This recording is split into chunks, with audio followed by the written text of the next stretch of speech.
Advanced Dungeons & Dragons. Well, advanced is right. For the time, it's a pretty complicated game. Whenever Dungeons & Dragons comes up in this series, I always feel out of my depth trying to talk about it. I don't know anything about the stats, I don't know the classes, I don't really know much about how the game works, but this is Advanced Dungeons & Dragons Eye of the Beholder, a legendary PC game with a few contemporary home ports. There's this one, and it's also on the Sega CD with full voice acting. We, the Lords of Waterdeep, have gathered to purge our city of an ancient evil.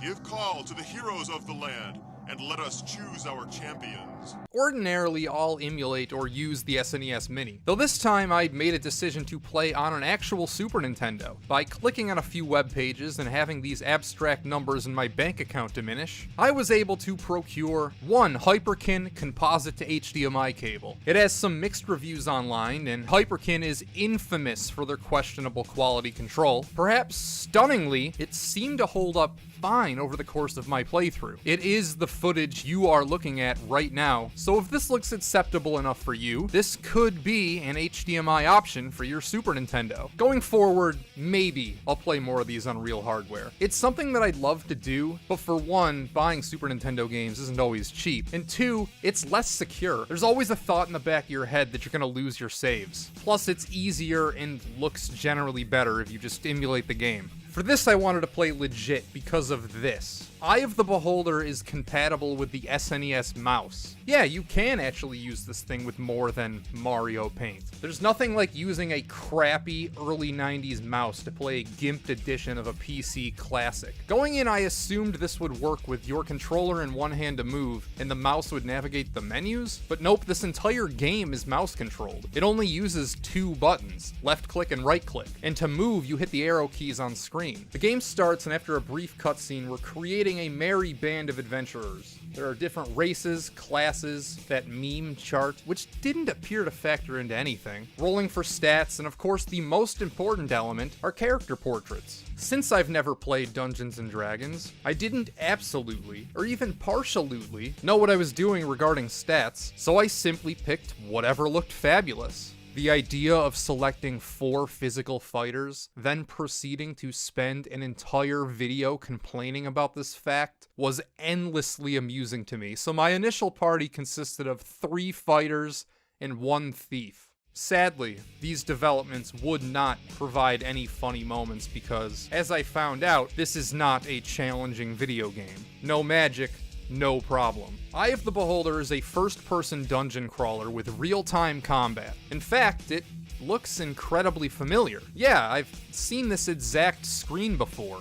It's Dungeon Master. They're the same game. You're in a colossal labyrinth. There's no stores, no currency, no towns, no other characters or people to find. Or wait a second, what's this? Wow. Once in a while, you do stumble across other beings down here. Stammering about, I came across 3 recruitable party members and multiple more NPCs. Eye of the Beholder's world isn't exactly what I'd call brimming with life. Contrastingly, these small encounters go a long way, doubly so because I was not expecting them. Eye of the Beholder replaces Dungeon Master as far as I'm concerned. There is no reason for anyone to play SNES Dungeon Master when this exists. It's blazing in comparison. You can almost smell melting plastic while you're running Dungeon Master. It feels like your Super Nintendo is air frying. It's going to melt your system. Sometimes the action seized up so much, there would be a multi-second delay between your inputs and results on screen. Not so here. Eye of the Beholder is a nice riding lawnmower, whereas Dungeon Master is attempting to cut grass with a dead goat. It took me 9 hours, 26 minutes to beat Eye of the Beholder. Dungeon Master, if you recall, was 2853, and that's not because the latter is much larger or more complex. Honestly, they seem to be almost the same. That's simply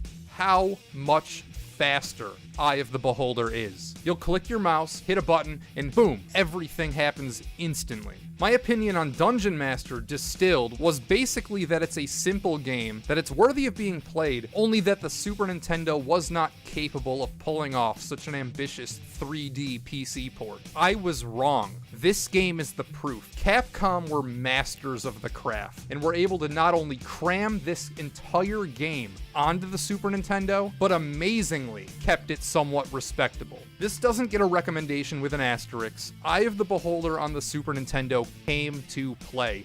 It's big, it's beautiful, and you wouldn't even feel like you're being denied anything playing this version. They managed to make a PC port not feel like it's a PC game being shoehorned onto something it has no business being on. And that's a miracle. One of the most impressive feats I've covered. Battles are swift, never lasting noticeably long, which is exceptional because combat is not terribly complex. Those stats we rolled at the beginning never seemed to matter a whole lot. Neither did my weapons. Sometimes my characters would be more effective with their fists, even late game. Fighting usually boils down to hacking away, occasionally trying to dodge. It's not exactly Fire Emblem tactically. Engaging with monsters on the 2nd level feels the same as the ones on the 12th. Again, I didn't even bother using magic, and still never felt threatened. Hitting things wildly seemed to do the trick. Though battling isn't exactly supposed to be the highlight, is it? Exploration rules the day in these first-person dungeon crawlers, and Eye of the Beholder is no exception. My favorite mechanic are these portals that reward thorough exploration. This type of game has many secrets, and there are an abundance of optional areas. A game like this could have struggled to provide incentive for a player to explore. Once a player finds the stairs on a given level, most of the time there's no reason to not go down them and never look back. There is a plethora of puzzles that you can handily ignore. Some of them I did, yet others I solved. There's this interconnecting hub of portals allowing you to easily teleport around the entire game world. Moreover, each of them requires a different, special, one-of-a-kind key item to activate. The more you explore, the more of these items you'll find. The more you find, the more portals you can activate, and each portal makes navigating theoretically easier. For example, my party did not have any magic whatsoever. Attacking spells, as mentioned earlier, were no immense loss, though not being able to heal status effects was by far the most annoying thing I had to begrudgingly tolerate. Luckily for me, there is exactly one NPC that will gladly heal any and all status. Without him, poison would have been a lethargic death sentence, requiring a restart every time I'm inflicted. Without this portal system, backtracking all the way to him would not have been viable. Consequently, because I could activate the one near him, I was rarely more than a 5-minute walk away. Eye of the Beholder is trickier than Dungeon Master. More traps, more hidden rooms. It wouldn't surprise me if I didn't discover half the game. You can save anywhere, at any time. Lord knows I did. Our final boss is a giant eye. Get it? Eye of the Beholder? While you're looking at the titular eye, what do you expect? He's even on the front cover. After you win, no credits, an abbreviated cutscene, then we button up with a firm handshake and a job well done. Brief episode here, so until next time, never trust anyone who needs a haircut. Goodbye. This video is brought to you by Mountain Dew Spark. Oh geez, I wonder what Super Nintendo RPG I'm gonna do this time. Ugh, stupid fucking... Sure, I agree. What's this? By Square and HAL Laboratories? Alright.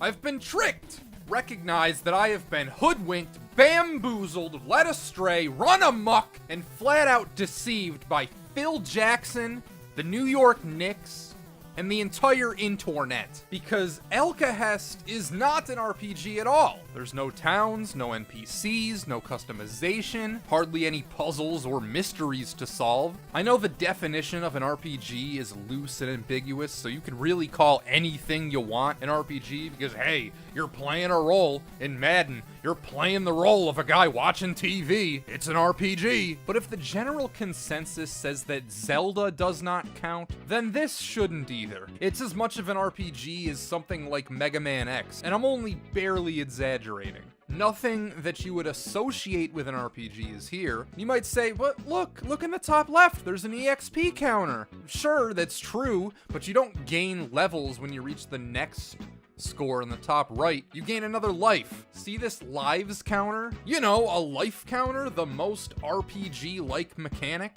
Despite the label, these aren't experience points, they're regular points, like in an arcade-style game. Because that's what this is. Let's see what we can do here. Just doing a little bit of changing. You know? Alright, how do I save? There we go. Perfect.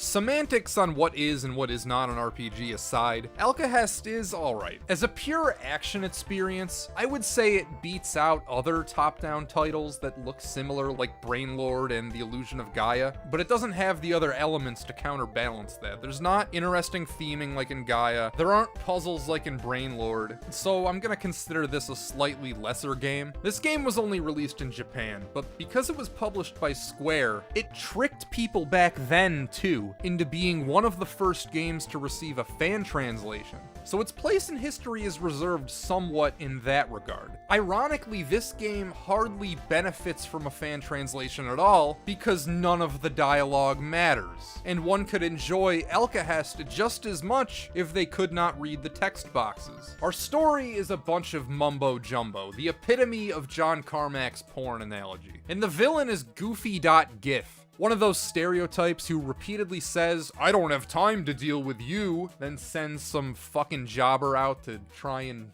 do what he should just do until he runs out of people and then you kill him. It's like, oh geez, maybe I should have taken care of you at the start of the game when you weren't powerful and you had no extra abilities. As for the stages, they're not really all that cleverly laid out. There were never any moments where I would sit back and go, oh, that's clever. I was just kind of taking it at face value and just going. In fact, all the stages are remarkably similar. Now, Alcahest is a game that conforms to a very rigid set of standards. It's divided up into 8 stages, and each one of those stages conforms to a very narrow, specific template, which I will now demonstrate for you right here. Let's say this is where you start a stage, and this is the entire stage. Put a little boss monster right here. Gonna have to fight this guy. Only, something's wrong. You can't just go from here to the boss because in every stage there's a wall blocking you off from the boss. You can't pass this wall until you find the item all the way up here. So every stage you go, you get an item. Items open up the door. Door to the boss. Somewhere along this route. Let me get my green marker. There's another person. They might be at the beginning. They might be right before the boss. They might be by the item. It could be anywhere. But there's always another person. You always pick up another person, which in this game, having another party member is actually useful for reasons that I will explain now. So you take this person, you go to the boss, you kick its ass, you go to the next stage, and that's Alcahest.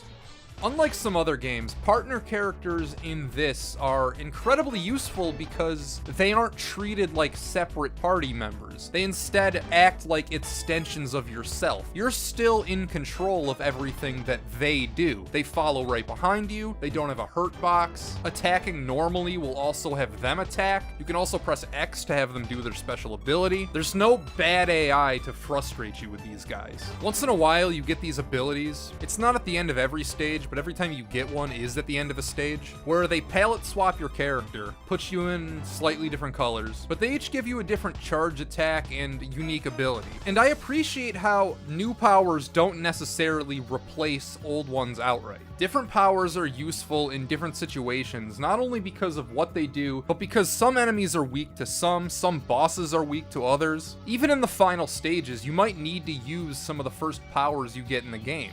Here's a complete nonsense example, but I'm fighting the final boss, and what's this?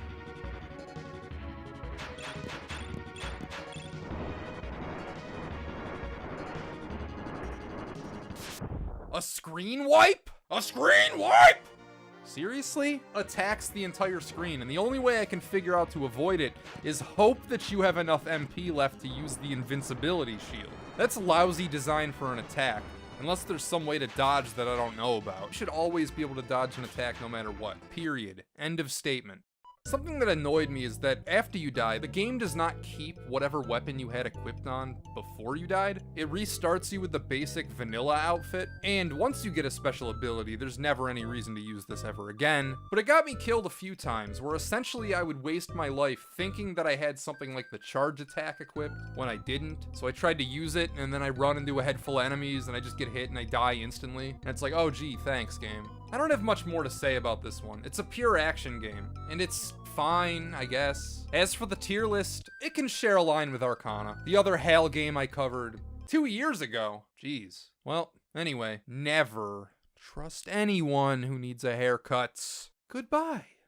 Previously on this series, in the last episode, I had such a potty mouth that YouTube demonetized my video, and gosh darn it, I work hard to get my $1 that I post every time I post a video. And gosh darn it, I'm getting that dollar this time. So enjoy a cuss-free video right now.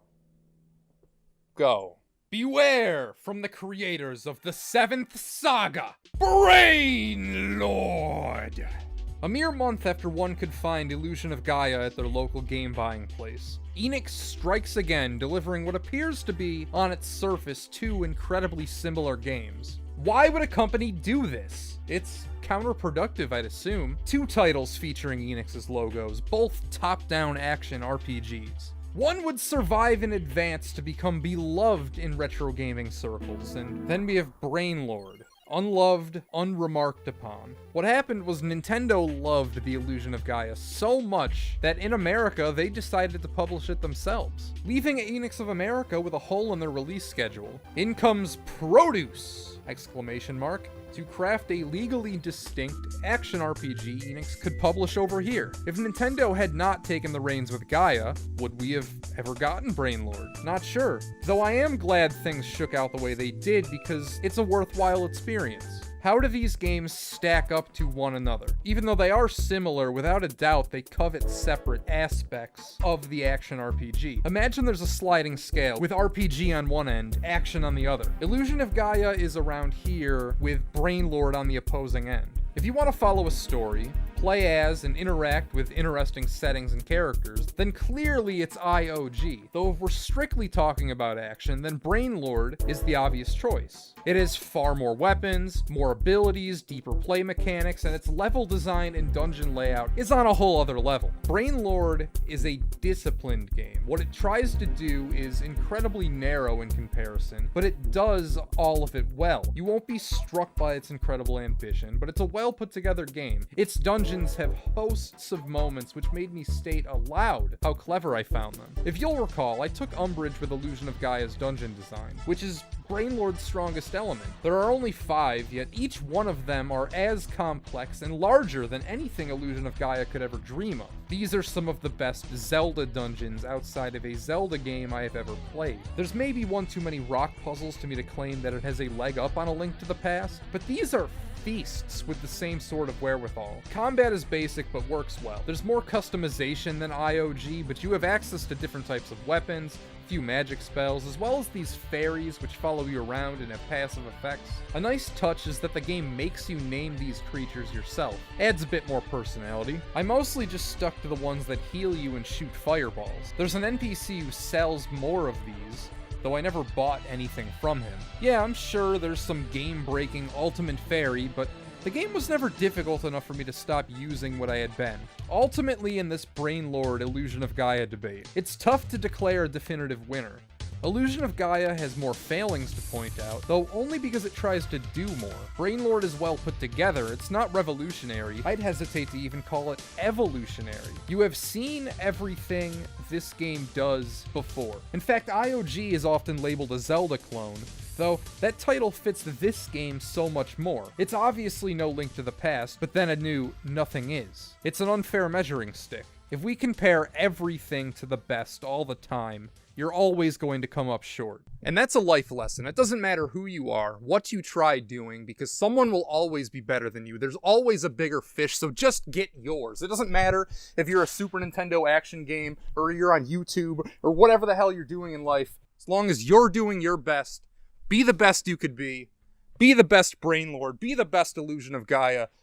Doesn't matter that Zelda's better. There's always a spot for you if you just try. There is one annoyance, though. Thankfully, you do adjust, but there is a heavy emphasis on platforming. Jumping from moving platform to another. If you fall, tough luck. Make your way back. There's a reason 99 out of 100 2D platformers are from a side view. Jumping on things from a bird's eye perspective is a pain in the tuchus. In the first few hours of this, before I had adjusted to how it works, I was dreading these segments. If I weren't pre-committed to beating every Super Nintendo RPG, I would have quit at the second or third platforming part and written this whole game off as a misplaced experiment. If you manage to stick with it, though, like I did, you're rewarded with some great navigational platforming puzzles in the later dungeons. Ones where you are required to take a step back and think about where you're leaping. Before doing any research, I knew that Brain Lord must have been assembled by the same team who crafted the 7th saga. Graphically, I can't point to anything specific, and I'm not sure how well this is going to come across in video, but the art styles are so similar. If I hadn't played each game and you were to just show me screenshots of each game, I wouldn't blame someone for thinking that they're the same. Even the way your character moves reminds me of it. Now that was a turn-based, gridlocked affair. Thankfully, they have loosened our controls to better suit an action game. The main idea behind the 7th saga is that there were these 7 different characters you could choose from. The 6 you didn't pick would also be going on the same adventure as you. You'd cross paths, some would help you for the greater good, though others would turn antagonistic, seeking glory for themselves. It's a cool feeling seeing these would-be protagonists, reoccurring characters, pop up throughout your adventure. Brain Lord does something similar, though it doesn't let you choose in the beginning. Even Illusion of Gaia attempts sort of the same thing, though I'd argue it's better done in this game. You have a close-knit group of friends, and you're the main chosen one, as you tend to be in these sorts of games. But each one of these characters are adventurers themselves. You'll be in a dungeon, and they'll appear as NPCs. Some give hints, others sell you stuff. Seeing them gives off the impression that business is happening around our character and not solely to them. So many games, everything that happens in the entire game, everything happens to your character. It's rare even today to find games where the world doesn't stop turning when you look away. It's cool seeing them take initiative in Brain Lord and living their lives even when you're not present. Though Brain Lord doesn't tell much of a story, it's the characters and how they're handled that'll keep you endeared. You know, time and the retro gaming community have determined that the Illusion of Gaia is worth remembering more than Brain Lord was. And honestly, after playing both games, I can see why. Contrast how long this video is with how long my Illusion of Gaia video was. I just had less to say about Brain Lord despite enjoying the game basically just as much. Illusion of Gaia tries more things, and it just is a little more interesting, I would say. I could delve into specific puzzles, why I like them, though I don't see a reason to spoil them if I can't add anything beyond simply pointing out their solution. To conclude, I paid $52 for Brain Lord on eBay. The save file contained within had a mere 5 minutes played. That is what Time thought of this cart. In almost 30 years, 5 minutes. Nobody gave this game a chance. Well, I did. And I found it an interesting counterpoint to Enix's own Illusion of Gaia. Our final score here is an A-, a rating it shares with its sibling, the 7th Saga, and cousin, IOG. The next video I'm working on for this channel might take me a week, might take me a month, might take me 2. I've already started writing, recording footage, but it's the kind of thing that might double or triple in size depending on how deep I want to go. None of you will care about this video, and I don't expect anyone to watch. It's a personal project I've always wanted to do ever since I started YouTube. It's gonna be weird. You know what? Why am I being so cryptic about this? It's sports. I'm making a sizable sports snoozer. But whatever, it's my channel and I make what I want. Never trust anyone who needs a haircut. Till next time, goodbye.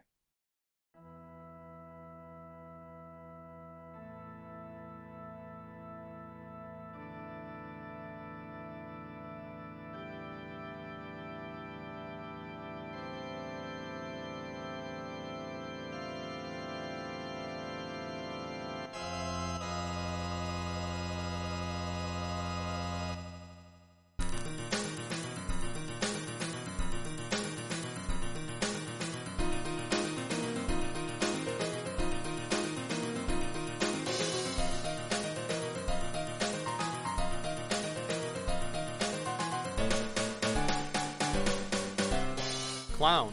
Noun. A comic entertainer wearing a traditional costume and exaggerated makeup. For my entire lifetime, for your entire lifetime, possibly your parents, the clown has had a closer association with classic horror than the traditional make-you-laugh court jesters of old. Just a few years ago, they were all over the news. Reports of terror on towns across the globe spread like wildfire. For hundreds of years, the joyful, jovial, jaunty beings had their places in monarchical throne rooms. They would do their shtick before plays. They would march in parades, throwing candy to kids. Our traditional stereotype is derived from their appearances in traveling circuses. When and how did this invert? Today, clowns are a closer association with vampires or zombies than they are with comedians or entertainers. Is it their supposed childlike innocence? Because you know that can work both ways. Spend any time with any kids and you'll know that they'll match innocence with equal cruelty.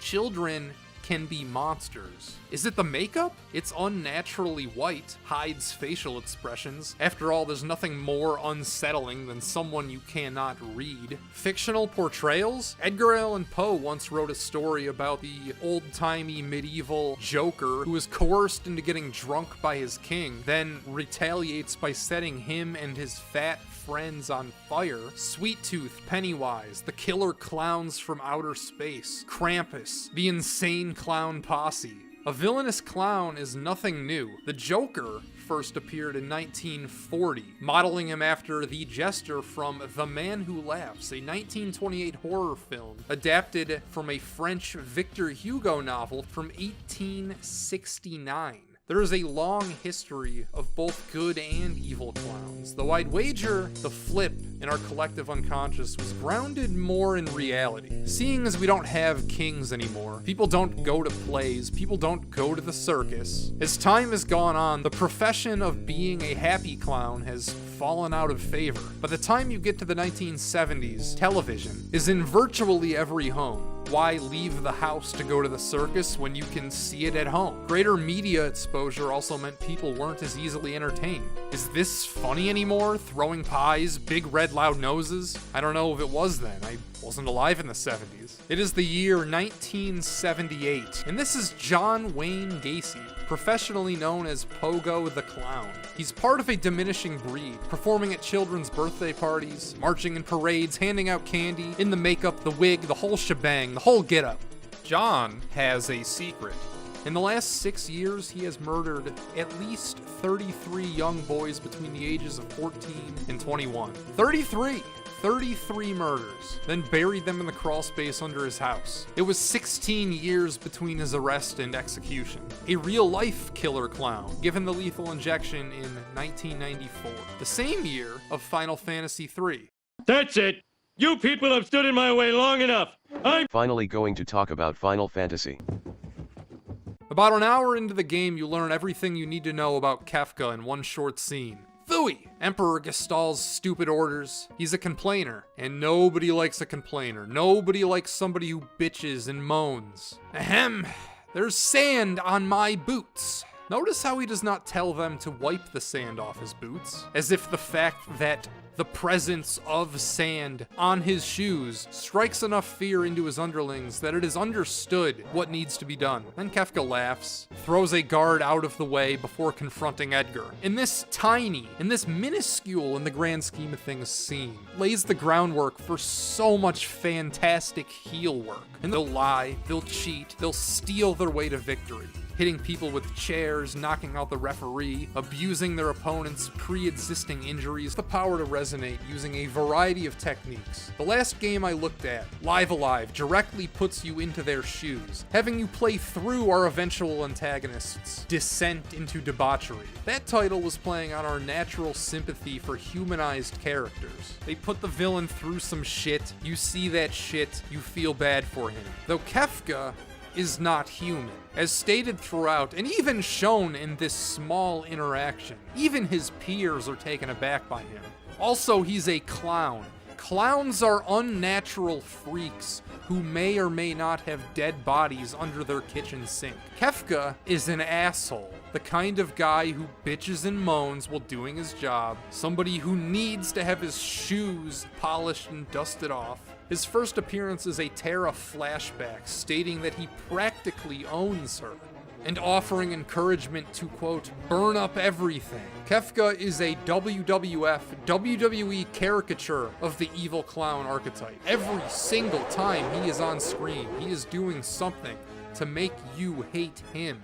For example, a couple hours of game time later, he will poison an entire kingdom, killing almost everyone, including the wife and kids of one of our controllable heroes. It is arguably the most villainous, most heinous, most graphic thing he will do, though my attention drifts away from that and goes to the equally impactful work done to his character on display when Cyan and Sabin confront him. You see, Kefka is chicken shit. When face to face with our heroes, he turns tail and runs. You literally chase him, and he'll throw soldiers on the pile of Cyan's vengeance. A noble villain would have fought with honor, not let you chase him around like a Tom and Jerry cartoon. Kefka is not noble. He will survive and advance by any means necessary. Further in the game, the Empire are using these things called espers to gain magical abilities. We see Sid, working for the Empire in this fantasy, disposes of the espers humanely. They're stored in test tubes, and he shows a certain reverence to their power.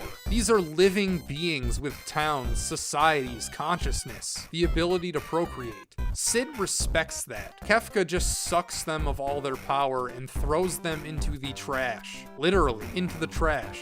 Kefka then uses Celeste's emotional vulnerability to stage an ambush at the Magitech factory. A classic, straight out of WWF, heel move. In other Final Fantasy games, our antagonist might be controlled by a greater deity, like the Cloud of Darkness, or Genova. It's a deflection device, one that does not exist here. Kefka is his own man, driven by a lust for power, which is why he seals his own defeat on the day of his greatest victory. Kefka is talented, sure. He'll become the most powerful being the world has ever seen, but he's a tool, he's a coward, and most importantly, he embodies the central theme of Final Fantasy VI more than any other character: the search for a purpose. Kefka absorbs all the magical espers and artifacts he can, conquers the world, is feared, respected, worshipped even. Yet in this time between the end of the world, as the game calls it, and our final confrontation, all Kefka has done is create this over-the-top mess, this garbled obstacle course for our heroes to overcome. A Kefka with nothing to conquer is nothing. He has lost all meaning. I don't want to kill you. No, you complete me. And he could have killed them multiple times, but chose not to. People like to claim that Kefka is the villain who wins, but he doesn't really. Sure, he reforms the Earth. Sure, he gets what he was after. Sure, he creates this monument to non-existence. But he can't win, because he doesn't know what winning is. If you have nothing to work for, if you're not trying to gain anything concrete, then how do you know when you're there? I take things away, but people keep rebuilding. Why do people rebuild things they know are going to be destroyed? Why do people cling to life when they all know that they can't live forever? I've eliminated all joy. Plants don't grow. Everything is chaos. Everything is destruction. The world is a miserable place. Yet in this nearly dead planet of ours, you've all found a reason to fight? Kefka, having achieved everything he wanted, has nothing left to fight for. His fire is gone. The sociopath we had gotten to know over the first half of the game is no longer home.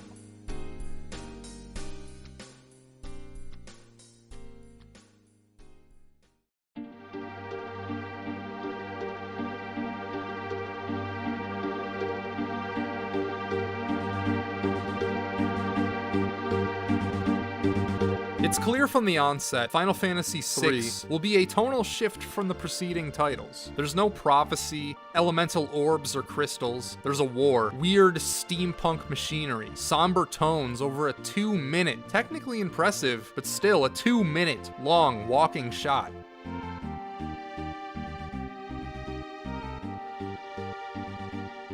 Square has always done a great job placing the player directly into the action and into the shoes of our protagonist as soon as the game starts. Final Fantasy I, as soon as you pick your names and classes, bam, on the world map. 2 places you in an unwinnable battle, showing you how strong you'll need to become eventually. 3, a little less dramatic as you fall down this hole. 4, dazzles with a morally questionable raid on a hapless village. 5 has a little more pretense, but a meteor falls from the sky and there's action fairly quickly. Skipping ahead to 7, who could forget blowing up the initial Mako reactor? It's not like Dragon Quest, where you start in a king's throne room, or with your mom waking you up on your 16th birthday, or trapped on a boat with your dad as a little kid. Final Fantasy always made it a point to get you a taste for blood as soon as possible. 6, that's not the case. It's text, backstory about a 1,000-year-old war of the Magi, magic going extinct, an empire attempting to bring that power back. Then 2 whole minutes of walking. All of it set to this somber music.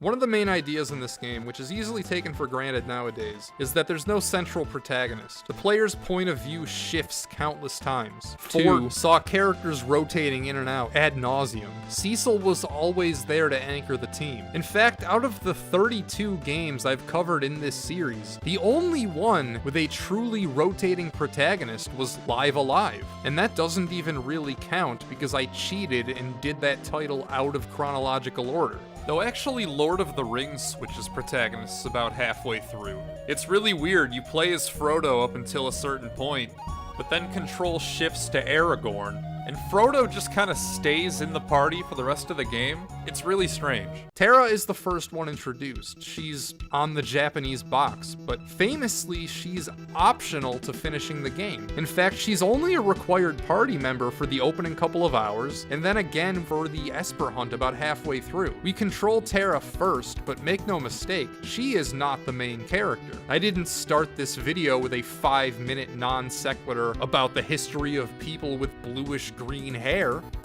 Or did I? No, that honor belongs to Kefka. Final Fantasy VI is his story. Nevertheless, Terra is special. She's set up as the stereotypical chosen one. Amnesia, unique powers with no discernible origin. We play as her first. Later on, we'll learn her backstory. Terra worked for the Empire after being forcibly adopted by Emperor Gestahl as an infant. At some point, Kefka uses this device dubbed a slave crown to render her a mindless puppet. Unfortunately, this scrambles her brain, and after it's removed, she has no idea who she is anymore. With no memories, nothing to base a sense of herself around, she goes with the player because, hey, well, at least they aren't trying to mind control me. Terra knows only one thing for certain. She is an unnatural freak for having magical powers. Locke and Edgar hammer this home, spazzing out mid-battle upon witnessing her magic. The returners might be trying to use me for my special abilities, but at least they're being diplomatic about it,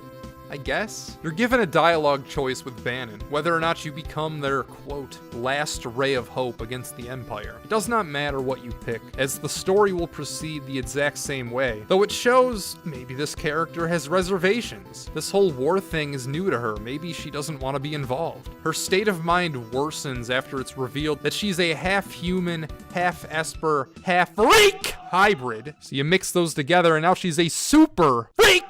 Normal women look like this, but on a bad hair day, I'm not even human. Terra can go Super Saiyan now, sometimes not voluntarily, making her even more of a fetish object for warring factions to exploit. Final Fantasy VI is nicely divided into 2 parts, before and after Kefka's mass destruction. Fans like to refer to these parts as the World of Balance and the World of Ruin. I have no idea where these terms come from.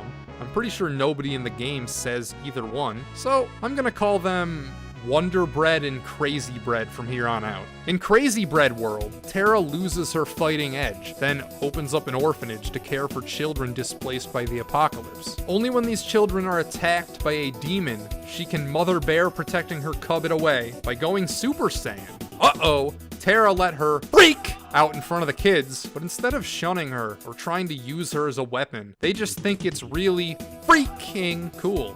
Terra, who really didn't give a shit about anything in Wonder Bread, does not know what love is, now has a purpose, a reason to fight in Crazy Bread, because take a wild guess.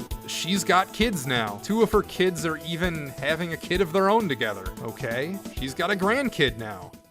Celeste was one of the Empire's top-ranking generals, on the same level as Leo or Kefka. She's also the first character we control inside of Crazy Bread. Like Terra, she worked for the Empire and could use magic. Key differences being Celeste was artificially infused with magic and was presumably a willing participant. Terra was born special and then kidnapped. Celeste signed up.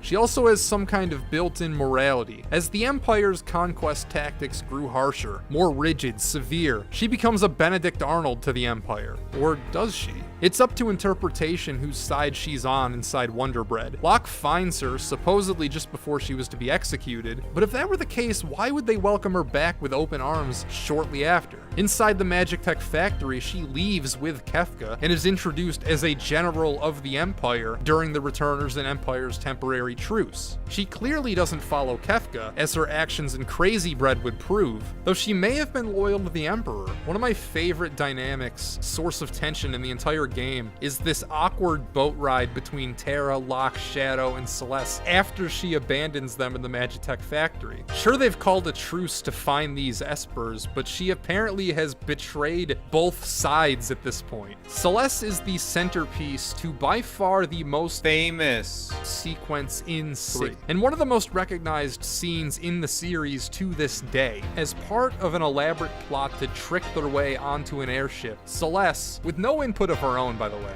stars in this world's equivalent to an operatic Romeo and Juliet. The lyrics mirror her story arc. She's the darkness, we're the stars. She tosses the flowers the same way she tosses herself off a cliff.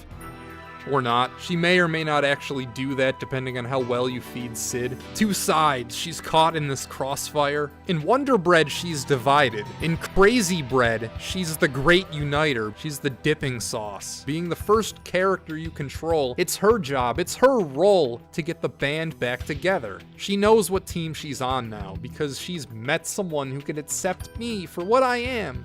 That's someone being Locke. In Wonder Bread, he keeps his dead girlfriend preserved in the basement. He couldn't protect her, so he's overprotective to both Terra and Celeste, despite both of them possessing the ability to tear him apart. Normal, well-adjusted people don't hang on to their past so literally. Keeping your dead girlfriend as a keepsake is freak behavior. In Crazy Bread, he actually finds a way to revive her, but it only lasts a few seconds, wherein she tells him to grow the fuck up and move on. Those are the main ones, but finding a purpose, moving on from your past, these themes extend down through the whole cast. Sometimes, literally, Cyan manages to get 2 separate physical manifestations of his grief. A ghost train taking our dead to the afterlife, including his wife and kids. He boards it, but there's nothing he can do about it. I always admired how at the end of this sequence, it just sort of ends with a moment of silence. You're in full control of Sabin, but nothing's interactable. Cyan just kind of dips his head, and the game allows you to take in the moment. Then later in Crazy Bread, his baggage comes back in the form of Larry, Curly, and Mo. Yes, seriously, they even call themselves stooges. They're whispering negative thoughts from the inside. So you go into his psyche so he can realize that his family lives inside him and not these stooges. Shadow failed to protect his friend, then abandoned his kid. Reconnects with her, sort of. He doesn't tell her, but at least he doesn't slit her throat for a nickel. Gao is abandoned by his dad, then realizes that his father is a piece of shit and he's better off without him. Sabin runs away from one succession crisis directly into the arms of another, and learns that none of that crap matters. Mog is just plain cool. Everyone pulls an inverse Kefka. Instead of going from this energetic force to the lethargic nihilist, instead of learning that nothing matters, our cast learns that people matter. Anyone with motivation issues before came to the opposite realization in the end. It's the day-to-day concerns, the personal victories and celebration of life and love. And that allows them to find joy in this almost dead world of ours.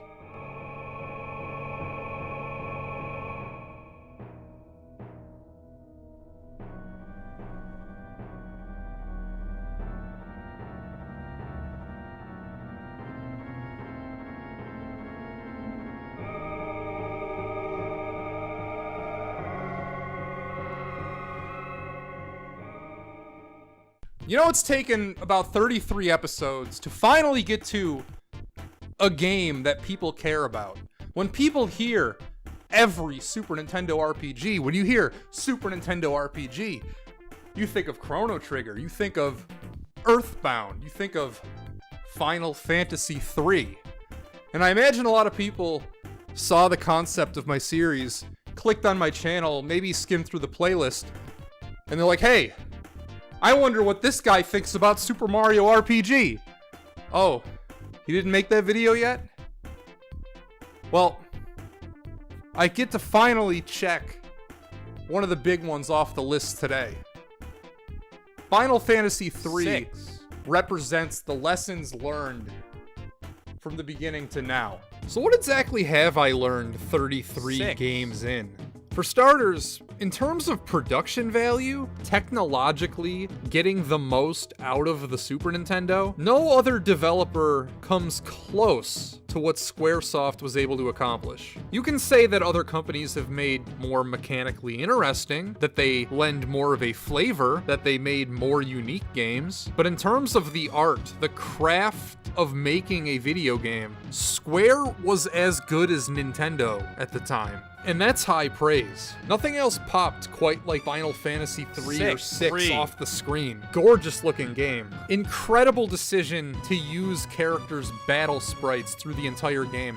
4 and 5, they had Final Fantasy VI-esque detailed sprites, but only inside battle. Everywhere else, they were scaled down. And when you hold those games up to 6 side by side, it just looks chintzier in comparison. It's one of those things that you really only notice in hindsight, but once you do, you wonder why the older Final Fantasy games were like that. The Mode 7 overworld is incredibly eye-catching. Enix, Chunsoft, Almanac, Koei, Atlas, HAL, Intelligent Systems, Capcom, Data East, FCI, Falcom, Neverland, Infogrames, JVC, Chemco, Interplay, Bulletproof Software, and Culture Brain sure as hell didn't make them like this. None of them put as much time, thought, and effort into their games. No other company would have given us this many set pieces, assets, planned cutscenes. That's something that it might sound silly to point out. And if you're only playing the big famous Super Nintendo RPGs, it may be a given. Of course the game's gonna have cutscenes. What the hell do you expect? It's an RPG. But I've played through games with 3 different locations and 0 cutscenes, where everything is just dialogue boxes, and they stretch it out the entire runtime of a video game. Final Fantasy VI giving you new things to chew on visually constantly, believe it or not, was almost wholly unique. Whereas for almost every past game, except I guess Dragon Quest V, I could recommend that if you wanted a fulfilling story or a great plot, then you should pick up any book. Literally any book, it doesn't matter.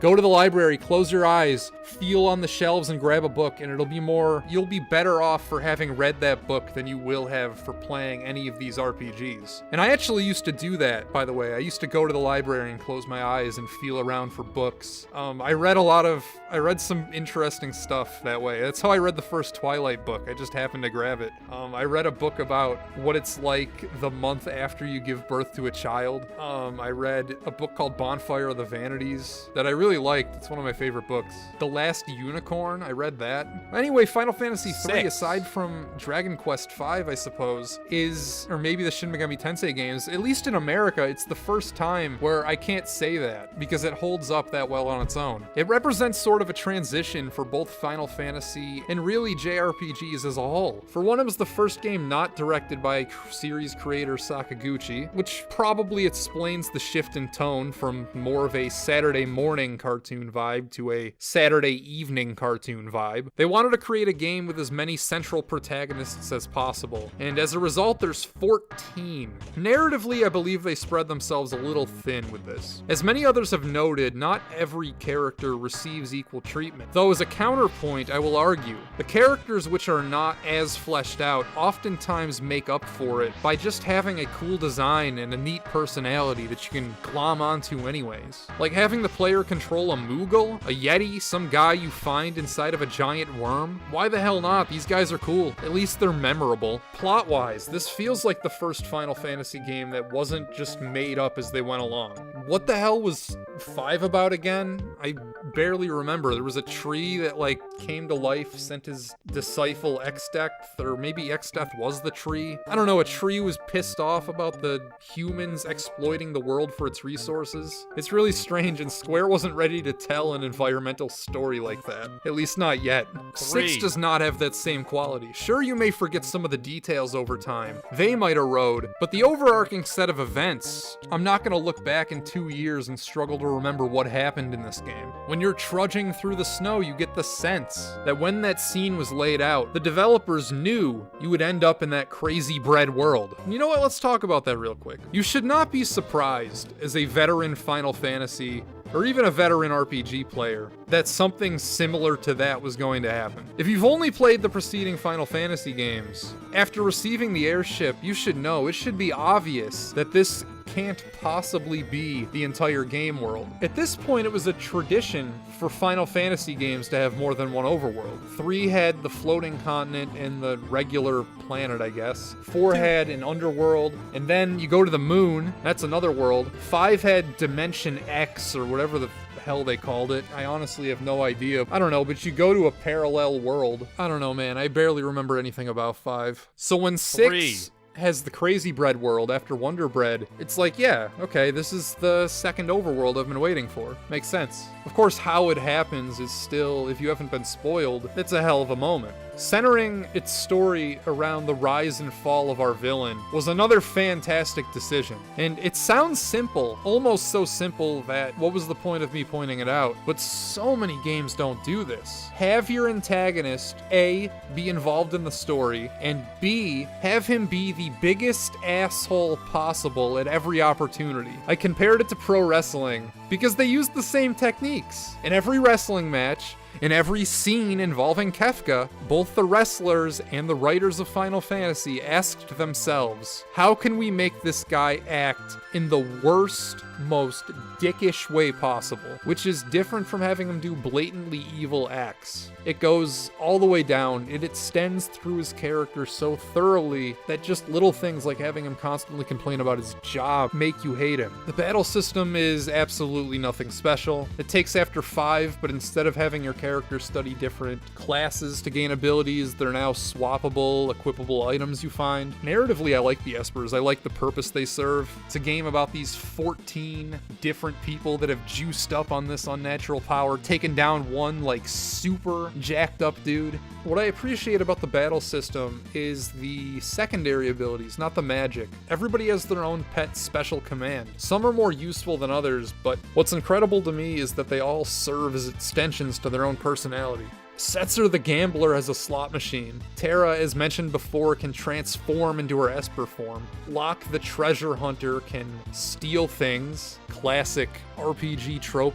Thief steals. The Yeti is constantly in berserk mode. You can't control him, he just attacks every turn. Realm the Artist can make paintings of people that does their attacks back at them. Edgar, the more civilized brother, uses technology, while Sabin, the more rugged, uses martial arts. Even outside of strict plot involvement, Final Fantasy VI's developers were constantly trying to think of ways to make each character stand out. Juggling 14 party members is no small feat, especially when you're earnestly trying to tell a story instead of just having them be faces in a plot that doesn't really matter, like in Fire Emblem or in Shining Force. Now, I'm not normally one to speak on a video game's music because I don't know anything about music, but Final Fantasy VI has some great tracks. The kind of things where after you're done playing, you'll find yourselves humming or whistling them to yourself. And you know what? Yes, it does use the L word. It uses the L word a whole lot. It uses the L word pretty well. But I'm not going to talk about it because fucking, I wish YouTube would just shut the the hell up about the L word already. It seems like every other gosh darn video game analysis video has like half of its runtime devoted to talking about the L word and how it's this masterful use of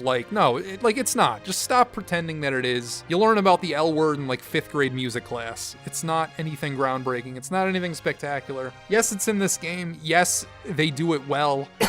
But let's not pretend like that's why this is the best shit ever made or anything. To conclude, Final Fantasy III is not only the culmination of every Final Fantasy game that came before it, but a culmination of every JRPG that has come before it. This was the new standard, the measuring stick, that everything would be compared to. Well, at least for 3 years it was. If you've played through it, do it again. Maybe get the Pixel remaster. If you haven't, it's mandatory playing. Get on that. Don't think that just because I spoiled the game for you here that you're not going to get anything out of playing it yourself, because there's tons of stuff I left out. If you're geeky enough to be hearing my voice right now, you're geeky enough that it's expected that you should have already played through Final Fantasy VI. So if you haven't, go out and rectify that right now. Anyway, that's all I got. Never trust anyone who needs a haircut.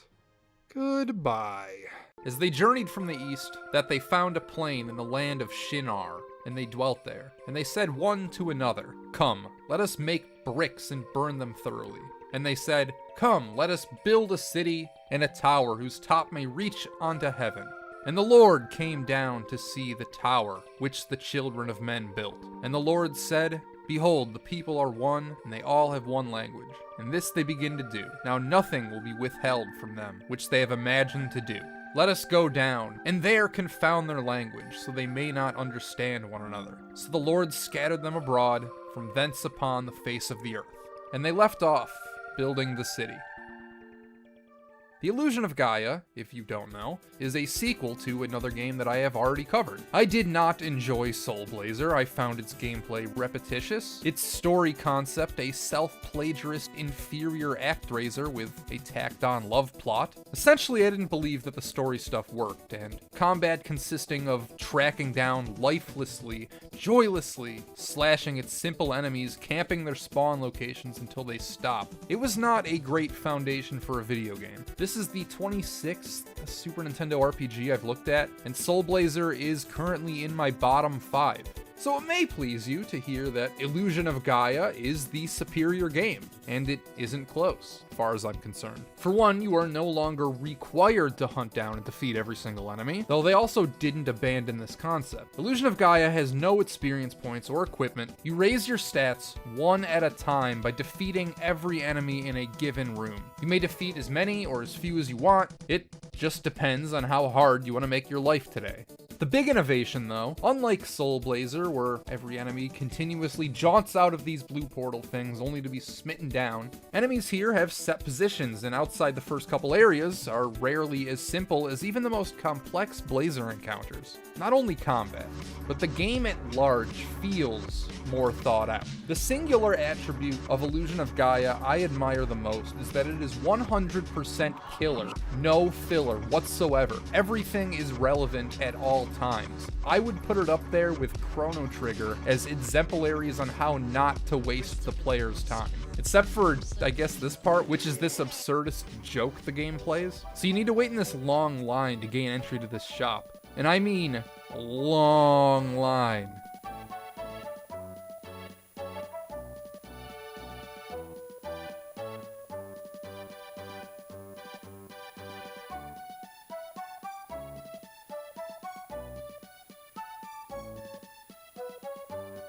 It takes forever, and you need to manually keep your place in line, which doesn't sound like a big deal, but it's surprisingly easy to screw up. And if you do, the game doesn't care. You need to get back to the end of the line and wait again. I love absurdity like this. I guess back to my point, Illusion of Gaia shuttles you from one location to the next. If you're expecting an overworld with a long list of places to go at any given time, like I was going in, well, this isn't that type of game. Soul Blazer at the 11th hour required players to backtrack through every prior area to gain these MacGuffins. Here, something like that is not even possible if you wanted to. Once you leave a location and it's no longer relevant for progression, that's it. You can't go back. It's almost chapter-based. Think Shining Force 1, not Shining Force 2. It gives the game a real sense of flow and prevents players from looking at irrelevant areas in search of the way forward. It's completely on rails. The game will even often purge your inventory of no longer relevant items. I enjoy this and took the choice in stride, though if you're completion-oriented, it's fucking nonsense. Miss an enemy, there's no way to clean up. You can't go back. You will forever not have that upgrade. There are also these things called red jewels. There's 50 scattered throughout the land. Some are inside chests, others you get by talking to people, though a fair amount are hidden behind cryptic, just classic old video game crap you would never find out without a guide. We don't need to venture further than 30 seconds into the game to find our first example. Whenever you leave this specific cave, which a normal player would only do one time in a given playthrough, there is a random chance that a fisherman will be sitting on the pier and he'll gift you a red jewel. Go into the cave, then out repeatedly until he shows up. I didn't know about this until after beating the game, and as a result, of course I didn't get it. It's a good thing I don't care about collecting everything in a game, because after about 1 hour of playtime, you can never come back to the starting town, meaning that this particular red gem, I almost can't believe how missable something like that is.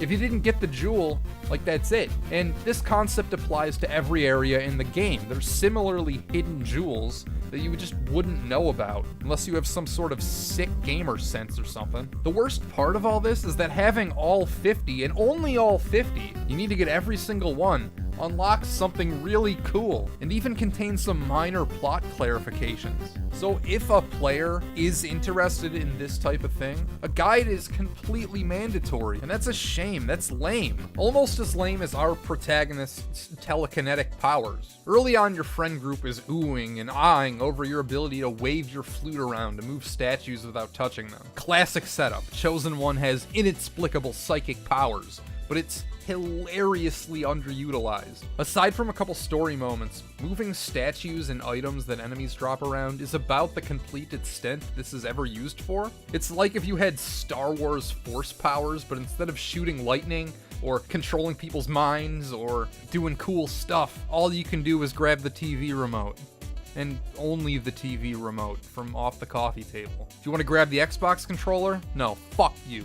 Can only get the TV remote. Many of my contemporaries have compared this game to Zelda, though I don't see the comparison as a welcome one. Dungeon designs in this. Look at the dungeons in Zelda, look at the dungeons in this game. They don't compare. Like, come on, it's not a fair comparison. The Illusion of Gaia is obviously vastly inferior in terms of overall level design. If you're expecting like a Zelda dungeon from an Illusion of Gaia dungeon, you're going to leave sorely disappointed. Illusion of Gaia essentially has two types of dungeon areas. You've got these interconnected overhead mazes, which are fine, and I don't really have much to say about them. They're the closest to what a would-be Zelda dungeon could be in this game, I suppose. I have a bone to pick with its contrast, though. There are just as many of these flat, pick-a-pipe, trashy frickin' mazes, and I can't stand these. This type of design just comes off as lazy. If you can't parse what I'm talking about, then let me explain in a little more detail. A good maze has you moving in all four directions, committing its layout and how everything fits together to a mental map in your head. It feels good to unravel these types of areas. Places such as the Diamond Mine, Sky Garden, and Moo. I have no quarrel with these. Our other type, though, consists of hallways with doors that lead to other hallways. Places like the Great Wall, Angel Village, and the Final Pyramid. These places suck. I can't stand this pick a frickin' door nonsense. It's like you're going around, you're going in the door, you're coming out the door. You gotta remember what door leads to what door instead of like remembering how things fit together. I can't stand it. You're not committing a layout to memory. Pick a door. Oh, it was a dead end? Well, fuck you. Blindly figuring out what sequence of doors to travel through is far less appealing than exploring these other levels. Here's our protagonist. His name is Will. I'm going to these portals. Touch the statue and...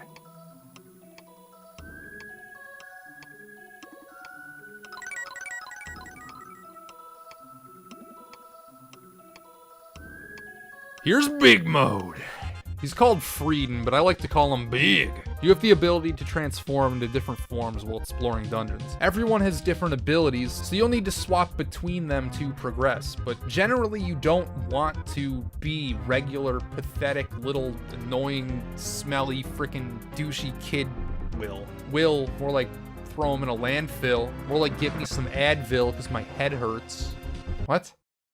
Anyway, each character gets different abilities. The first one you get is the ability to charge up and break down walls. Pretty cool, but again, I have a nitpick. Look at these two characters. YTF is little bitch Will, the one who gets this ability. You'll be playing the game as Big because he's cooler, he hits harder, it's easier to fight things. Then you find a wall that can be broken, but Big can't break stuff. No, that would make too much sense. You can charge up, smash through walls, but only like small Will. Does this bother anyone else? I might be the only one who freaking cares. I guess it really doesn't matter. Oh yeah, when you finally get to the last area, you can turn into this like gooey thing too. It's a welcome addition and a nice change of pace so late in the game, but it happens so close to the end that it's almost not even worth mentioning. Everything from here on out will spoil the pants off of this game. So for an early conclusion, The Illusion of Gaia is good. A- tier. 16 hours, 55 minutes to beat. Here's the Mountain Dew can I hide in every episode, though I suppose this one's not really hidden now, is it? Alright, 3, 2, 1, spoiler time. Quintet loved to make games about the same general themes. They love to examine what humanity is, mostly to this point on civilization-spanning macro-level stuff. In Soul Blazer, their smaller attempts to focus on individuals were, well, laughable in my opinion. It's slightly better here. Will has his group of friends. Throughout the course of the game, each of them has an arc. Simple ones, yes, but nobody ends up in the same place as the same person. Throughout the game, one by one, they each find their place in this world. Even Kara's pet pig, which, when this thing showed up, I doubt anybody would have guessed that his fate would ultimately be roasting on a fire and then into your stomach. Yeah, that's right, you eat the damn pig. Though we're still not creating like a character-driven masterpiece here. These aren't memorable all-time peoples. Everybody feels somewhat robotic. Characters don't have their own voice. If you play a Final Fantasy game, it's like you don't need colored text boxes. You almost don't even need the name saying who is saying what. Characters' personalities are laid out well enough where you always know who's who. You can describe each character by their personality traits. In this, yeah, different stuff is happening to each character, but aside from Kara, it almost feels interchangeable. A lot of stuff happens, but it's all played so matter-of-factly. This approach, of course, has its own strengths and weaknesses. Our characters don't introspect, nor do they have strong personalities, as mentioned above, so they sort of just let themselves become irrelevant. And this isn't a game like Earthbound, where party members rarely converse. No, Illusion of Gaia has characters constantly chattering away to one another. And honestly, I don't think the game is any better off with the character interactions. It doesn't really add a whole lot to the overarching narrative. It's the world, Gaia let's call it, that takes center stage. Like Quintet's other games, there's a heavy emphasis on examining society. It's a game about a more evolutionary advanced human. Oh yeah, that's why Will has psychic powers. He's like a human, but he's higher up the evolutionary curve. It's about him preventing this goddess creature from impeding the progress of civilization. That's the main conflict of the game. There's an all-powerful being manipulating humankind, forcing them to stagnate from a literal comet in the sky. So you go up there, kick her ass to usher in the modern age. The game ends with you and your friends in a modern high school. You can almost see the villain's point though. It never has any dialogue, so we never have a grasp on its true intentions, but we can put some pieces together. Why should these people be trusted to become so powerful as a whole? Let's go to the town of Phrygia. Fairly early on, you're brought to this town. Your friends and NPCs build it up as some beautiful bastion, a testament to civilization. Though when you go down a couple back alleys and all of a sudden it doesn't look so nice. Keep digging and you'll find a hidden market selling slaves. Literal slaves in a Super Nintendo game. One of your friend's parents have built up this 19th century looking European town with their company. But you show up there and guess what? Yeah, it's built on the back of slave labor. Everywhere you go, everything beautiful. Humans in this game are incapable of creating without destruction. Illusion of Gaia states that humanity is capable of great things, but it's also selfish and willing to treat other people like property because, as one NPC puts it, some are born into misfortune. Even our main character, in order to progress at a certain point, the game forces our protagonist to turn in an escaped slave. If you're a game that needs to point out human failing, slavery is pretty high up the historical list. And I commend this game for not only containing these elements, but making it a core focus. Everywhere you go, you're confronted with this reality. Our characters almost don't even react to it by and large. It's a thing that the player needs to internalize. The Illusion of Gaia is also a rare game that lands on the opposite side of the whole encroaching humanity trope. I'm sure you've played a game where a peaceful civilization or a band of woodland critters or whatever are being corrupted by the evil drum of humans and technological power and progress, something like Mother 3 or Attack of the Friday Monsters or I guess Final Fantasy VI. Those games are like reject modernity, embrace the simple life, but Illusion of Gaia decidedly takes an opposite stance. It says that society should progress despite the human failings. The simple life was filled with horrors. Living is better now than it ever has been. Well, that's all I got. Never trust anyone who needs a haircut. Till next time, goodbye. Oh wait, actually, I'm not done. What the hell is up with this part? We're in this water town, you can walk around, talk to people like normal. So you meet this couple, the girl's pregnant, and they both seem pretty happy about it. Then at night, you walk onto this raft, and they're playing a game called Russian Glass. It's basically Russian roulette. There's a line of drinks laid out, and one contains lethal poison. You and a competitor take turns drinking until someone fucking dies. A few questions, because it's not really set up ahead of time. Why would anyone, let alone our protagonist, agree to play this? They don't say that you get anything for winning, it just seems like a fun thing that they're doing. You just kind of stumble upon it, and it's not even like a side attraction. The game makes you do this. You have to do this. It's a requirement to progress. So because Will is psychic, the game tells you ahead of time what drink contains the poison, so it's not even like an honorable victory. You were preordained to win. You take turns and it comes down to the last glass, and it's the other guy's turn, so everyone knows that it has to contain the poison, but it doesn't matter because it's his turn, so he has to drink it anyway. So he does, and fucking dies. Like, he actually dies. And then the gut punch, it turns out he was the pregnant lady's husband, and like, why? Why is this in the game? Like, how? I don't know, it almost just seems like it's messed up for the sake of being messed up. You just killed this lady's husband, but yeah, sure. You can use my camels to cross the desert. After all, it's not like my dead husband will be using them. I am Jason Graves. Never trust anyone who needs a haircut. And psst, come here. I'm about to show you something. A few of you may have seen this before. Maybe you Googled the name of the game and my video came up, but I'm guessing most of you haven't, so take it in because you only see it for the first time once.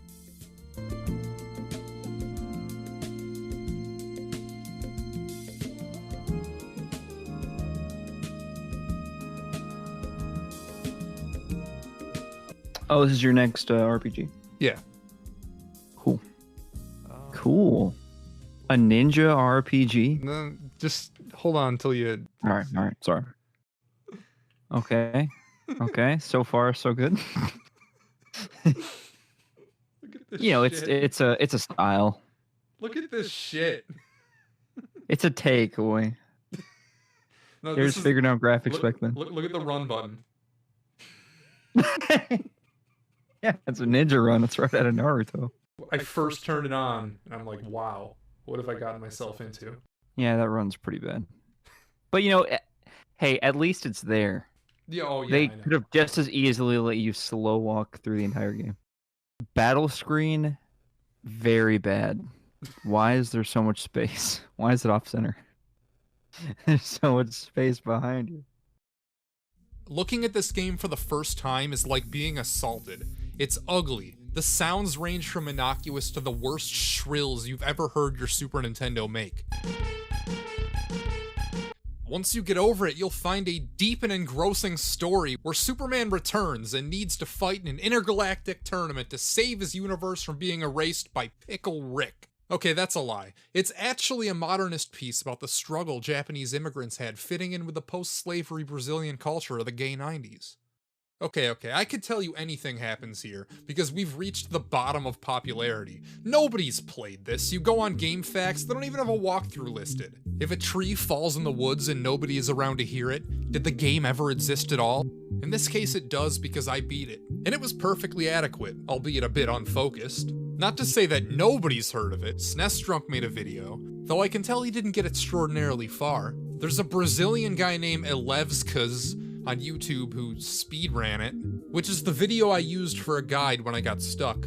The rest of the world's not missing out on much. It's a game based on Japanese history. Real-life person of note Oda Nobunaga survives a coup on his territory. In real life he dies, but this game plays out in a what-if scenario where he doesn't. It's the Yang to Uncharted Waters Yin. They're both by Koei. Historical, specific period pieces that are a little grisly. The difference being Uncharted Waters is one thing ground into a fine sheen. All you really do is sail around buying and selling things. Inindo's complexion is made up of a few things, but there evidently wasn't as much affection poured into this one. It's too many concepts handled poorly.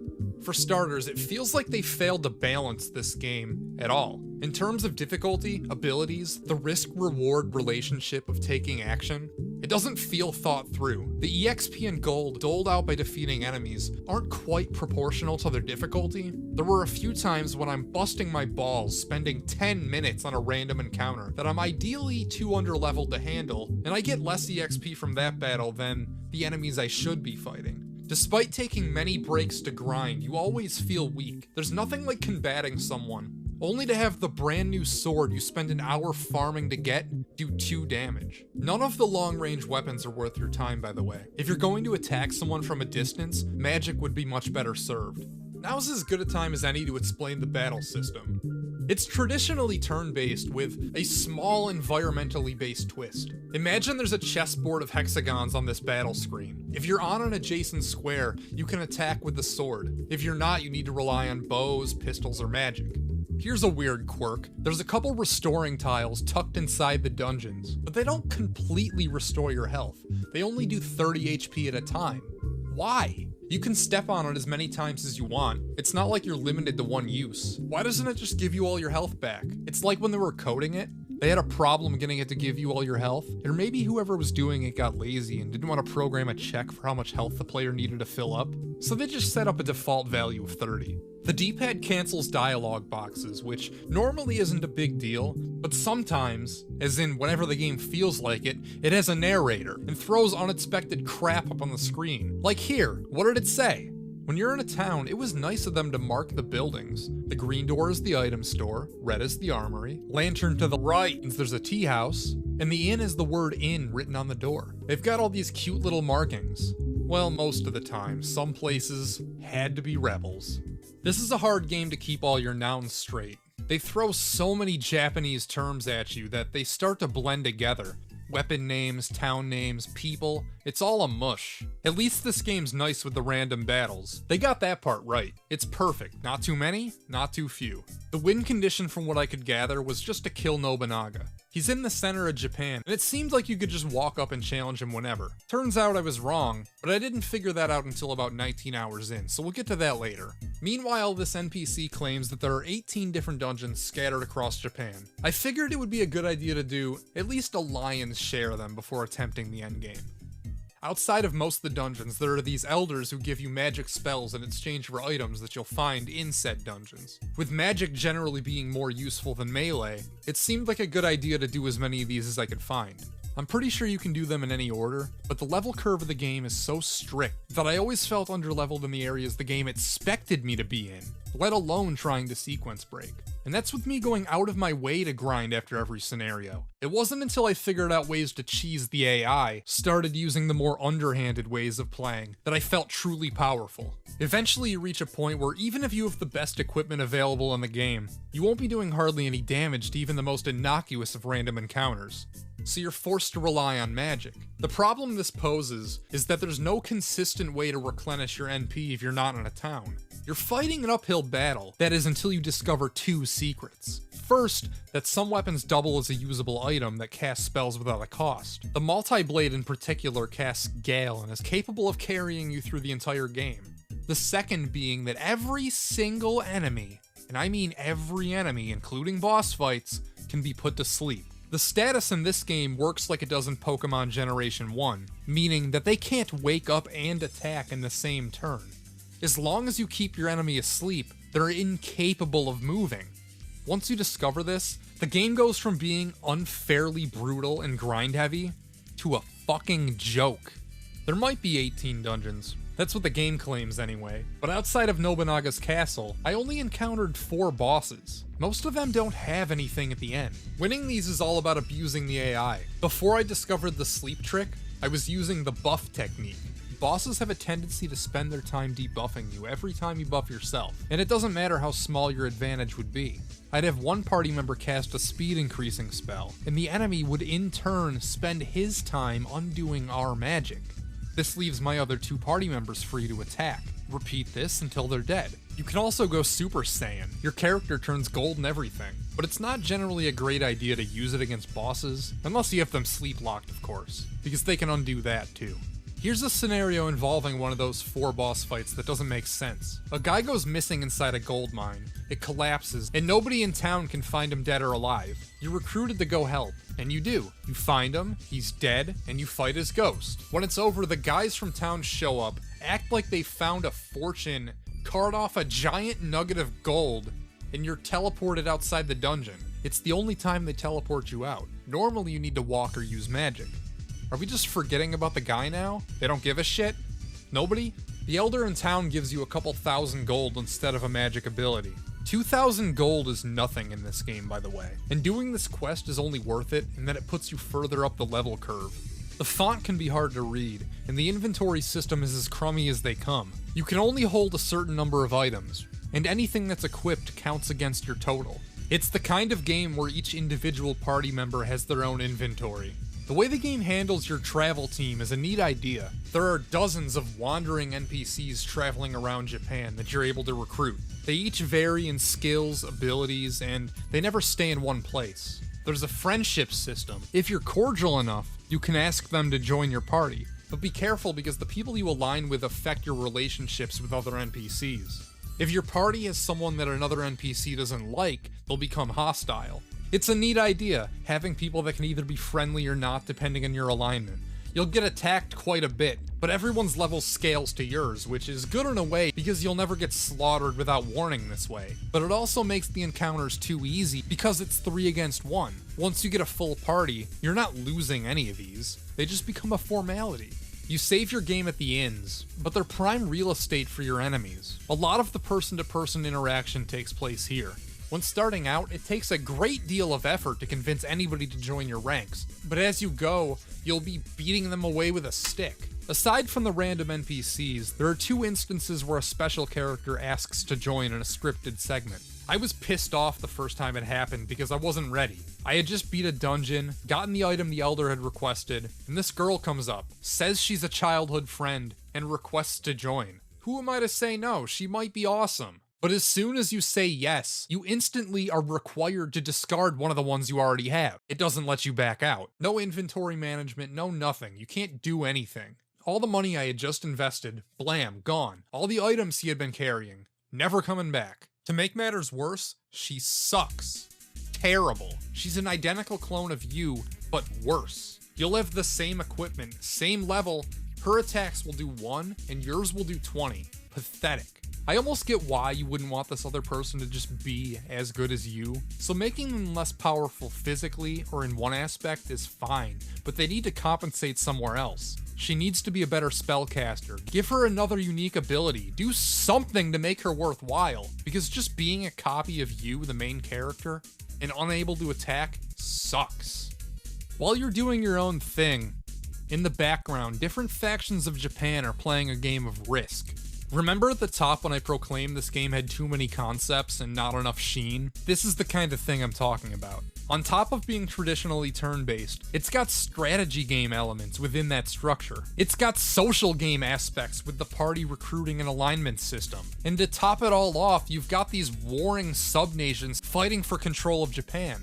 Nobunaga controls the red area in the middle, and he'll slowly take over more land the longer you take to get through the game. I'm assuming that if he conquers everything, you lose, but the amount of time that would have to take has to be gargantuan, because these people move slow. I ignored this for most of the playtime, until you get to the end and realize that you can't get into Nobunaga's castle. I was under the impression that I could just walk in there and try to fight him whenever. My plan was to get all the spells from the elders and do just that. But as I established earlier, I was wrong. What you really have to do is befriend a Dynamo, which is the leader of one of these segments you see here, convince them to battle Nobunaga, and conquer enough land until you get into the center here. This is when I first looked to the internet for help. I went to GameFAQs first, but as established there was nothing there. I was able to find a written guide somewhere else, but it wasn't entirely helpful, so I turned to YouTube. That's when I found the speedrun, looked at his strategy, and where I learned how useful putting enemies to sleep is. He went into a town, sabotaged it around a dozen times, gave some expensive items to the ruler of this patch of land right here, and then invaded his way west. The whole operation took him 15 minutes. No big deal, right? I try to do the exact same thing, except it doesn't work. In my game, he refuses to attack. No matter how many times I burn Nobunaga's shit down, no matter how many times I ask, he refuses to do it. It turns out, I discovered, that it has to do with how many generals the territory has. If it only has one, they can't invade anyone, so I try other Dynamos. The blue territory won't attack either. Not enough generals. I have no idea how to recruit new generals, how a territory acquires them, or anything about how they work, so I went west and talked to the Plaid territory over here. They have generals, and I convinced them into invading, but when the time came, he always canceled, and I couldn't figure out why. And you know what? I still don't know why! Maybe it's because he didn't think his sphere of influence was powerful enough? Or maybe he didn't think his army was good enough. But it didn't matter. It didn't matter how often I sabotaged the territory, he just wouldn't do it. Every time, he would cancel. So I went, and I tried to invade smaller sects. And it worked, he didn't cancel those. Eventually, we had a massive empire, and he was keen to start conquering Nobunaga's land. That is until we got one territory away, and he fucking stopped. Refused to attack. Just wouldn't do it. Canceled every time. I was fed up. Out of desperation, I went back east and asked my old friends. And guess what? Through some force of magic, he has generals now. And it fucking worked. He could actually invade, and he didn't fucking cancel. He did it. So the strategy that worked was the strategy in the speedrun. It just didn't work until I already spent 7 hours doing other crap. Yeah, 7 hours for something that should have taken 15 minutes. Alright, whatever. I just wanted to be done at that point. This game desperately needs a time skip button. It has a true-to-life in-game calendar. For some reason, you can only ask a Dynamo to invade in the first half, 15 days of a month, and the invasions only occur on the last day. So this part of the game devolved into asking the Dynamo to invade, going to the menu, hitting wait 30 times, just to have him say no and cancel the invasion. On the off chance they actually agree, the game turns into fucking Fire Emblem. Where did this come from? There's another style mixed in here? It's just another thing that this game is attempting to juggle, and it's the weakest of the bunch. These are insignificant, they're a waste of space. For some reason, you're the only one who can use magic, and as a result, nobody can challenge you. You're not going to lose. When making this, they should have just realized that this whole chunk was a sunk cost. The regular battle system is flawed, but it's leaps and bounds ahead of this. They should have just built on that, because this whole invasion angle is not fit to be in the final product. While I was ignoring all this, playing it like a traditional JRPG, I was having a good time. But then after getting involved with all this, I started to dread this game. That's a shame, because despite its embarrassingly gruff appearance, Inindo Way the Ninja is not horrible. I didn't hate it. Not at all. But the next game is another story. I beat it last night. That is the night before when I'm writing this script, not the night before when I'm reading it. Hell, you're probably not going to see this for another 2 weeks. But let me tell you about this one. It's another ninja game. It's called Super Ninja Boy. If there's anything I hated, anything in the whole series that I've hated so far, it's that one. Super Ninja Boy sucks.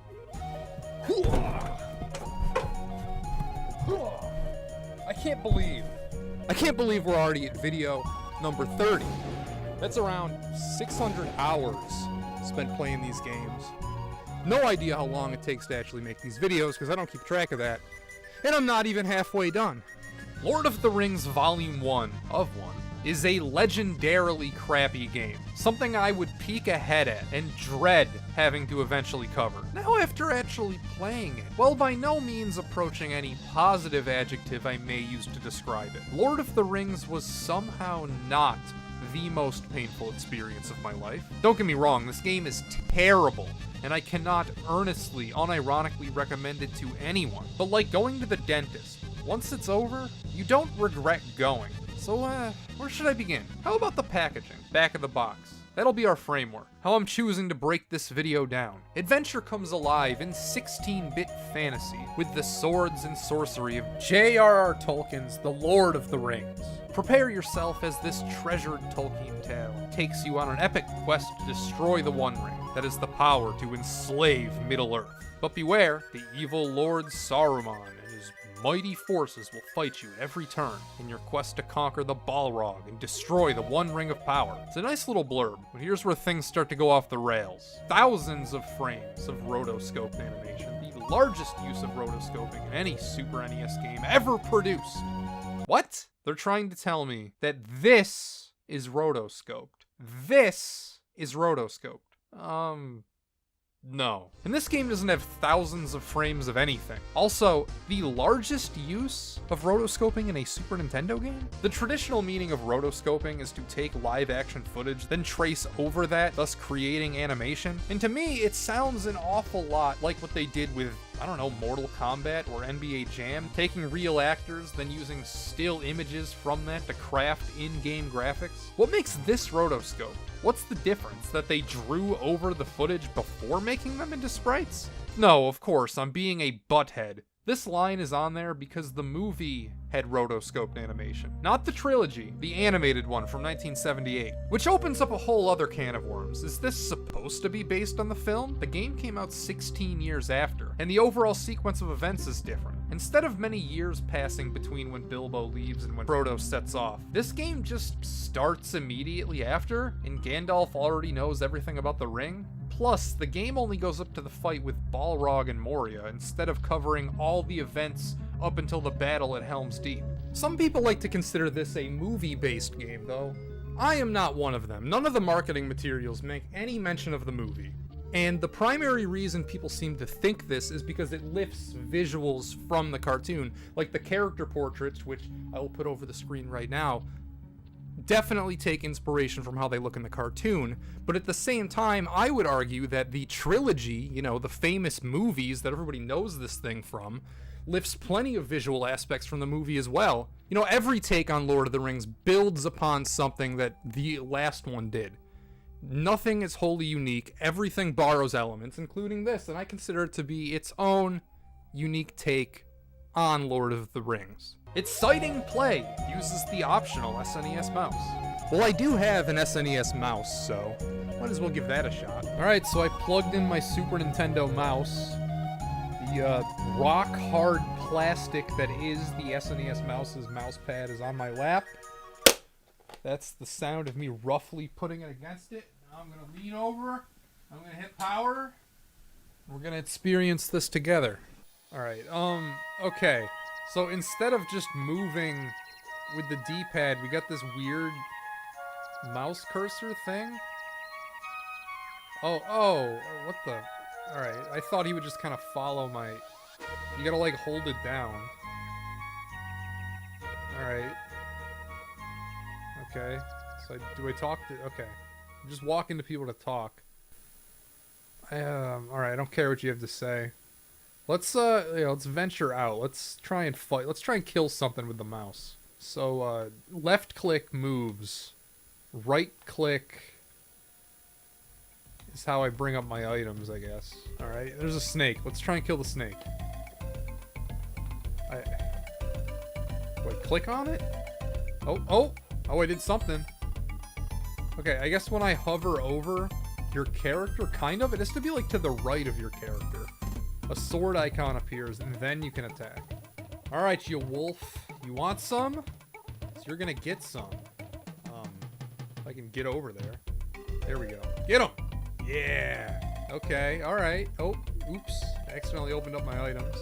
Because right-click both attacks and, like, switches to the item menu. Oh my god. Okay. So, like, if you miss it, this is so archaic. You have to fucking... You have to, like, it's so picky. Look, I'm on him, and it, like, doesn't appear until it's, like, to the right. Can I kill one? Okay, there we go. We killed a wolf. This is so stupid. Oh my god. Well, okay. So playing with the mouse sucks. It's so picky where you need to be to attack. It's like, it's not on him. It's to the right of him. It's like down and to the right. The first use of real-time combat in a party-based adventure game. Alright. You could defend the rotoscope claim. I still think it's bullshit. But you could make the argument. How the absolute fuck can you call this the first party-based adventure game with real-time combat? Not even just on the Super Nintendo. Like, the first game ever made to have real-time combat with more than one party member. Secret of Mana beat this game out. Eye of the Beholder has real-time combat. It has a party. Even something like Draken, you don't have any control, but it is combat, and it's in real time, and it's got a party. If you want to say it's about the co-op elements, then I don't know. Again, Secret of Mana has that. Or, I don't know, what about something like River City Ransom? Co-op beat-em-up adventure on the NES? Super Ninja Boy sucked ass, but it was 2 players, but it was an RPG, and it had real-time combat. I could probably list another 50 games, claiming this was the first to do anything. It wasn't even the first Lord of the Rings game. There were multiple released on various early 80s PCs. Even just advertising this game's combat in general is a joke. You call this combat? Look at how pathetic this sword stab is. And if I'm facing down, what kind of range does this thing have? It doesn't even look like he's swinging it. Why am I fighting wolves? In fact, let's list off every enemy in the game real quick. We have wolves, snakes, bats, ghosts, orcs, which come in 2 varieties, ring wraiths, which you can't kill, so you just need to run away from, and the Balrog. That's it. That's every enemy. And the vast majority of them are mundane foes like snakes and bats. All characters move in realistic, fluid animation. This game's animation is average at best, I would say. It's in this weird uncanny valley where it does look smooth. I'll give it that. But it doesn't look smooth enough. I don't know, I've definitely seen worse, so let's let this statement slide. Each character has their own unique personality and decision-making skills. If you've played this game for any amount of time after getting a second party member, you know. You fucking know. Let me tell you about the AI. Your party members are fucking worthless. Every last one of them. They do a horrendous job of following you. Their attacks are so slow and delayed that they never hit anything. Walk around any area for 5 seconds and you'll be alone because nobody else can keep up. Playing Lord of the Rings is like playing Sonic 2, only there's 4 Miles Tails per hours following you. And somehow they're even less useful. And it's not even like Sonic where you're moving fast so you can understand why you can't keep up. This game is so slow! And they can't even keep up then.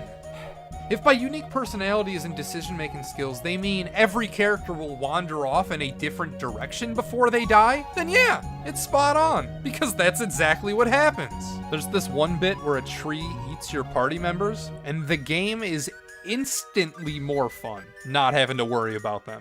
Unfortunately, this piece only lasts a couple minutes, at most, because the NPC you need to get them back is only 1 screen up from where you are. Despite what every reviewer on the internet will tell you about this game, there is indeed a way to get your party members back after they die. But I don't want to talk about it right now, because it ties in with another point I want to talk about later. Another revelation, another card I want to keep close to the vest for now. Utilizes the state-of-the-art ARDI sound system for realistic medieval music.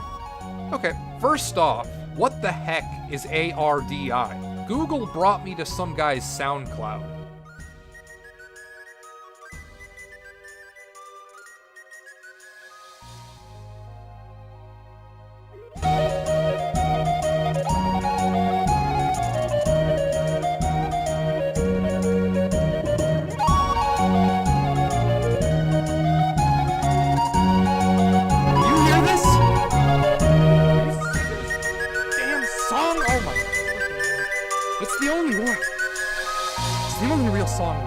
From the opening text to the ending cutscene, you're either hearing this goddamn song or interchangeable, just forgettable ambient sounds. This right here, that's their idea of realistic medieval music.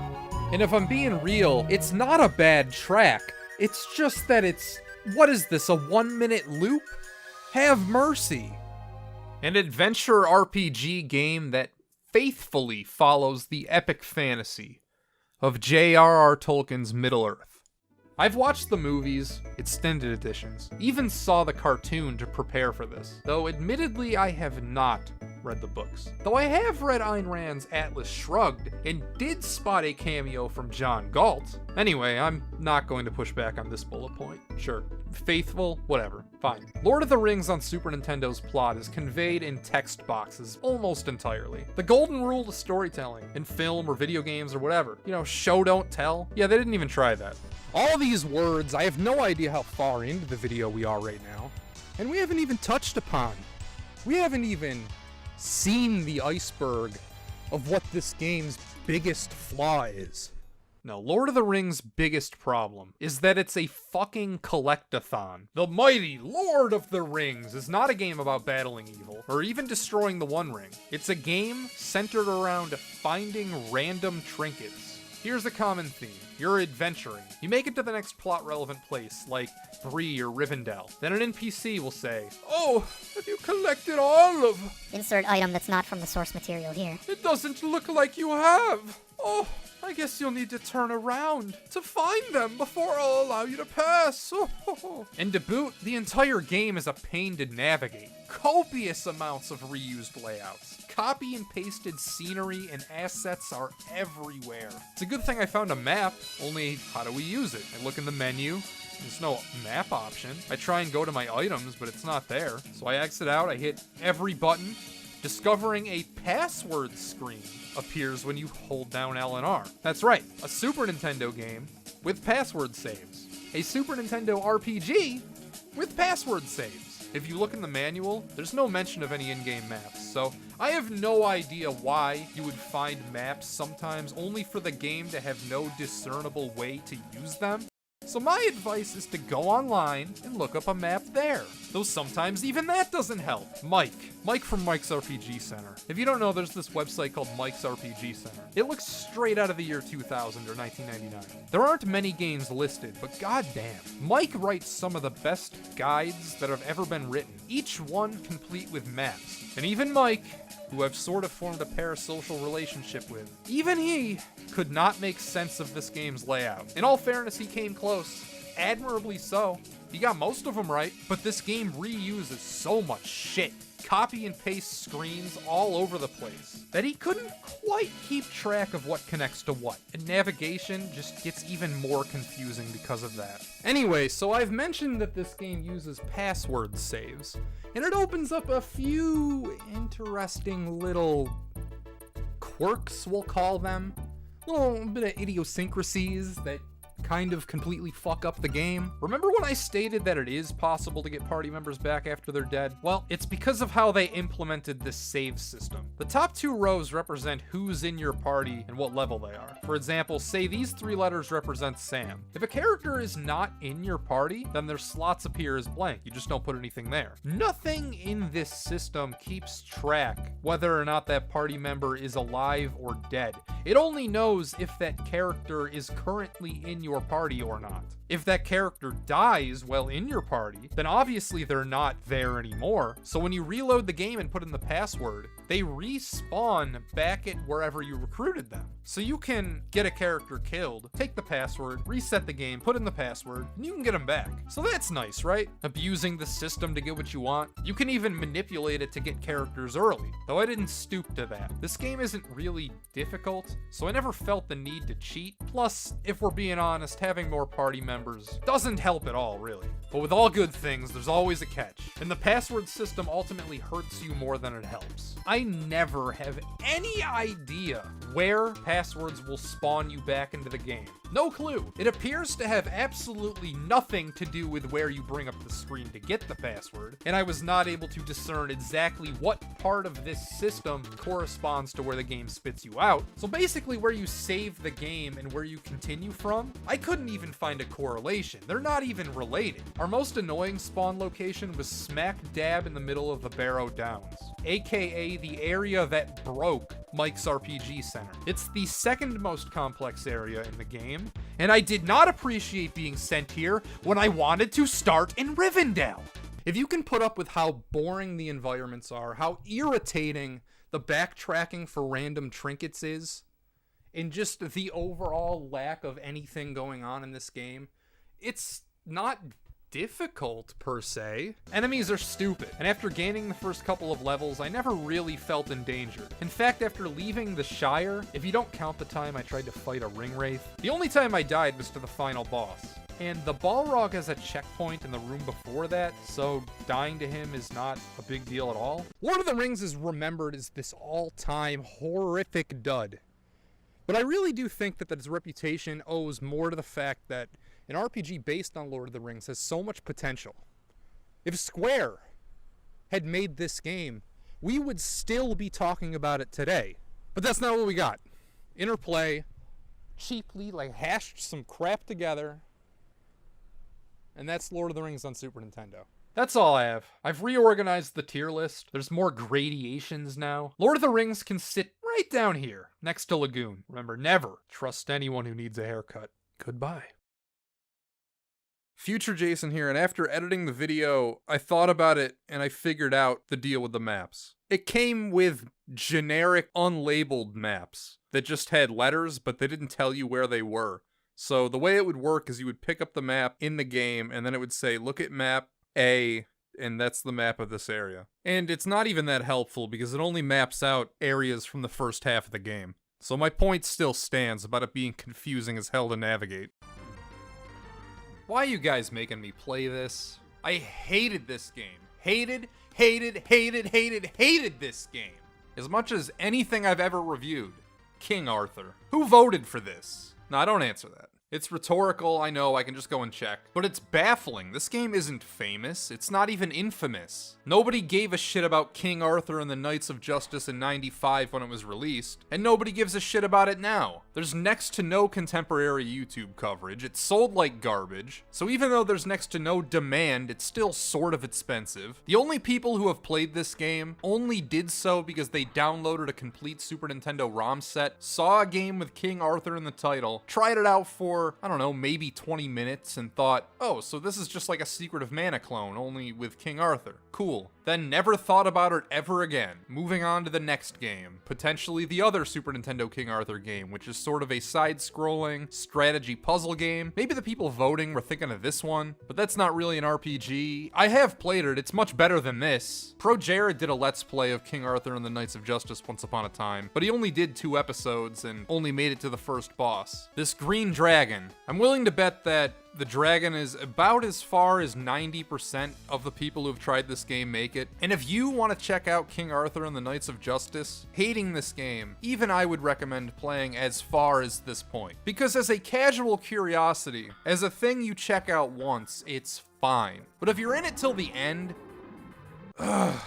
it's fucking terrible. And the worst part is that it's not awful in an obvious to point out, easy to make fun of kind of way. With some games like Lord of the Rings, yeah, is this who I'm controlling? You can tell right away this game sucks. In Lagoon, as soon as you hit attack, you know you're in for some serious shit. King Arthur never really has a moment like that. If you're simply passing on by, checking out a bunch of Super Nintendo games, it doesn't have that legendarily bad game stench. You really need to dig in to pick up on the scent. And I'm gonna come right out and say it. This game does not get enough crap. It belongs on any worst of the Super Nintendo, worst action RPGs, worst games based on King Arthur, worst games of whatever, fill in the blank. It belongs on those lists. I bring all of this up because the game actually undoubtedly makes a fairly strong first impression. Opening cutscene fills us in on the backstory. In medieval England, King Arthur's kingdom is in desperate peril. The sorceress Morgana has imprisoned Arthur and the Knights of the Round Table. No heroes remain in my time, so with my magic I search throughout time for help. Merlin the wizard then finds a football team, teleports them from present day back to the past, and there are King Arthur and the Knights of the Round Table. That's a winning concept. That sounds amazing. So we have this strong intro cutscene, then the game starts, and you can select any 2 knights at the round table to join your party. These big detailed graphics, they look fantastic. This is the best screen in the game where you're going through looking at all the different knights. You can even view their stats. I don't know why everybody's attributes appear to be almost exactly the same, but either way, this game's winning me over so far. Stepping outside, first impressions again are fair. It feels fine hitting things. You have this Secret of Mana styled combat with a recharging attack meter. Your fellow knights, your party members, actually seem helpful. In fact, they might be too competent. They fuck these warlords up worse than you do. 5 minutes in, and I thought we had some kind of hidden gem on our hands. Then you start to explore. Everything just sort of looks the same. There's no sense of direction, and you're just kind of wandering around without seeing anything too interesting for a while. Now, it's a delicate balance. Some games set you free, lets you explore to your heart's content, and they don't really offer any real sense of direction either, but they make up for it by populating these worlds with interesting people, just cool things to see and do. So you walk around for a few minutes, maybe around this time you'll bring up the map screen, and okay, it looks self-explanatory enough. You're on a long, vertically oriented island that somewhat resembles England. Wait a second, is England the name of the island? I know England's the country, but Scotland and Wales are on the island too. What's the name of the island? Calling it the United Kingdom wouldn't be right either. Hang on. Oh! I'm stupid. Great Britain is the name of the island. Anyway, Castle Camelot, where you started, is at the bottom of the map, and the supremely obvious end of the game is up top. Easy enough, your entire adventure on this map screen is already outlined. You're going to venture up this island from the castle to this desert-looking area up top. As of now, you'll likely only find 3 places of interest. This fairy lady who says you need to find some shield before you may wield Excalibur, these 2 statues that the game won't let you walk past, and this row of fire blocking your path, sort of. Blocking part of your path anyway. This wall of fire is too dangerous to try and cross. Let's ask Merlin if he knows a way to get past. Okay, I can't simply walk around. It wouldn't have been too much to ask to have them have the fire cover the entire path instead of part of it? I mean, whatever, it doesn't really matter, I digress. Walk back to the castle, it's not that far away, so it's fine. Talk to Merlin, who informs you that he needs 1 Eye of Newt, a monk should, a hairball, and a nightshade in order to brew a fireproof potion. Now, some people like to call these fetch quests, whenever you need to scour an area for specific items. I like to call them scavenger hunt quests. They're usually incredibly lame, and I never feel like doing them whenever they come up. In this case, we're limited to a fairly small area, so again, not terrible. Yet. After finding the items, we pass through the fire, which leads to a linear path, which I'll dub a pre-dungeon. You're not indoors, there's no real navigation, you're just kind of in the space which occupies the area between exploration and a proper dungeon. King Arthur's pre-dungeons range from awful to admittedly cool. There's this trial and error field with hidden holes all over the place. Reminds me of that one room in Chrono Trigger with Ozzy and those trap doors. Only you don't lose health in Chrono Trigger, and there's a save point down there, and treasure, and the easiest way to grind your TP in the whole game. Plus, Ozzy is a funny little guy, and it's endearing. It builds his character when he pulls a stunt like this. Here in King Arthur, you're just falling into holes repeatedly until you memorized where they all are. They don't stay open. Once you fall in one and make your way back to this screen, you need to remember where that hole was, or else you'll fall in again. King Arthur's pre-dungeons are things like that. Sort of half-baked, but you can almost imagine them in a better game. Eventually you come to the Green Dragon, the one from Pro Jared's Let's Play, aka the furthest anyone ever makes it in this game.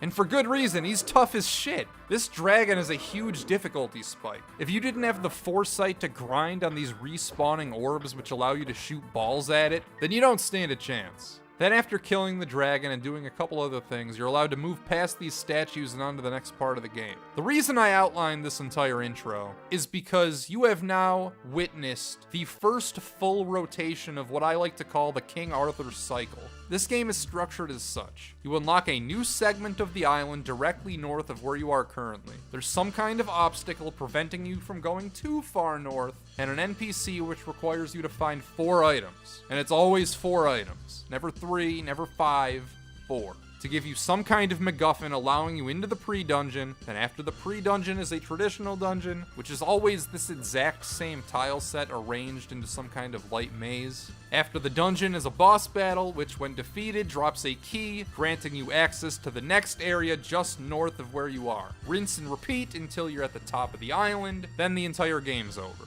This by itself isn't a deal breaker. Sure, it sucks that there's so many scavenger hunt quests. A game can get away with 1 or 2 of these at most before I'll call you out on it. Definitely not 12 like King Arthur here.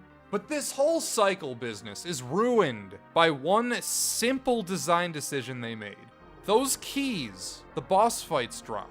Each key corresponds to exactly one particular knight. The only place you can swap out knights is at Castle Camelot. The game does not tell you ahead of time which key goes to which knight. If you do not have the correct knight as one of your 2 companions, Arthur will refuse to pick up the key. I am not kidding. This will drive you up a fucking wall. You'll go through the whole cycle only to get to this point, and the game will tell you to go all the way back to Castle Camelot so you can swap your stupid fucking party members just so you can pick up the dumb MacGuffin which allows you into the next part of the game. Not only that, but every time you pick up one of these keys, it warps you back to the castle anyway. Does that sound bad? No? Well, with this information, let's diagram a full cycle, the next cycle in fact.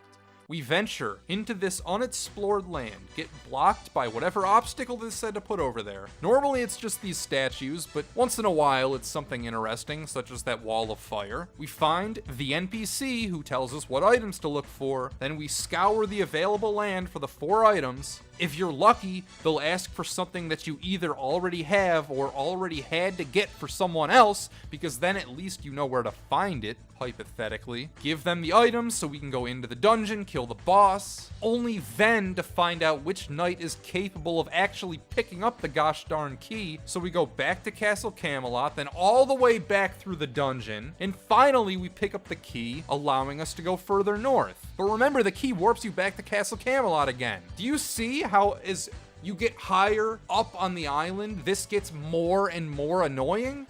Now, I couldn't think of a good spot to bring this next bit up, so I'll just mention it here. There's this invisible enemy that you can just wail on forever and he won't die, which fine, whatever, just walk past him, move on with your life, man. Only you can't, because in this game, once you aggro an enemy, it does not allow you to leave the screen. So either he dies or you die. And if he's invincible, I have no choice but to let him kill me. Eventually. Easier said than done, this guy sucks. I thought I was doing something wrong, so I looked it up, and according to Flying Omelet's walkthrough, not only was I not mistaken about this, apparently this guy is known to crash your entire game. And now's as good a time as any to mention that King Arthur relies on password saves, a Super Nintendo game from 1995 that still uses password saves. Albeit the shortest, simplest one you'll ever see, which is actually not a good thing because the shorter the password, the less data it's keeping track of. In this case, it only tracks your progression, aka how much of the island you have unlocked, all your items, any and all progression into a King Arthur cycle, all gone. And looking at this password makes you realize how basic King Arthur and the Knights of Justice is. There are no level ups, there are no experience points, money, shops, equipment, unlockable skills. There's absolutely no character progression at all, but they all act exactly the same. There's never a strategic reason to bring one over another. All you're going to do is randomly pick 2 whose keys you don't already have in the worthless pursuit of hopefully not having to backtrack one more time. You spend most of your time minute to minute in this game wandering around identical looking forests searching for anything you might be able to pick up off the ground, praying it's one of those 4 items you need to move on with your life.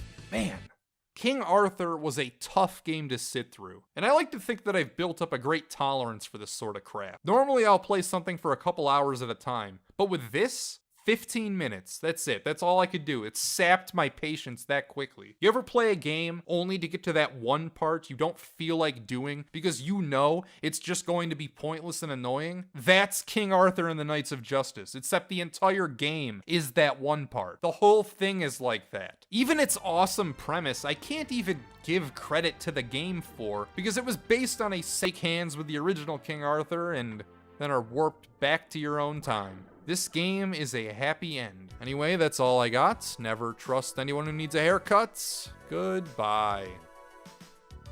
Remember to turn my fridge on. Jason. Did the T-Rex say, Jason? Live alive. And yes, that is how I will be pronouncing it for the duration of this video. And if you don't like that, then I don't like you, my friend.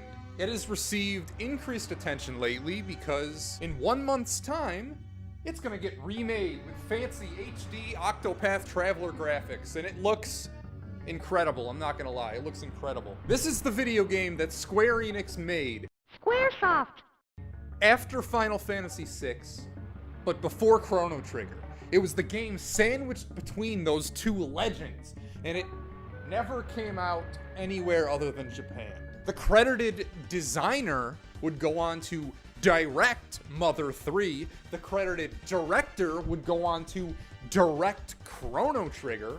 The guy who made Undertale wears its inspiration on his sleeve. Live Alive has some lofty standards to live up to. It's got the forbidden fruit syndrome of never coming out anywhere other than Japan. So people that are hipsters pretend to like it. It's got a 10 out of 10 concept with these different anthologies going on at the same time. Well, maybe not at the same time. You can pick anyone you want to do. It's like if Mega Man was a JRPG, you could pick what order you want to do the stories in. And then they all come together into this one amazing thing. It's a great concept. It's a 10 out of 10 wonderful concept. And I bet a lot of you are excited to play the remake, whether or not you've played the original or not. Oh, spoiler warning, by the way. So consider this your spoiler warning. If you're gonna play the remake in a month, maybe click out of the video now. Actually, you know what? I'll do the tier list. I'll do the tier list right now. With a heavy heart, it pains me to say this. Live Alive is just good. It's not a masterpiece. It's just good. All right, so full stop, spoilers. Spoilers start here. I'm gonna talk about the whole game right now. So you're given a choice between 7 different scenarios represented by their main characters. They aren't connected, and what order you do them will not change any events and subsequent choices. They're all completely self-contained, complete with their own opening and closing credits. I started with Ninja, and oh boy, what an introduction. First time players, maybe stay away, probably you shouldn't follow my lead, because it is by far the most complicated and intricate one. Before you even lock in your choice, there's a little blurb explaining what this chapter is all about, and it poses a challenge. Can you kill 100 men? The women are tallied too, so I guess it should say people. Anyway, nitpick aside, despite this message, the game introduces stealth mechanics. There are no random battles, a fact that is as true about this segment as it is about all the others, for the most part. You need to actually get spotted by the guards or talk to somebody to engage in combat. Holding Y makes you invisible, so the game is funneling you towards maybe trying to avoid all possible encounters. But what about that message? Can I kill 100 men? We're hit with this dichotomy. Do you try and murder all 100 people? Or try to sneak your way to the end? Sounds kind of familiar, huh? It's nowhere near as fleshed out as that certain other game, and this entire setup exposes a problem hovering over the entirety of Live Alive. Doing challenge runs like this is almost hard to justify. Because each chapter is independent, it's a tough sell to have a player go out of their way to do optional challenges because the carryover is so small. It won't affect any of the other chapters. Whatever I do here is essentially going to be self-contained. Doing these won't affect the ending, it won't affect what happens in any other chapter. In most games you do it for loot, for items, for weapons, things that you can carry with you for the rest of the game. But the chapter is just going to end and I'm no longer going to have access to any of this stuff. Once you're done with the ninja, we won't see him again until the final chapter. And the final chapter is just as short as all the other ones. So as a gamer, where does your motivation come from? If you're a self-motivated gamer, if you're the kind of person to squeeze everything, leave no part of the buffalo to waste, maybe you would run through this 3 times, pacifist genocide, and then the easiest route to do what I did, just ignore all of this and kill whoever gets in your way. From where I see it, what's the point? I'm gonna sit here and make the game more difficult or time consuming just so one of my 7 party members in the final chapters starts with better equipment? You can't even use all 7 in your party anyway. Also, this game never gets hard. You're never going to struggle through any fights. So power incentives like that hold no power over a practical-minded player. It's like, why take the winding path with the optional treasures when you can just walk straight to the end and get to the next chapter? Still, don't get me wrong, I had a difficult time here. Not in combat, but in navigation. There's traps, hidden doors, places you can string a rope across to create your own shortcuts, places where you can fall down and end up in new areas. This chapter took me 4 hours, 9 minutes to complete, which was the longest in the whole game, including the finale. You should chalk that up to it being the first one I picked and not really knowing what was going on or where to go or anything about it. If I were to replay it now after finishing the game, I could probably do it in about half the time, 2 hours flat. But all in all, it's an impressive start. Ninja is meaty enough to be its own standalone game, something not many of the other chapters can claim. In Live Alive, anytime an enemy is defeated, it always says, right on. All I can say is that the remake better keep this, or there will be hell to pay. There will be hell to pay. I mean, like, whatcha, whatcha, whatcha, whatcha.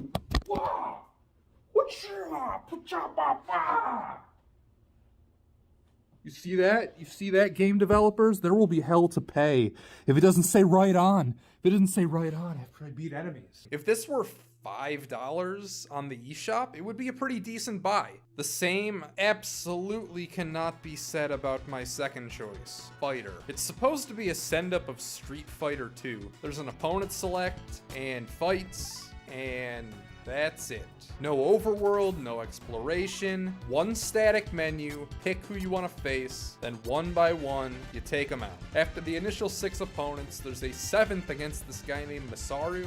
Something every chapter shares is the combat system. Everything is turn and grid based. Most similar to, I don't know, Inindo Way of the Ninja? Or maybe the Mega Man Battle Network games, though I haven't played much of those, so maybe not. 7 battles. That's it. The chapter is 7 battles. There's not even really a story. You just train, you fight 7 people, and you're done. Ninja could have potentially had 100, and it's got all this stealth action going on. So the first 2 that I picked were the extremes. They were the most complicated and the least complicated, bar none. And it goes to show that not all chapters are created equal. Some are just dumb little fights that probably don't even need to be in the game because it doesn't add much of anything. After Fighter, I tried Kung Fu, which ended up being one of my favorites. You're an old Kung Fu master that has no kids, no family, nobody to remember him, nobody to pass his legacy on to. So he decides to take on pupils. You can divide this chapter up into thirds, and the first segment is to find your students. There's no choice or player agency. You'll always end up with the same 3. Next is the training, which is both annoying and cool. You fight your students a total of 16 times, which is grating having to do 16 of the same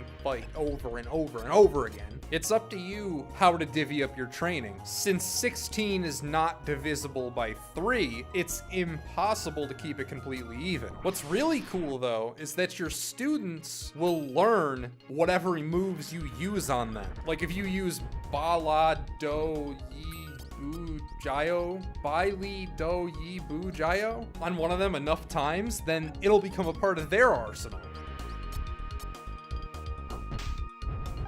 After all this training, tragically 2 of your students will die, leaving only you and whomever you chose to train the most. Our last third is retaliation. You storm the enemy's hideout and with your dying breath claim your revenge, leaving your student as the new Kung Fu master. It even replaces the character sprite when you're selecting a chapter on the main menu. A brisk 1 hour and 40 minutes. This is how it's done. It's the most story-intensive one so far. It's told in an effective way, and I really enjoyed this one. Next was Caveman, and it's about mankind discovering the first woman, I think.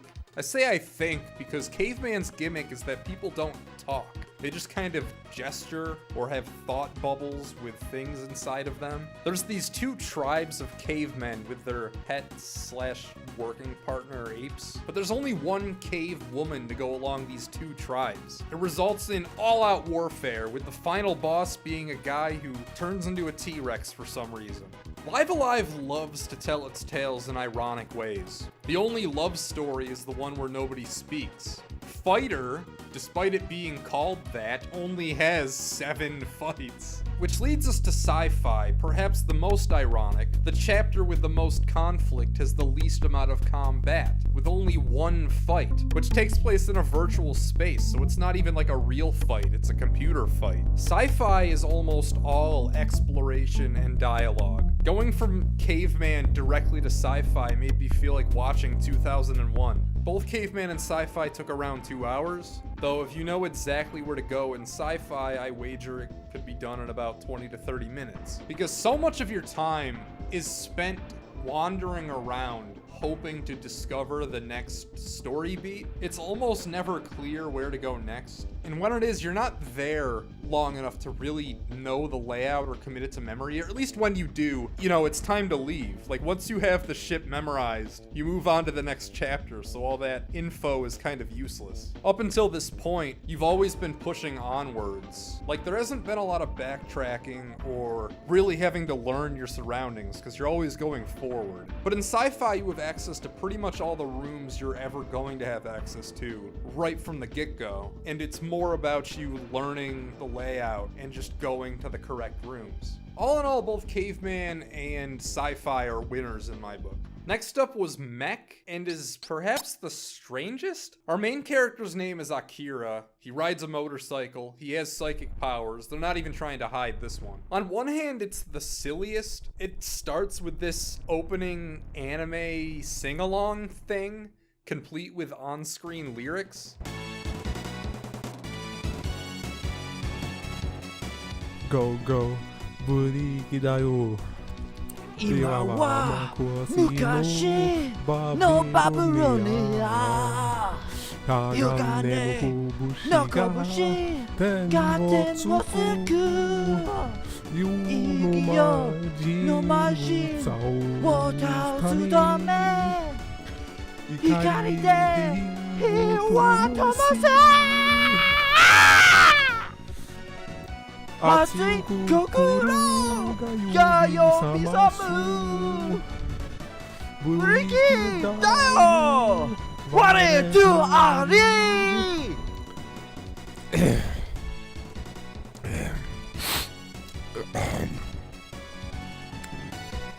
Go go.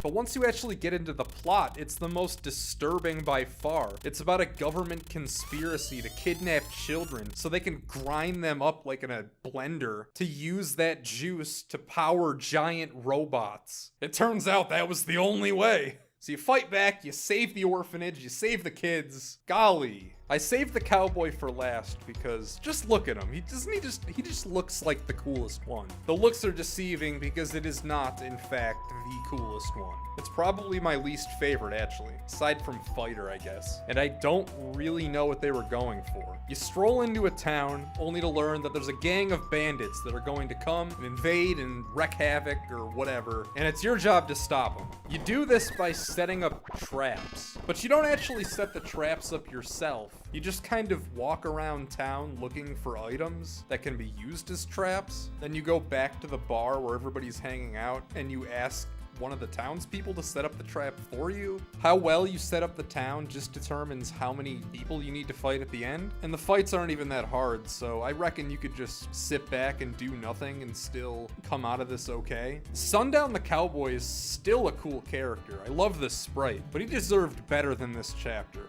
After completing all 7, an 8th opens up starring Oristed, which is the most like a traditional JRPG. For the first time, we have random battles, and holy cow, no. They were not missed, and introducing them this late in the game is just annoying. There's a princess, she gets kidnapped, and it's your job to save her. It sets up this stereotypical premise, only to undercut it by pulling the rug out from under you. Along the way, you accidentally murder the king, believing he's a demon, which turns you into a fugitive, but you tell yourself not to give up, that it's gonna be okay, because even if the whole world is against you, the princess is still out there, and she still loves you. So you slay the real demon, free the princess, and it turns out she has Stockholm Syndrome. She's heartbroken and fucking hates you. Then she kills herself. Everybody betray me. I fed up with this world. Orsted turns heel, becomes this evil, time-devouring demon monster, threatens to destroy everything, everywhere, all at once. So all the heroes from the other chapters are now teleported through time, and they need to stop him. That's how everything connects. They're just kind of teleported through time to stop this one evil monster. This whole chapter's cool. It's cool that it turns out that the traditional JRPG hero ends up being the big bad villain. I like how they set that up. This is a cool chapter. The Chrono Trigger influence, or maybe the other way around, is apparent here. Because when you think about it, Chrono Trigger is a game where there's these mostly self-contained stories throughout different times, and they all team up. They all come together to defeat the evil. Chrono Trigger retroactively makes Live Alive seem like a much lesser game, because it does the Live Alive premise in such a more clever, a more outstanding way. Just everything in that game feels so effortless. And then you play Live Alive and it's like, I don't know. They each had their own stories, which means that they're heroes, so heroes gotta beat the villain. Here's the villain. And they just kind of like put them all in the same world. It's kind of lame. I think it's kind of lame. At this point, you pick your protagonist. I chose Sundown because, hey, he deserved better. Interestingly, you can still pick Orsted, which puts you in a boss rush against all the other heroes. That's an amazing touch. You can still choose to play as the villain even after he becomes the villain. Though if you pick anyone else, it basically has you retread the same environments you just did as Orsted, complete with the random battles. And if you're expecting some grand finale, there really isn't one. You just kind of go through the same dungeon and then defeat Orsted. And that's it. That's Live Alive. It's like the whole time you're waiting. You're just waiting for these stories to converge into something really special. And then they just kind of don't. Everything is just kind of like its own loose thread. There are some neat ideas here for sure, but I don't think Live Alive really sticks the landing. It's just a game with a really good premise, but the execution isn't all there. Anyway, that's all I got. Never trust anyone who needs a haircut. Goodbye. Look what I got. Now let me tell you, you might not know what Obitus is. I don't know what the hell Obitus is, or at least I didn't. Obviously I do know, I already played the game, but you know, you see every SNES RPG, and you might think that I mean Final Fantasy, that it's about Dragon Quest, that it's about Shin Megami Tensei, but no. This right here, this is the lifeblood. This is what the series is all about. Obitus? What the f*** is an Obitus? Well, let's find out together. Forgot the controller. Game starts and you're in this room, and it scrolls from side to side, kind of like you're in a town in Shining in the Darkness or Arcana. So I hit every button to see what they do. So it looks like Y picks up stuff, X drops that. That's a little weird. Why is there a drop item button? Can't think of any time I'd want to use that. What, can I only have one item? Oh no, I can pick both up, and L and R cycles between them. So I select the key, hit every button, it looks like B uses items, and we leave the tower. We're leaving Sanctuary of the Tower, okay. Alright, so, wait. I'm taking damage? What? What was that, 1 second after I left the tower and this guy's punching me? What do I do? Well, I don't have any weapons, so it looks like my only choice is to run away.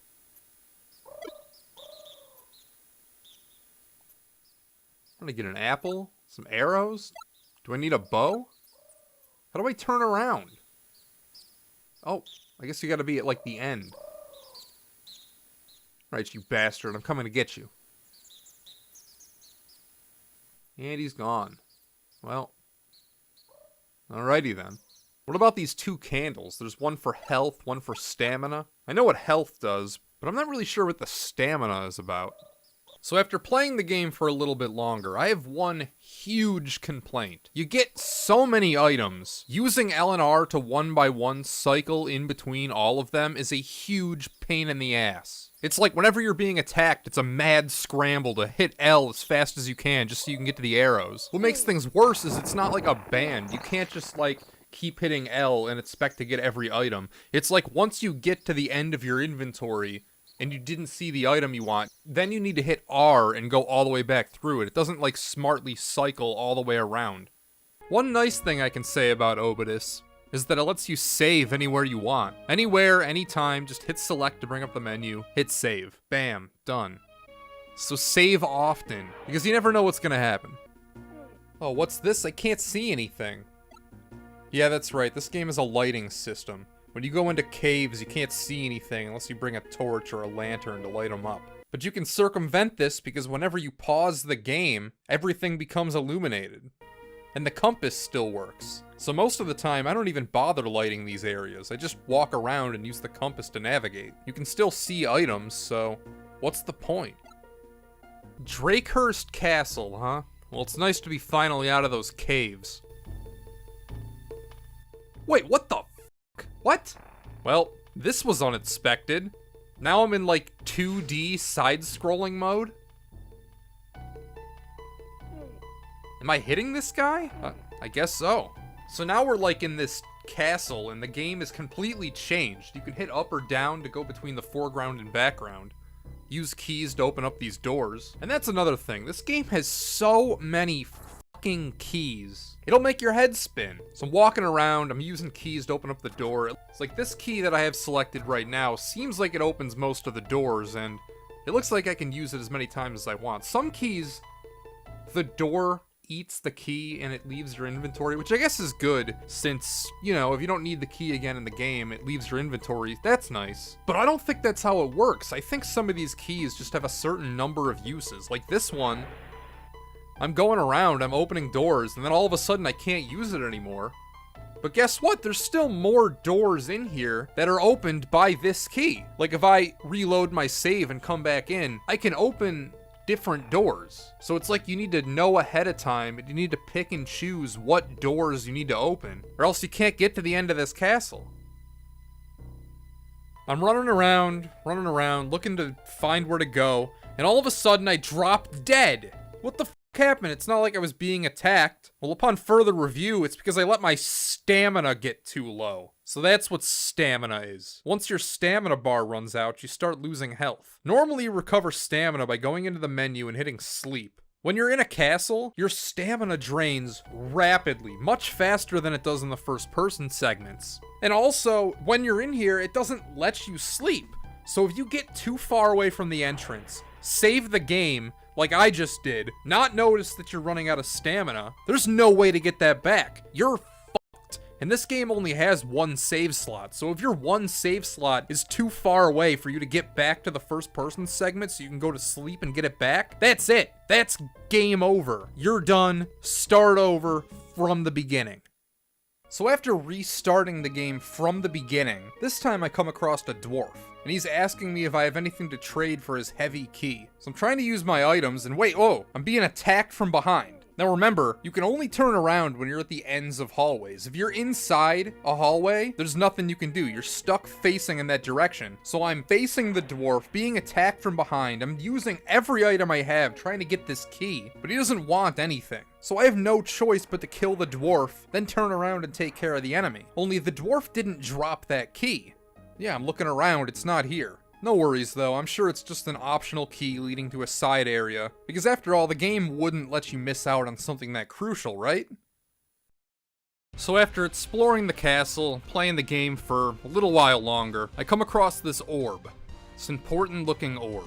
I backtrack a little and we end up in that room we started the game in. So it turns out Obitus is structured something like this. Imagine the starting room is at the center of this blank paint document. There are 4 doors leading in 4 different directions, each of them leading to a separate quadrant of the game. In each quadrant, there's tons of items, NPCs, enemies, traps, castles, whatever. All the shit you'd expect is in each quadrant, and they're basically separated off from each other. The 2 main things the game expects you to find in each corner of the game is one of these orbs and a key that lets you open up another section from this central room. So I have the orb and a shitload of keys. I try all of them on all the doors, and guess what? None of them work. Because you know why? You probably know why. That key the dwarf had was the one you need. Seeing that the dwarf is dead, there's no other way to get the key, meaning that I need to restart the entire game from the beginning again. Again! The game played a nasty trick on me. You know what? I have no honor at this point. We're looking up a guide, we're looking up maps, I don't give a shit. I just want to get through this game. So I found a map. The entire game is small enough that it fits on this one JPEG, and it confirms the suspicions I had earlier. Remember the castle, how I mentioned that it seemed like there were more doors than you were able to use the key? Well, I counted. You can use the key 6 times. They open up these blue doors you see here on the map. You see a fucking problem? There's more than 6 goddamn doors in this castle. Alright, well, whatever. We have a fucking guide now, so just gonna put my nose to the grindstone and just fucking do it. Alright, let's find out how you're actually supposed to get the key from the dwarf. Well, it turns out that's what the drop item button is for. You're supposed to drop a gold bar at his feet, which looks like a stick of butter, by the way, and he will give you the key. Alright, okay. There's no more roadblocks, no more excuses. We're getting this shit done now. The game is so pathetically small by the looks of this map. I bet it'll end up being the shortest game by far if we don't count these soft locks. In fact, you know what? Let's time it.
So 1 hour and 58 minutes later, here we are ready to watch the ending of the game. I hope you weren't expecting, I don't know, a final boss or anything climactic, because of course you're not getting any of that from this. All in all, what do I think? Game sucks. F tier. There's a reason nobody ever talks about Obitus. It's a nothing game. It's the kind of thing you would expect from a late 80s PC game, where there was no quality control. People could just release whatever the hell they wanted on that platform. But for a Super Nintendo game, this had to go through checks at Nintendo, and they approved it. It just... I almost don't believe that this managed to get past. It's like even they didn't care. There aren't even any credits. And I don't blame them. I would be ashamed to put my name on this too. So that's all I got. Don't ever trust anyone who needs a haircut. This game. See you later.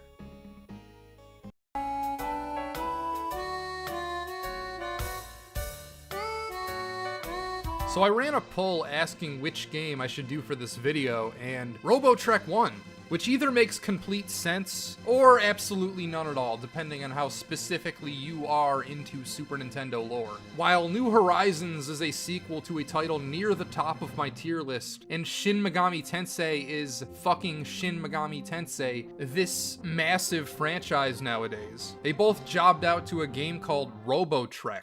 because it was the product of a developer named Quintet, aka the people who made ActRaiser, Illusion of Gaia, Terranigma, Cult Classics, 3 of the most beloved on the Super Nintendo, some might say. Each of their titles are known for being thematically tied, centering around the creation and the meaning of life, mankind's dual nature, the impacts of evolution on societies and populations at large, existential topics, something you did not get much of on the Super Nintendo. Robotrek, however, shares almost none of these traits. Aside from Quintet's signature font and company logo, I guess, you would never know where this came from. People do not talk about Robotrek nearly as much as most other Quintet titles, and now after having beaten it, I must say, deservedly so. I completely understand why this game doesn't come up nearly as much as the other ones they've made. Because Robotrek is, in a word, uninteresting? No, that's not really fair. Maybe...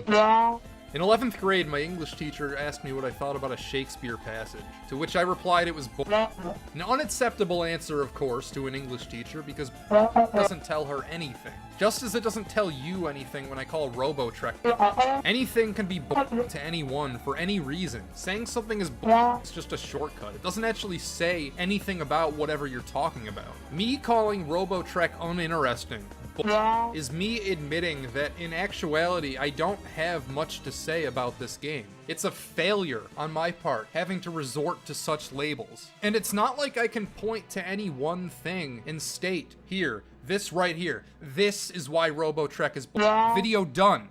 Looking at these games doesn't quite work like that. In fact, I could do the exact opposite and then just bullshit and lie and say that I enjoyed the game, because I can point to concrete things that, at least on paper, are great, interesting, non-ideas. Its combat, for instance, grants you unlimited freedom. You build these robots, name them yourself, can equip whatever you want on them, can distribute stats any way you see fit, and if you don't like how you've built a robot, you can re-accolate all these stat points and equipment at will. You can even craft custom attacks by specifying what equipped item they should be able to use in which order. And of course, you name these yourself too. Robotrek contains some of the most customizable fighters, one of the most customizable battle parties I've ever seen, and boss fights are difficult enough that I would regularly lose on my first attempt, only for me to redistribute my stat points or change my equipment around to something that makes more sense for that specific boss. They actually need foresight and tactics to beat. I put more thought into my battle strategy here than in most other games for sure. I particularly enjoyed this one bit where you go back in time and you can do these little side quests that affect the game world back in present day. My favorite is this scenario where throughout the whole game these two families have had this long-standing feud, and when you go back in time you discover that it's all just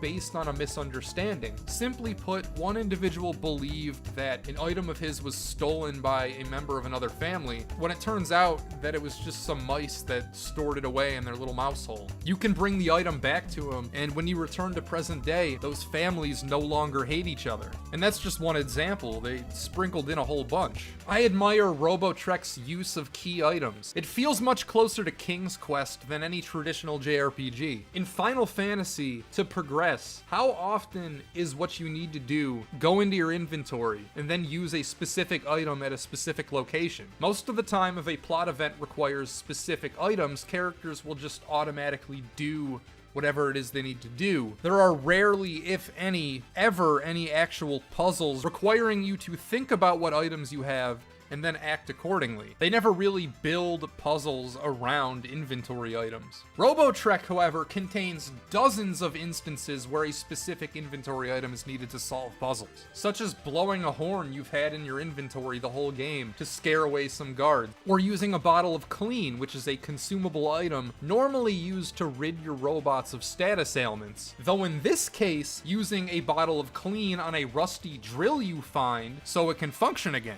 Genius. And there are many, many even more clever examples than that. Yet, to me anyway, Robotrek is... Normally when I play a game for the channel, it's hardest to first start a new game. Sometimes I really need to psych myself up because not every game I go into equally is motivated. Sometimes I'm excited, but sometimes I just go in cold, which was the case here, and that's not uncommon. Then I work whatever the game I'm playing is into my daily routine. 9 times out of 10, I always end up getting engrossed. Every day looking forward to continuing my adventure, looking forward to playing whatever game I'm playing. If it doesn't happen at first, usually at a certain point, I'll just adjust to the crap factor, as the AVGN would say. I'll adjust to whatever the game is throwing at me and start enjoying myself. Even titles such as Lord of the Rings, an awful, putrid piece of software no matter how you look at it, I'm still enjoying myself. I'm not bored while I'm playing. I'm licking my lips going, oh boy, this video's gonna be good. I can laugh at certain elements, where with Robotrek that just sort of never happened. I beat this game, 21 hours, 33 minutes, and felt nothing. Motivation never came, inspiration for an awesome video idea never struck. I just sort of joylessly forced myself through it.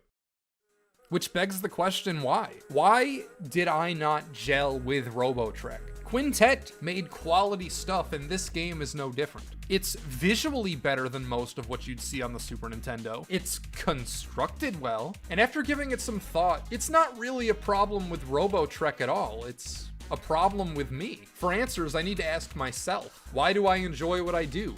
What do I value in a video game?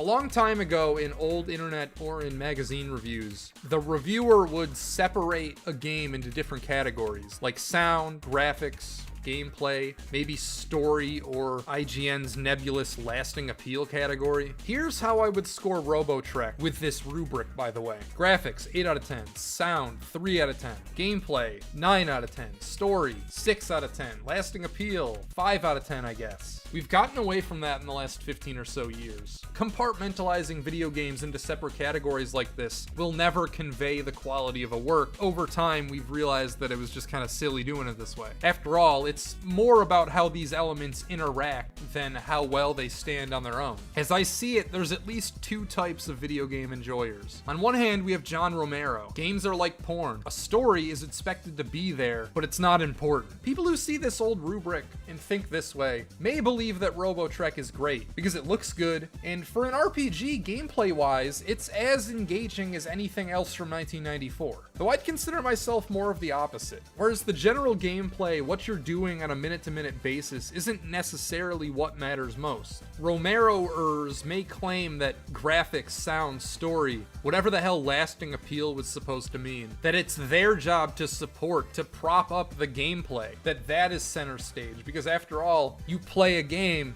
to play a game. So naturally, the gameplay should be king. Though oftentimes, I find myself gravitating towards titles with an inverse approach, whereas gameplay simply serves as a means to an end, as a way to deliver music, or to tell a story, or make a statement, or to show off some cool art design or imagery, to put yourself in this space and to use gameplay, even if that means making it annoying on purpose, to convey one singular vision. Coincidentally, Quintet's most famous title serves as a perfect example as to what I'm attempting to get across. Enter ActRaiser. Its side-scrolling segments are floaty, the collision feels off, it controls like shit, its town-building segments are entirely one-dimensional, and it doesn't feel like they balanced the difficulty hardly at all. And yet, none of that matters because what you are literally doing at any given moment is secondary. ActRaiser is a vehicle to deliver some pseudo-philosophy, biblical-esque art, imagery, and a fantasy of playing as God. When packaged together, Quintet created something special, despite it not being a technical masterclass. Look at the top of my tier list. Dragon Quest V? Basic. When you envision a generic turn-based RPG, you've just thought of Dragon Quest V. Doesn't matter. Not the point. Uncharted Waters? Repetitive. Reuses the same layout for every town. You spend 95% of your time simply traveling, sailing, waiting for your ship to get where you are going. Again, doesn't matter. Not the point. Final Fantasy III. Broken. Some characters' abilities, it's like they didn't even test. Again. Doesn't matter. Not the point. My last video, Deadly Premonition. A masterpiece, though if we're scoring it based on the old IGN rubric, what would its gameplay score be? A 2? Wait, IGN actually did give Deadly Premonition a 2 out of 10, and that's an overall score, not even just a category score. Eric Birdving must be a gameplay as king absolutist. And nobody's wrong. People all value different things. Everything is an opinion. Non-biased, factual truth does not exist in the realm of video game criticism anyway. With that being said, Robotrek is...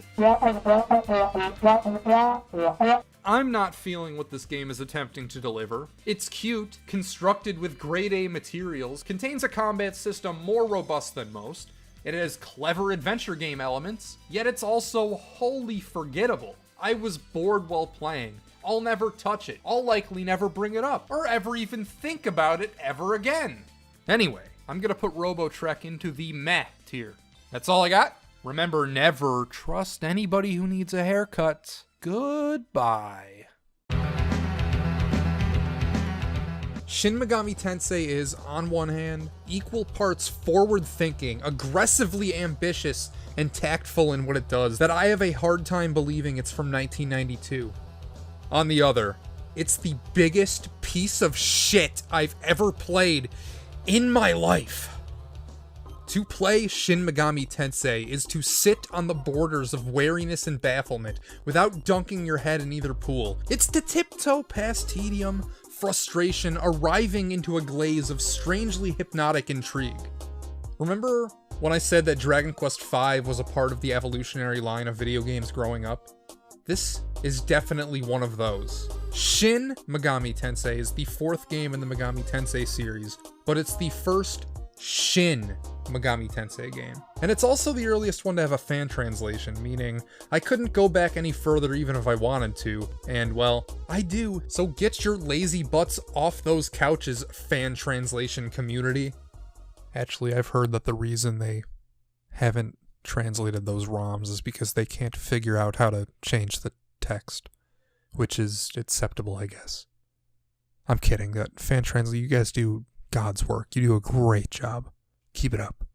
With Dragon Quest, it's inexcusable that it wasn't translated and officially released here. Enix still had a strong American branch that localized a lot of Super Nintendo games. The infrastructure was in place, they just never made it happen. With this game, I understand. One of the first things you see is Jesus on the cross. You're probably well aware of Nintendo's pearl-clutching philosophy of the early 90s. If SMT would have come out here, it would have just been cannon fodder. Nintendo would have been in court suggesting that Night Trap was too violent to ever appear on a Nintendo console. Meanwhile, looking like massive hypocrites as they harbor to work with religious warfare, naked women swimming in a lake, and realistic portrayals of Old Testament genocide. Shin Megami Tensei is a game where America nukes Japan. Again. God floods the earth. Again. I'm getting a bit ahead of myself. I am Jason Graves. Never trust anyone who needs a haircut. And Shin Megami Tensei is a dungeon crawler, so you'll spend 99% of the playtime as a rat running through a maze. It takes place in a contemporary setting, which sets it apart from the chaff right off the bat. Stephen Hawking is inventing a way to instantly teleport from one place to another. He accidentally makes contact with the demonic realm. This results in these creatures making a portal to Earth and attacking the people of Tokyo. After that, shit goes from 0 to 60 real fast. Within a day, the USA is invading, a resistance group forms protesting the Japanese government, the Christian church uses demons to gain support and raise funds to build this big-ass mega cathedral where God will come down from heaven to save humanity, and another religion springs up glorifying Lucifer in opposition. It starts out as a conflict with a lot of different parties vying for influence. After about 10% of the game, America nukes Japan, and you're teleported into the future 30 years. Presumably all governmental forces have been toppled in favor of local warlords running fragmented communities. The only two groups remaining are the Church and the Church of Satan. You need to decide which side you want to support, or if you'll just go rogue and kill everyone. You'll wrap your head around the concept, and the time skip results in a lot of great moments. When you first come out of the land between times, this homeless guy asks for some money. When you try to give him some, you learn that it's become worthless. The game makes you sit there while your currency indicator slowly counts all the way down to 0.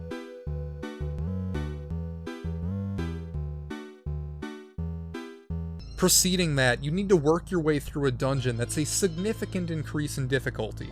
You're trapped inside without access to the overworld. There's one central save and heal spot. You keep going back and slowly make your way closer to the outside. When you're about to leave, the twosome standing in your way are the same demons who moments ago were generously healing and saving your progress. You need to kill your save point to escape. In general, the points at which you're allowed to save are spread so far apart, but this is the most egregious example. You're back on the overworld, but everything is destroyed. You're essentially in a new place. Without any direction, you're free to roam around, but it's been an hour since you last saved, so that's priority number 1. Have fun wandering into a building, only to be ambushed by demons 30 levels your senior. That happened to me. I was not impressed. I'm not a complete noob when it comes to the SMT series. I've beaten both Shin Megami Tensei 4 and Persona 5, and have dabbled in a few of the other games, so I knew going in that multiple endings were likely going to be on the table. Early on I got the sense that the game was trying to pull me in 2 different directions, between either supporting the Americans or the Japanese resistance force. It's cute that the American ambassador speaks in broken sentences, because he's a foreigner and wouldn't be conversing in his first language. It's a nice touch, but not a nice enough touch to prevent me from killing him. At the start, I made an earnest attempt to stay neutral, but I wasn't using an alignment guide, so at some point I became what is known as lawful. Once that started, I decided to lean into it. Staying neutral requires you to be twice as violent anyway. Law means that I sided with Jesus. There's talk of Adam, Eve, God floods the earth. There's a lot of stuff referencing the Bible. Let's look at the character of Yuriko. When you first see her, she's the woman bathing in a lake in your dream. Your first real-life interaction is a scenario when she's coordinating the public execution of the female protagonist. This was before the nuclear apocalypse, by the way, so the world was already going to shit, apparently. Early on, you meet an old man at the park who shows you a vision of the near future. Your mom warns you not to go forward, and then you get your ass kicked by a boss. But when the premonition comes true, instead of your mom waiting outside, it's Yuriko. At the end of the game, she admits her motivations were that of envy for the female protagonist, because she gets to be with you and not her. But of course you guys can't be together, because the nakedness of thy mother shalt thou not uncover, she is thy mother.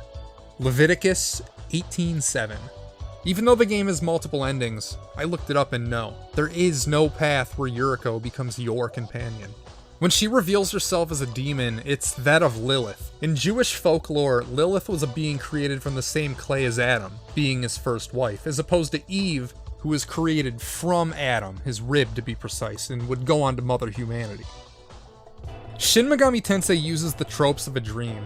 Everything dream-related happens at a breakneck pace. Within the first hour, there's the dream in bed and the old man at the park.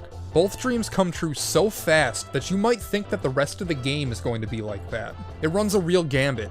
If all this crazy stuff happens so fast, what's going to happen later on? As soon as you get your feet wet and start to feel out these warring factions, Japan gets nuked and the whole game becomes trapped in a sticky, mobility-limiting goo. This game goes from 0 to 60 in no time at all, but then it kind of settles down and cruises at a speed of about 15.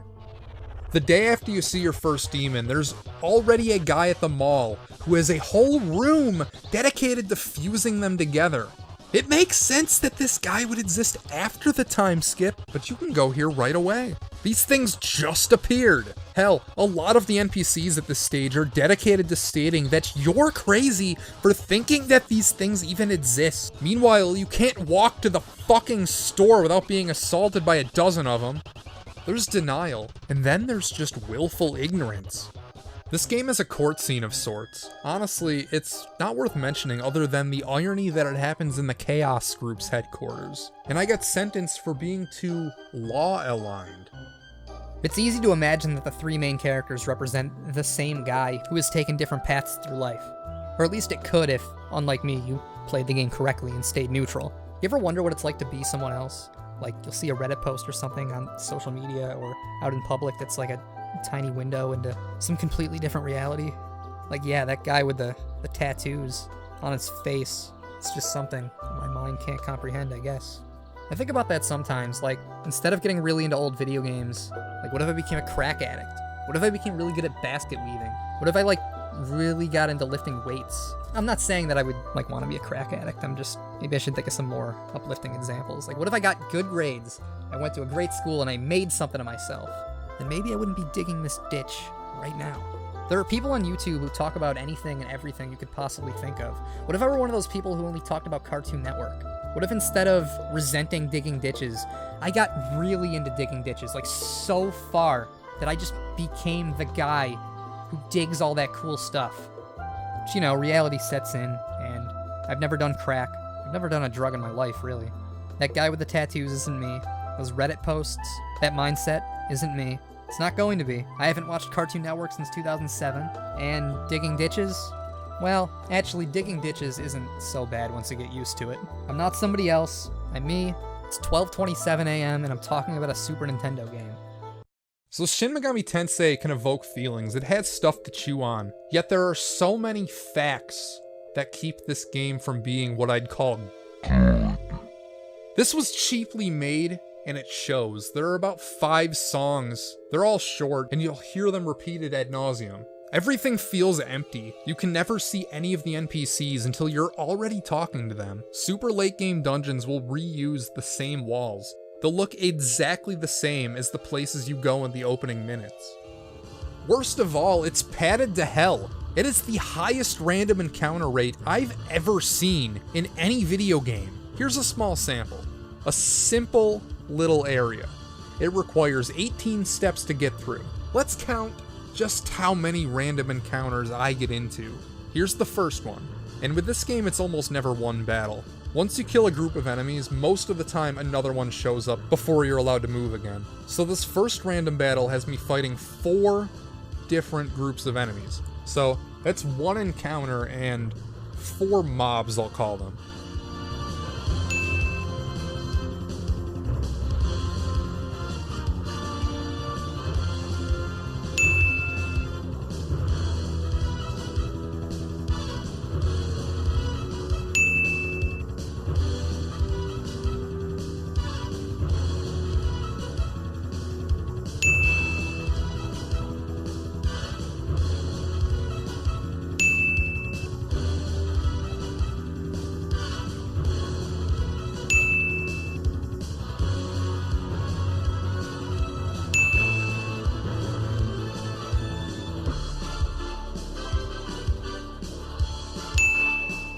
That's 5 random encounters, resulting in 12 enemy mobs in 18 steps. 27.7 repeating percent, a little more than 1 in 4. Imagine that over the course of an entire game. And when I say an entire game, I mean an entire game. Shin Megami Tensei does not believe in safe zones. You're not safe in the world map. You're not safe in the makeshift towns. I can literally count on one hand the number of segments where there are no random encounters. 1. When you first start the game and before the demons invade. This lasts anywhere between 1 minute and 15 depending if you explore your surroundings or not. 2. When you first reach Shinjuku in the post-apocalypse. 3. The first time you go to Ropponagi. And 4. After you beat the final boss, the game makes you walk through one final hallway, which thankfully doesn't have anything. The incentive structure is fucked in 2 of these instances. I mentioned that Shinjuku and Ropponagi don't have random battles. Well, that's only because the local warlords are keeping the demons away from their towns. It doesn't matter what side you're aligned with, you need to kill both of them to advance through the game. And once you do, guess what comes back to these areas? Did you even help the people living here? Because you certainly didn't help yourself by eliminating the only 2 safe areas left in the whole city. In Ropponagi, I know they're not really people, they're just reanimated corpses. Fighting things is busted, which is a major problem in a game with so many of them. Status effects are too good. In a lot of RPGs, using these moves is a waste of time, but here, they have the opposite problem. And this goes both ways. Sure, it hurts when an enemy uses a status effect on you, but what gets really game-breaking is when you use it on them. Every boss fight is won, easily might I add, by having your fastest character cast any status effect. It doesn't even matter which one it is. Freeze, shock, charm, sleep, they all work roughly 99.9% of the time, and they completely cripple your opponent for the duration of the turn, sometimes longer. So your fastest character does that, and then your other ones attack. It's one dominant strategy, and it's so laughably easy to figure out. It's in such plain sight that it's hard to imagine anyone playtesting this game and thinking it was okay. This results in a game that is much more annoying than it is difficult. Fighting enemies isn't a question of if I will win, but how long will it take me to win. Maybe the challenge is supposed to come in from remembering what the spells are supposed to do. The translators used the same spell names the series would later adopt when the official localizations were made, and I don't have a problem with that in theory. The only problem, none of the spells have descriptions. I've played some Shin Megami Tensei games before, so I remembered the basics. I know what Bufa is, but what the fuck is Makajama, or Marin Kai, or Rakamadar? There are some dead ends both narratively and mechanically. For example, the mag system, short for magnetite, never comes into play. The idea is that using demons costs you mag every time you take a step, so you need to be careful when you're using them. But I never came anywhere close to running out, and I was using demons basically 100% of the time. I didn't even know what it was supposed to do until about 10 hours in I got curious and looked it up online. Most of the spells you'll never end up using. Could they have helped me? Maybe. But I'll never know, because what ends up happening is you figure out what the heal spell is, you figure out how to inflict status ailments, and because there's one dominant strategy, there's never any need to experiment further. Early on, the game teases this antique store owner, who's apparently selling some shady stuff, but it never pays off. What was he selling? What was his story? You can leave a comment if you know what his story is and I just missed it, but I don't think it pays off. Shin Megami Tensei is also prone to glitches. Some insignificant, like a word randomly appearing where part of the GUI should be. The game randomly switched my alignment once. When you're on the overworld map, what direction your character icon is spinning is supposed to represent the way that you're aligned. Clockwise is law, counterclockwise is chaos. In my very lawful playthrough, I noticed my icon appeared to be spinning rapidly counterclockwise, and I thought, wow, I'm spinning clockwise so fast, it almost looks like it's going the other direction. Then I triggered a cutscene where the Chaos Hero acted like I was his best friend and that I hadn't been tricked by the Law faction. Which is funny because I was literally only going there because Jesus told me to. This glitch was short-lived because after I saved and reloaded, my alignment went back to normal. Here's my character build. Pretty good, right? I'm not very intelligent, but I have maximum strength and are moderately fast. I'm level 46 and have 484 maximum hit points, so I'm feeling pretty good. Here I am fighting this normal enemy, everything looks fine, it's going well. Notice I still have 484 maximum hit points. Oh sweet, I leveled up. Wait a second, level 41? My maximum HP is only 392, and my strength isn't maxed out anymore? That's right, this game stole 6 levels from me. And no, reloading the save didn't help. I wanted to quit, but I couldn't. Not just because I was pre-committed to beating it for YouTube. I couldn't quit. For all its faults, the game had its hooks in me. Sometimes forcing myself to play through a game for this channel feels like a chore, but for some reason, Shin Megami Tensei wasn't one of those. It is a great concept, catching, conversing with, and fusing demons, mapping out new areas. It's a hypnotic loop. I would recommend this game if you're a big picture, macro-visioned individual. But if you derive the value of a game from the minute-to-minute experience, then this game will make you want to tear the hair out of your skull, one strand at a time. So instead of doing that, just find something else to play. But if you can allow yourself to be led by a carrot on a stick through a yard full of rakes to eat some delicious apple pie, then Shin Megami Tensei will be something you'll never forget. I know I won't. Let's end this video with the Chaos Hero's last words after you kill him. Was this all just a dream? A nightmare? No. It was a good dream. Goodbye. It is I, Jason the Poser Graves, and Shin Megami Tensei 2 is incremental in its approach. A basic design with a comparatively interesting and aggressive narrative. It's a little more Shin Megami Tensei than Shin Megami Tensei. Witnessing this game is to observe Shin Megami Tensei before it had observed itself. Here it is, stripped bare. Everything you might expect from the upcoming Shin Megami Tensei 5. Anything you might associate with a modern RPG. Only a little less calculated or a little less user-friendly. Before we were reamed through the chest and buried with cliches, there existed the Super Famicom Shin Megami Tensei. This is that, only with a 2 this time. So what's new? What isn't? Well, you can tell this was cheaply made like the first. Lots of repeating assets, not many musical tracks. Hell, the final boss and ending don't even get their own unique songs. An easy tell is when I can show you the entire game in 4 screens. Everything the light touches is made of one of these 4 building blocks. Battles, dungeons, overheads, or text boxes. There's no magic here, no one-off gimmicks, no pizzazz whatsoever. Again, like the first game, you can't see objects or NPCs until you're cohabiting the same grid space. Save points are still stretched few and far between. Though still glitchy, for example, the maximum HP is supposed to be 999, and I have more than that here. The ones I did encounter were all eminently innocuous, so it's less of a problem with this one. For better or for worse, battles are also less susceptible to cheesery, which is excellent for obvious reasons. You don't want your game to be easily cheated, but crummy in a way because your victory is not guaranteed anymore if your fastest character is able to cast Boofa. The dungeons are shorter as a whole, but have more traps, more warps, and more shenanigans to try and trip you up. I'd wager that the final area of the first Shin Megami Tensei is larger than the top 5 areas of this game combined. Negotiating with demons is back and appears to be less random. In the first game, it may as well have been a slot machine, which this game has, by the way. Results not only had no rhyme or reason, but nothing was able to be duplicated.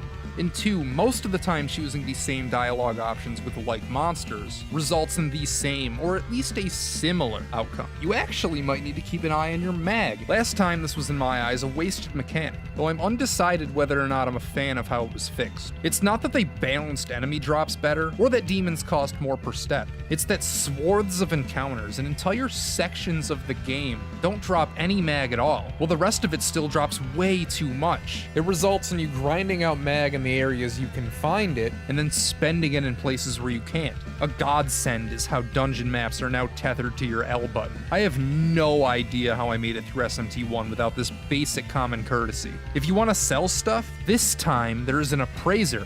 It's still an extra step that shouldn't be there, but having the ability to see what your items actually do before you use them is necessary, is fundamental, and again, I can't believe it wasn't in the first game.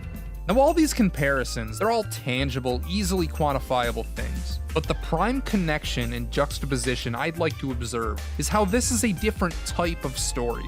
The stakes are higher this time around.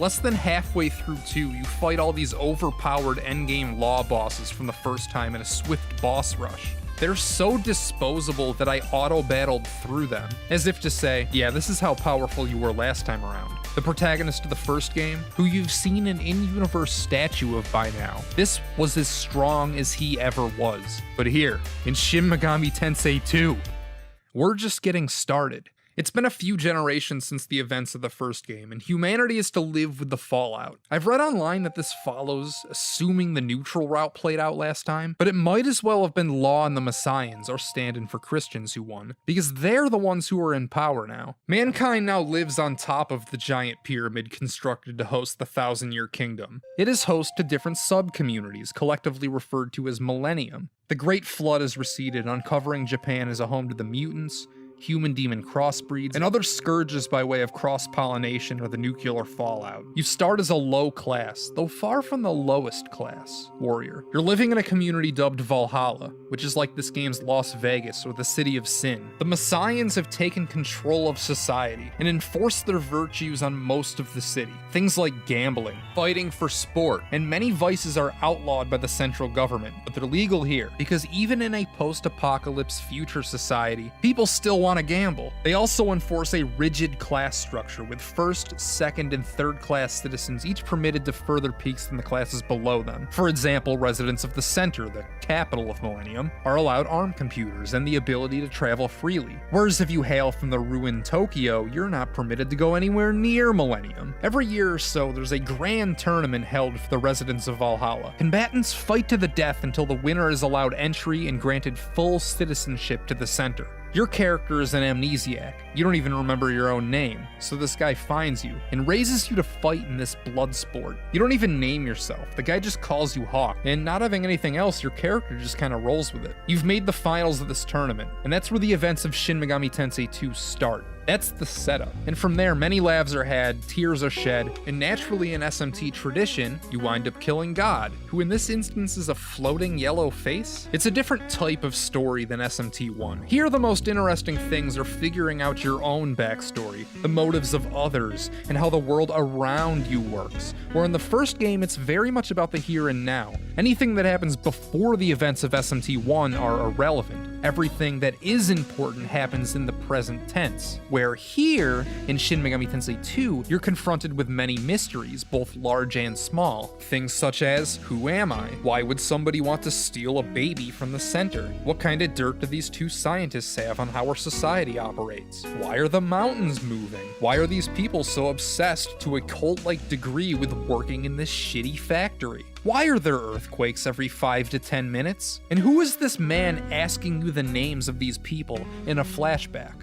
As Shin Megami Tensei 2 goes along, you keep peeling back the layers. Some of these answers are quick, others are dangled in front of you, only to be revealed 40 hours after the questions are raised. This game has reveals, fake reveals, twists on those fake reveals. What they were able to accomplish with such limited means of storytelling, it's proof that even with essentially just text boxes, or the occasional graphical change of pace, you can still weave a compelling tale. Because this is not the type of game to blend storytelling with gameplay. For the most part, battles are always battles and story moments are always just the story moments.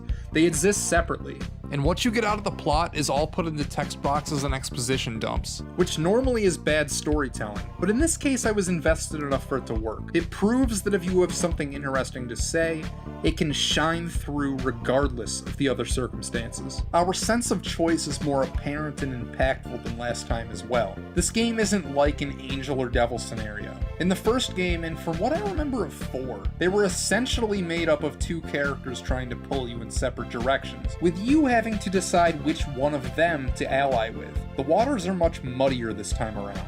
Rather than shoving people in your face, it allows events to unfold and lets you make the choice. You're not choosing between two characters this time, but rather from two ideologies. This game doesn't need to manifest them into some dude who simply spitballs their groupthink onto you. SMT2 asks you how you feel, and every direction has merit. If Atlus's goal with these alignments is to make it hard to pick a side because they all have some kind of validity, they did a considerable and commendable job here. You can sympathize with Law by talking yourself into the corruption of leadership being why the Thousand-Year Kingdom failed instead of the core idea. After all, the Center seemed to be doing okay, and maybe you're also okay with living in that perfect virtual reality world those humans were trapped inside. The Law Path is corrupt and often hypocritical. The reoccurring theme that people do not often practice what they preach is central. The Center Council orders the destruction of Valhalla because they could not find one rogue scientist hiding in there. They were willing to suck all the air out of Holy Town for a similar reason. And they would have done it too if you hadn't intervened. It's a chilling and real tale about how naturally, when someone or a group believes that they are in the right, all of their actions, no matter how heinous, become justified. They're okay with their ideal created world consisting of brainwashed zombies strapped to VR headsets and try to kill you when you learn the truth without even so much as a dialogue option letting you agree with their methods, because their methods are correct in their mind. If you side with law, God literally destroys the entire Earth to start anew, deeming humanity a failure because not everyone could live up to his ideal paradise. And it ends with you confronting him about this mass genocide. I do like the idea that God could be on the hook for his own mandates to humankind. Most of the time their relationship is one way, as in we should do what God says, but he's never held any kind of a standard, and it's interesting that he is here. It's not like he's actually God, as in the God, anyway. Everything is a manifestation. He's a warped perception formed from the need for authority. Belief shapes how the supernatural is perceived. As long as there are people, there will always be a YHVH. He's seen as real to the people in the game because he is, but not to you though, even in the law path.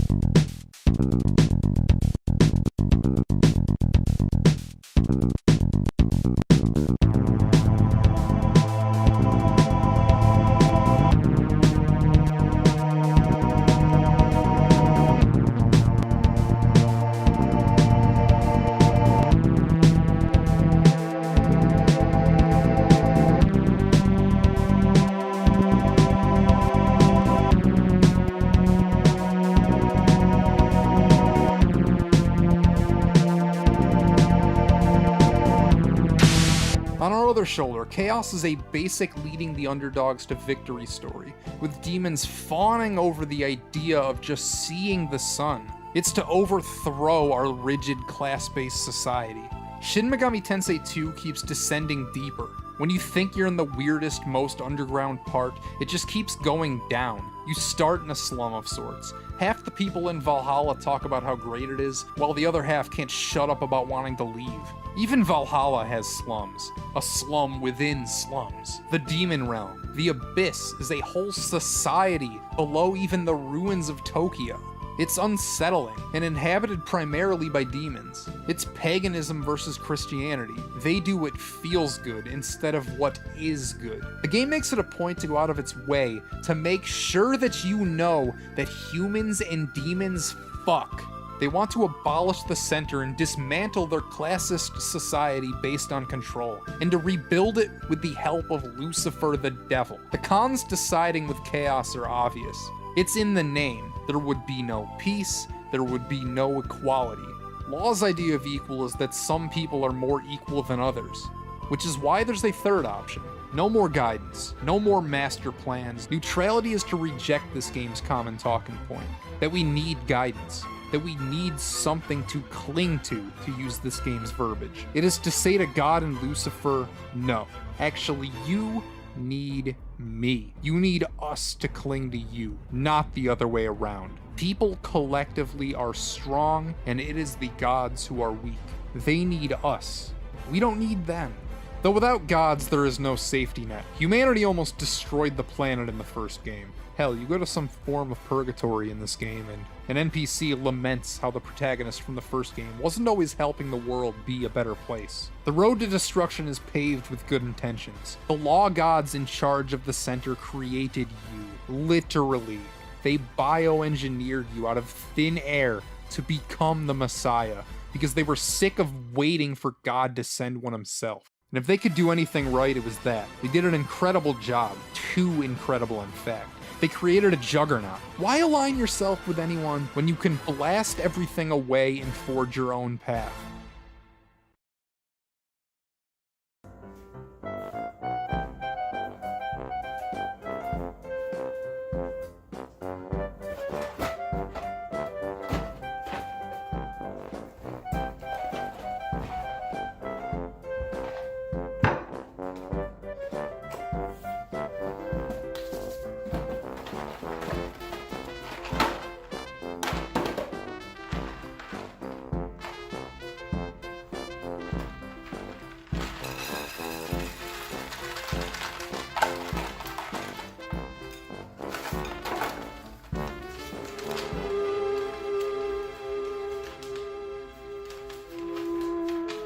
If you were going to play Shin Megami Tensei 2, know that at times it's like pulling teeth. There is so much fucking backtracking in this game, more than in anything I've ever played. There's a dungeon connecting a place called Holy Town to the center. The center, as you can guess by the name, is a fairly important location. Early on, the teleportation device in the center goes down and never comes back, meaning that if you want to access the center, this dungeon connecting these two places becomes the easiest way. How many times do you think over the course of the game I trekked through here? How many?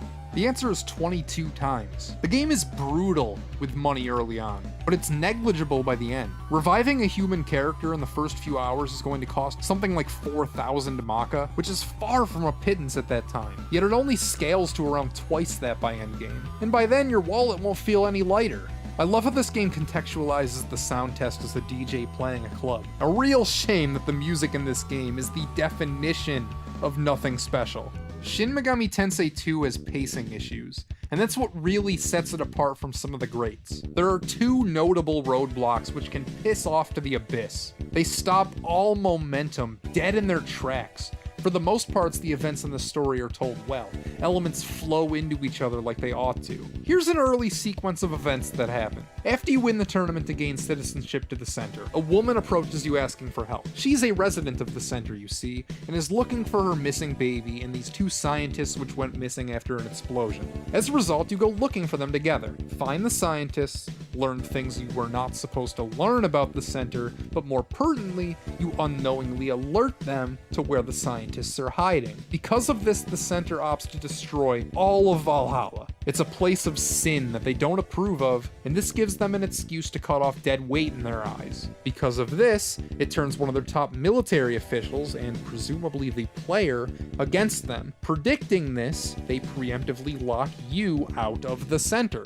As you can see, up until this point, each event has happened because of the last. And that's how good stories are generally told. A common problem with video game stories, and just poorly planned ones in general, is that they're liable to devolve into a series of disconnected events. Think of, to use an easy example, Final Fantasy Mystic Quest. You go to the forest town, save them from their skeleton problem, and then what? Well, you'd go to the ice town because it's the next one you'd come across. And they're having their own self-contained problem. Rinse and repeat until the game is over. Up until this point, Shin Megami Tensei 2 has done a wonderful job of avoiding that pitfall, but here and now, all momentum in our story is lost. Their solution to a lull like this is horrendous, and it's compounded by the fact that they go to this crutch twice. In this outlined instance, you wander around the former city of Tokyo until you find a mutant who wants to revive some prince, which requires you to find all of his body parts and then fuse them together. It's a fucking Easter egg hunt, so like an idiot, you're expected to abound face and comb the game for these plot MacGuffins. And why? Just because some guy told you to, and you have nothing else to do as a character at the moment? It's lousy. The exact same thing happens again later on when you need to gain access to the Abyss. You already found a way into the Abyss. Why are they making you find another one? These parts suck, and there's no other way to put it. What we have here is a good game that could have been great. These fetch quests and all this forced backtracking just bloat it. As it stands, Shin Megami Tensei 2 is an above-average 48-hour experience, but it could have been a fantastic, an all-time 25 to 30-hour one. Anyway, SMT3 Nocturne Remastered comes out on Switch and PS4 today, so go out and buy, consume. Remember, until next time, never trust anyone who needs a haircut. Au revoir.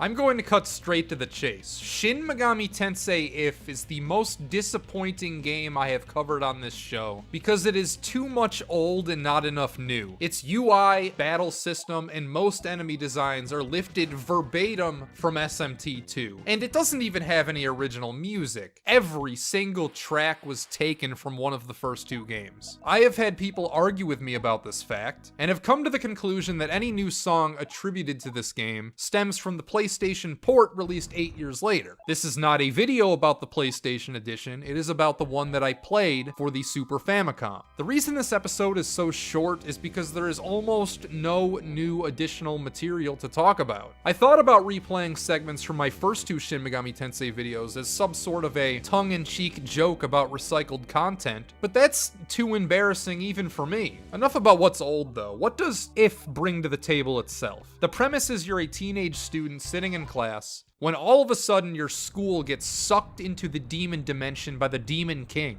The if from the title is supposed to represent a what-if scenario. What if the events of Shin Megami Tensei 1 never happened? Which honestly is almost a cool concept for a game. Yeah, what if some events of Shin Megami Tensei 1 didn't happen? There are many points within that story where you could break off and tell a different tale. Like, what if we never launched nukes at the beginning? What if the demons never invaded? What if the Messians never build the temple after the apocalypse? Unfortunately though, this game doesn't go with any of those and instead opts for, what if this school that you never see and characters that you never meet are sucked into another dimension? Like, okay? What if that happened? What is this? It's not even connected to the first game. This screen you're seeing right now is like a world map. Here's your school, here's a small central hub area, and there's 5 dungeons surrounding you, each named after a different deadly sin. Envy, pride, greed, sloth, gluttony. It's your job to make it to the end of each area, defeat a boss, and get the 5 MacGuffins required to save your school. So you do that, which opens up one final area at your school, where you challenge the Demon King, kick his ass, and save the school. And that's it. There's no twists, there's no late game revelations, no character development, there's hardly even any dialogue after the opening bit. If's hook is that you're supposed to replay it multiple times with different partner characters. And I should explain how this works. After a brief questionnaire and being taunted by our main antagonist, at the start of the game you're sitting in class, when all of a sudden everything starts shaking and everyone is trapped inside the building. You automatically walk outside your classroom and this girl named Yumi asks if you want to go with her. Naturally, unless you have already watched other YouTube videos about this game, unless you've already read the game facts, you're gonna say yes, because there's no reason not to. Well, here it's a dummy option. I did not learn about this until after beating the game and doing basic research for this video, but if you say yes to Yumi, you are locked out of the true final boss and ending. Less than 2 minutes into the game, and I might as well have hit restart. Very funny, Atlas. Haha, I'm laughing. What you're supposed to do is say no, walk away, find this other girl named Rico, or this guy named Charlie, and go with them. From what I understand, it's mostly the same game no matter who you choose, but I'm not about to find out for myself because I'm not replaying the same game again, especially one that I didn't particularly enjoy. The differences, apparently, are all in how the game ends. With Yumi, you return to your school, defeat the Demon King, and that's it, the game ends. With Rico, after this fight, you go into his mind where there's one last dungeon and the true final boss. And with Charlie, you don't even go back to the school. There's a whole other separate final dungeon that you do with him. So you're getting 90% the same content no matter who you choose, but I've no doubt lost my gamer card for doing the route with the least amount of content. All of this has one exception. After beating the game, you unlock a 4th option to go with this guy named Akira. Instead of the world map and doing 5 different areas with a hub in between, you're transported into one new humongous area which makes up the entire game. It's 51 floors with 5 checkpoints. And no, I did not do the whole thing. Yeah, take my gamer card again, I don't care. But I did try it out. I played it for 6 hours and 42 minutes, which was just enough time to make it to the 12th floor and 1st checkpoint. Yes, that's right, for the first 6 hours and 41 minutes, every time I died, I got sent all the way back to the beginning and had to walk all the way back up. It was tedious, to say the least.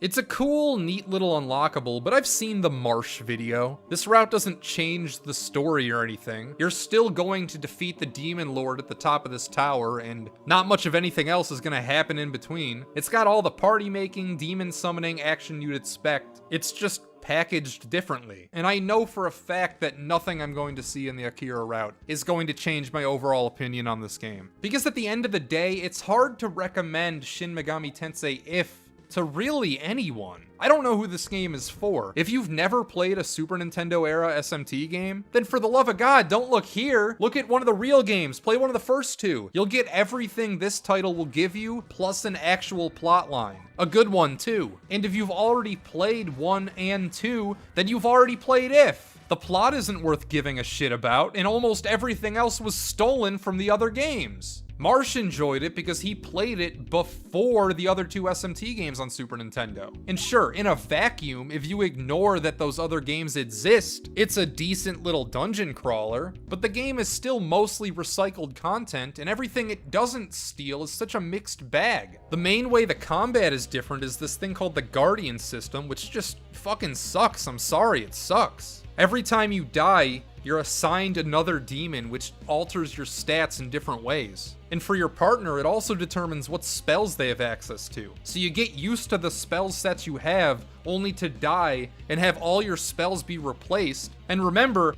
the Super Nintendo SMT games don't tell you what spells do. You need to either make notes yourself or memorize what all these foreign words are. Constantly changing your spells adds another obstacle to actually understanding what they do. Each of the 5 main dungeons have their own gimmick, which run the gambit between unobtrusive to clever, to one being the most bewildering dungeon design I've ever seen. Enter the world of Sloth, which is only comprised of 3 simplistic floors. You see this map? It's the final area of this dungeon, and when you first arrive here, it looks more like this. The gimmick is that the Demon Lord has forced students from your school to dig for our MacGuffin, meaning you need to wait for them to finish digging. Literally, you need enough time to pass before you may clear the dungeon, which seems easy enough to cheese. You could simply leave the game on overnight or something, right? But no, that doesn't work, because time only passes when you're moving. Think of it as a certain number of tiles need to be traveled rather than a certain amount of time needs to pass before you can go through.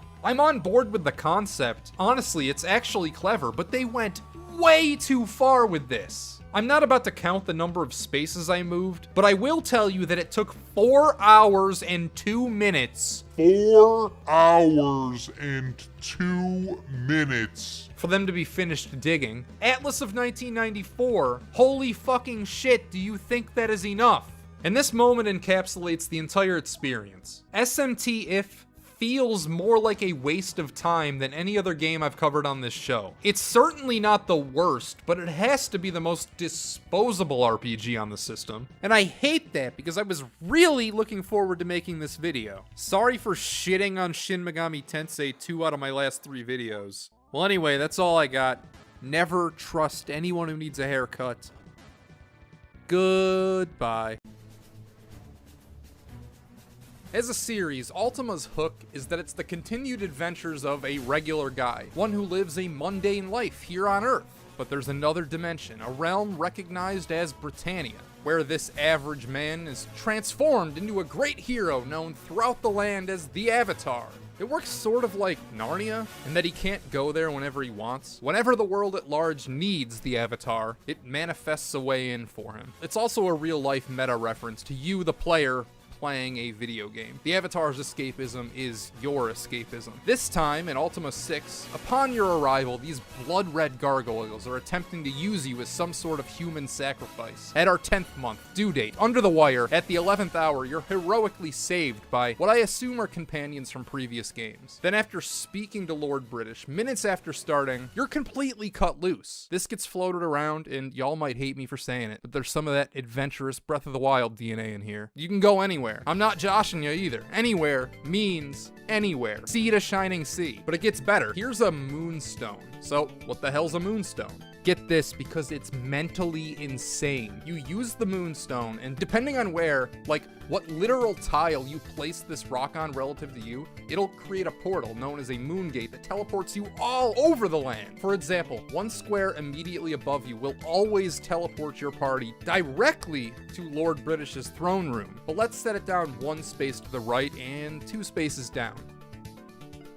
Bam! You're getting absolutely trucked by these gargoyles. There is no safety net whatsoever. Upon starting this game, you will be thrown into situations you are not prepared for. You can walk in all directions, experiment with this moon orb. The only way forward you are given is that there are these 8 shrines which the gargoyles have usurped, and you need to reclaim them. It doesn't say where they are. Well, maybe it does, but it just throws a bunch of names at you. It's not like you know where those names are, and it's up to you to just find all of them. A game like this can be daunting because you need to do all the investigating yourself. The entire world is wide open from the onset. You have to find every breadcrumb trail, which means that there's an increased pressure on our NPC dialogue to carry this experience. Ultima VI already has something going for it, which most other Super Nintendo RPGs don't. It was written in English, no translation required. That's huge. Nothing to get lost, no half-finished, half-baked clues. In addition to that, NPCs are just handled exceptionally better in this than in anything I've ever played. What do we normally expect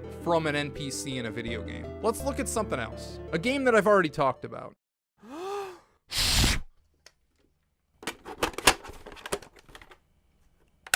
So here's a typical town. You'd find this anywhere. I'm assuming you're familiar with the game, so let's skip the introduction and see what these NPCs have to say. This guy says exactly one thing. Someone picked up a sick girl from Bear and falling down. That's it. That's all he says. That's everything he's ever gonna say. One text box. We have a woman explaining battle mechanics. Odd choice, because she doesn't exactly look like a fighter. This young woman splashes around a little bit for us. The other people say similar words. Some informational, some foreshadowing later events. Let's go into the armory. Okay, there's one guy behind the counter. You can buy or sell. Let's buy. You can buy a cap, a cloth, a leather, or an iron ring. He doesn't say anything. That's it. You just talk to him, it fades into the store menu, and that's it. He'll shuffle behind that desk forever. Maybe he's shy. Who knows? But he doesn't say anything. We don't know his name. We don't know anything about him. He's just a vending machine. And that's really all every NPC is. They hit their one note, and that's it. So this is standard. NPCs in most games exist as information vehicles. They're all unidentifiable, interchangeable automatons. To contrast, let's have a look at a couple NPCs in Ultima. All right, well, let's walk into this house here. There's a man fidgeting, it looks like some kind of giant circular loom. Quote, a frightened little man who never looks you in the eye. He recognizes me because we've spoken before and is then a little more hospitable. Well, his name is Arbeth. You can ask him about his job or various other people who live in the same village. Every town is like this. NPCs speak of other people that they'll live and interact with. As he leaves, the game goes out of its way to say that he whispers goodbye to you. Later in the day, you'll find him at the tavern and he'll have new dialogue. Let's ask him about various girls this time. We learn that he hates Mortude, Marissa's alright, and he really likes Meredith because she brought him cookies once. Let's try another house. Okay, so we walk in, it's the middle of the day, and he's fast asleep. Which, whatever, maybe he's a night owl. Let's come back later. This time he's not asleep, but he's not here either. He's looking through a telescope somewhere else and doesn't want to talk to you. Come back in the morning. So I waltz back into his home, butt crack of dawn, and he's already asleep. It turns out you need to catch this guy in a brief window after he wakes up, but before nightfall hits. Then, and only then, will he talk to you. It turns out he crafts lenses. He's old. Lord British commissioned him to help write an encyclopedia. He's also a flat earther, or, well, a flat Britannia-er. These are just a couple examples. Everybody in the game is like this. Your average Ultima VI NPC has more character, more elements to convey than entire towns in other games. Hell, most games I play, our main characters aren't fleshed out this much. The way communities interact, people don't spout out just some bullcrap. They all have names, and most importantly, a purpose separate from your own. NPCs don't feel like robots, they feel like people living their own lives. Ultima VI has characters, not NPCs, doing their own things. They have wants, a schedule. They react in ways that people would. They have working memories of the world and other people around them. They have history with themselves and each other. It's incredible. All this despite reusing the same couple of sprites all over the game. Now, people aren't the only nouns you're required to talk to. There's this odd reoccurring theme of speaking to inanimate objects. To free the shrines as outlined above, for some reason you need to talk to them. There are these statues of past Ultima final bosses you'll come across and telepathically speak to. There's a giant triangle inside a pyramid. I don't know, that's kind of weird. It's far enough into this video where I should probably address the humongous pink hippopotamus in the room. Ultima VI, appearance-wise, is horrendous. You've been looking at it, be honest. Does this look like a game you would want to play? Its perspective doesn't make any sense. Character sprites and environments look like a bad TurboGrafx 16 game. The music is annoying at best and ruining the game at worst. Game has menus on top of tedious inventory management, cryptic puzzles, and an overall uninviting vibe. There's a definite crap factor your mind needs to adjust to. On top of that, of course it has your typical 90s Nintendo censorship, though a few suggestive moments still manage to sneak through. Despite all mentions to alcohol being not so subtly removed, people still do obviously get drunk, and this woman is still a prostitute. You only need to actually do a small amount of the total amount of stuff to finish the game. There's so much stuff, some might call it overstuffed. From the beginning, you're told to liberate these 8 shrines, so you do it, but then nobody seems to care. What the hell are you supposed to do after that? It didn't solve the gargoyle problem. Lord British doesn't seem to know. The main conflict are that these gargoyles are invading, so you need to find a way to make them, not do that. Eventually, after some questing, you gain the ability to speak the gargoyles' language. Only then, when you start talking to them, do you realize that they aren't malicious, their world is dying. Some of them want to save it and are convinced that you dying is the only thing which will achieve this goal. In a past Ultima game, you went to their world, stole their most important religious artifact, the Codex of Ultimate Wisdom, murdered their leaders, and meanwhile they've been going crazy. You stirred the drink. There's a powerful moment where you give yourself up for a sacrifice. The gargoyles, seeing that you're willing to die for them, allow you to try to find a solution for their dying world. There's no final boss or ultimate last encounter. You solve the gargoyle crisis through diplomacy. By crafting these magic lenses allowing anyone to view the book at any time, both Britannia and the Underworld agree to share the codex and live happily ever after, as friends, to use the game's vernacular. It's fitting. Ultima VI's greatest strength is its people, and it's also overcome not by combat, but by speaking. All NPCs, everyone who makes up this world, is just part of a never-ending circle, all parts equally important in its success as a whole. Members equal parts of a unified whole. Ultima VI is a special game. There's a definite lack of user-friendly features you might expect. Hell, it took me half an hour to figure out how to leave Lord British's castle for the first time. I'm not sure how much fun this game is per se, but it's an all-timer for sure. Up there with Dragon Quest V or Uncharted Waters as some of my favorite games that I've covered in this series. Anyway, these videos are probably going to be shorter, closer to 10 minutes and under going forward. I can always strive to be more concise, and the retention rate on the last episode, Eye of the Beholder, was off the charts. Seriously, 61% watched the entire thing. It is a few less views than normal, sure, but I can't complain if it's getting that type of retention. It's incredible. You just don't see numbers like that. Obviously, making shorter episodes will depend on the game. I suspect something like Breath of Fire, which is coming up soon, by the way, will inevitably go long. Anyway, that's all I got. Never trust anyone who needs a haircut. Goodbye.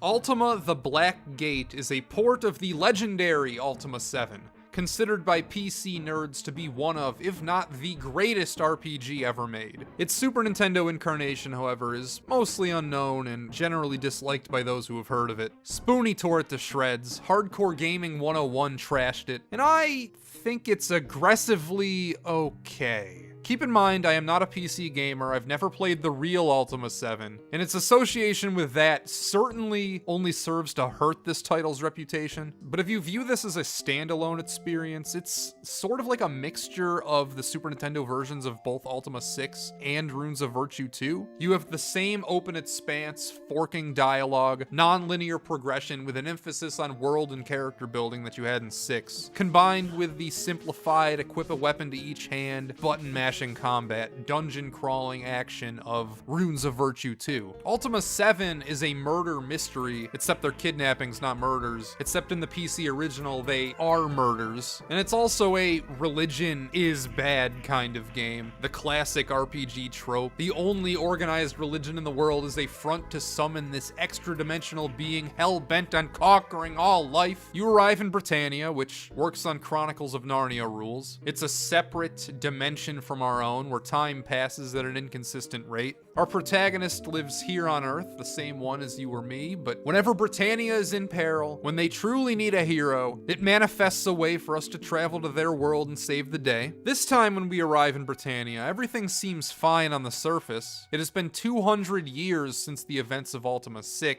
and meanwhile there have been no wars, gargoyles and humans have integrated their societies, Britannia has never been more united, or more prosperous for that matter. But underneath the surface, moon gates, those blue teleportation portals, they're not working. Magic isn't as powerful as it once was, and the 8 virtues which have guided them into this prosperity have all but faded into obscurity. Instead, Britannia's moral compass was replaced by the Fellowship, an omnipresent organization built around providing charity and helping the disenfranchised peoples of Britannia. They seem nice. Anyone you interact with is nice on the surface, but this gigantic, obviously evil red face, which calls itself the Guardian, the god that they're worshipping, that can telepathically communicate with you and seemingly anyone who pledged allegiance to the Fellowship, he's certainly not nice. And the more you pry into this chest, the worse the Fellowship seems. They're nasty to anyone who states anything critical of them. They even attempt to trap and kill you on a couple of occasions, with you having no choice but to turn the other cheek because, after all, you're the Avatar, and you want to find out exactly what they're up to. The story never really goes much of anywhere from here. You find out that the Fellowship is building a portal to summon that evil red face. Then you beat up a bunch of them in this nondescript room in a cave, destroy the Black Gate, you know, the one from the title. And this red face might be my favorite part of the entire game. It interrupts you with snide remarks, puns, telling you not to go that way when you're getting close to something plot relevant. You don't expect there to be like Gex energy sass in your Ultima game, but here it is, and in the PC version he's fully voiced too.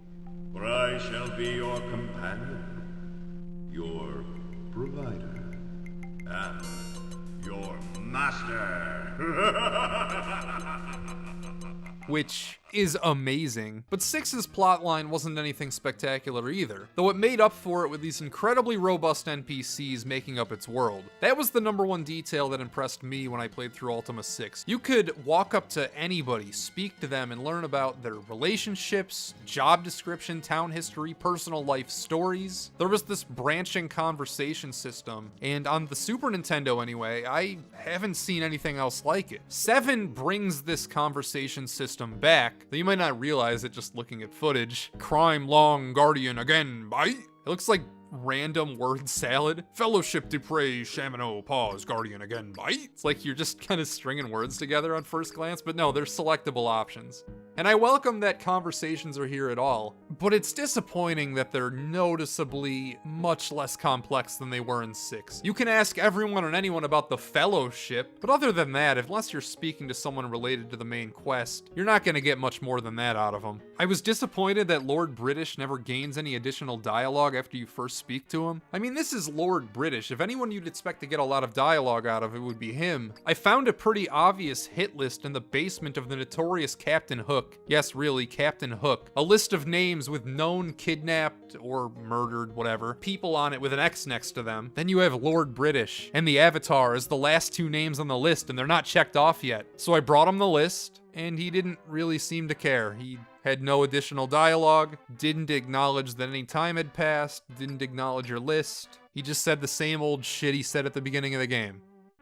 6's 24-hour clock returns as well, but again, much like the dialogue, it isn't used to nearly the same extent. The most obvious change is that when it's nighttime, you now can't see anything. You need to either sleep or cast illumination or carry a torch. But there aren't any puzzles revolving around time. In fact, I only recall 2 moments in the entire game where time was a factor at all. You need to talk to this spirit, or a wisp as the game dubs them, at a specific moment, and the fortune teller will only read your fortune first thing in the morning. Any later and she just tells you to come back when you have more time. Sometimes characters will appear in different locations at separate times, but unlike in 6, it didn't appear to affect any dialogue. Characters say the same things no matter where or when you interact interact with them here. Though coming up short of the best NPCs outside of Earthbound on the Super Nintendo, is that really something I can judge Ultima the Black Gate too harshly on? Especially since I know that the PC version is without a doubt 100 times more fully fleshed out. Plus, the manual includes an 18-page letter addressing the player directly, written in character by Batlin,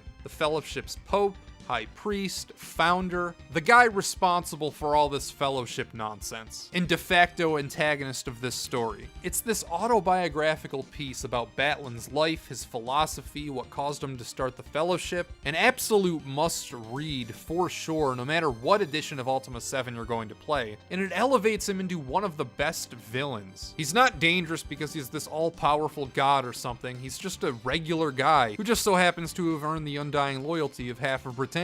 He's dangerous because he believes his own bullshit so wholeheartedly. I love this whole dynamic, but at the same time, I can't help but imagine how much better all this is in the real game, in the PC version of Ultima VII. As it stands, the Super Nintendo edition feels like Runes of Virtue 2 gameplay with a veneer of classic Ultima storytelling thrown on top. Though ironically, even though they share a control scheme, and Runes of Virtue 2 was clearly designed as Baby's first Ultima game, 7 on Super Nintendo is much easier to consume. Its dungeon design is much simpler, and after what Runes of Virtue put me through, I'll welcome simple. Most areas don't even contain multiple floors or areas. They're all standard mazes, like on the back of a cereal box. But that's not going to stop me from complaining about something, and in this case, the key system sucks. And now I don't mean key as in like Dragon Ball key shooting laser beams, or keys like in Zelda, which are bats. I mean literally the keys you use to unlock doors. There are 5 different ways to unlock a door, and what method you need to use is rarely conveyed well. You see this counter in the top right? That's one method. You'll find keys in chests laying on the ground. You'll be drowning in them most of the time. In addition to those, you can also pick up these special keys which take up slots in your inventory. Most of them are basic, brass looking, but there's also a few one-offs and, of course, the skull keys. You use the skull keys on the skull doors, and only the skull doors, but that's the only bit that's self-explanatory at all. You'll pick up 4 identical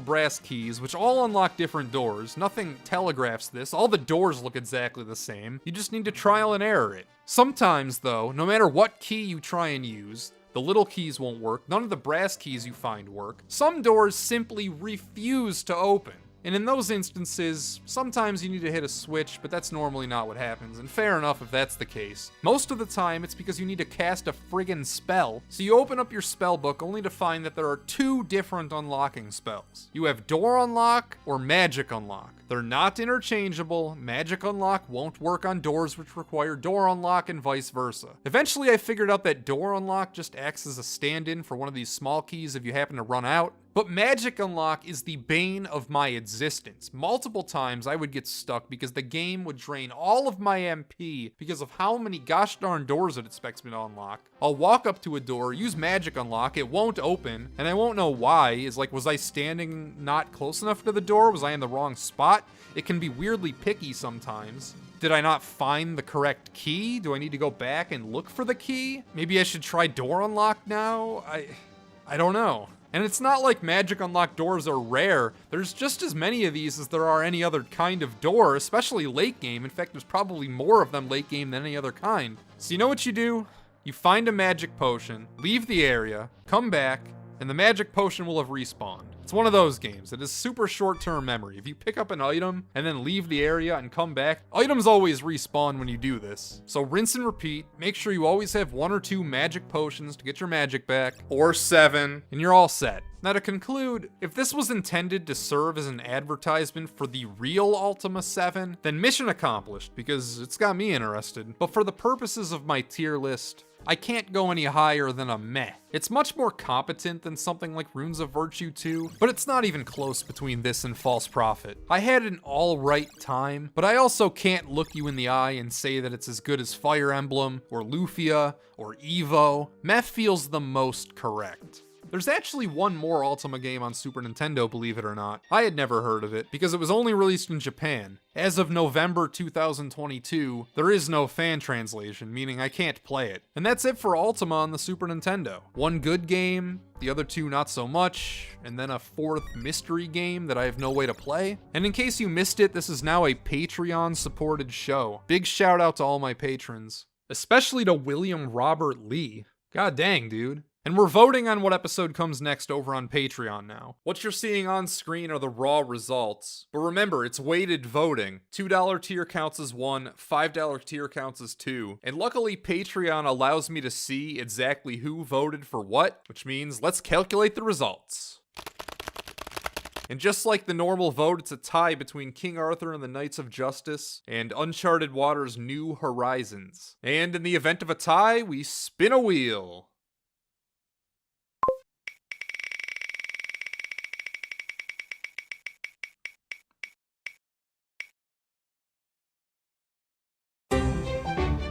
So there you have it. The next episode will be King Arthur and the Knights of Justice. But I get the sense that Uncharted Waters will have its day soon. Remember, never trust anyone who needs a haircut. Goodbye.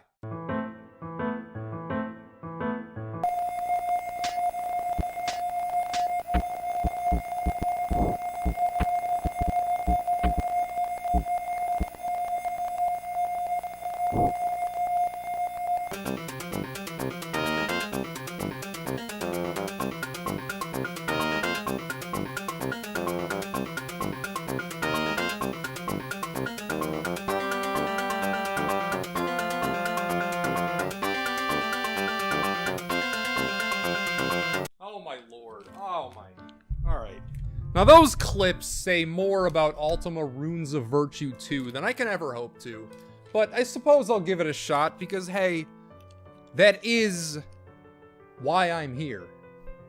Actually, this is a little awkward. Hang on, let me adjust the microphone so I can talk to you, look at the lens and talk to you. Let me unchap my lips. Oh man, I just got done playing basketball. I'm sweaty. I didn't shower. I didn't change my clothes. Shows how much I care about Ultima Runes of Virtue 2. I'm just going to read off my notes. They're going to be on my lap. I don't care. I don't care, man. So, bringing PC games like Ultima to the Super Nintendo is always a challenge. And a lot of times, companies just aren't up to the challenge. And many PC games simply do not belong on the Super Nintendo.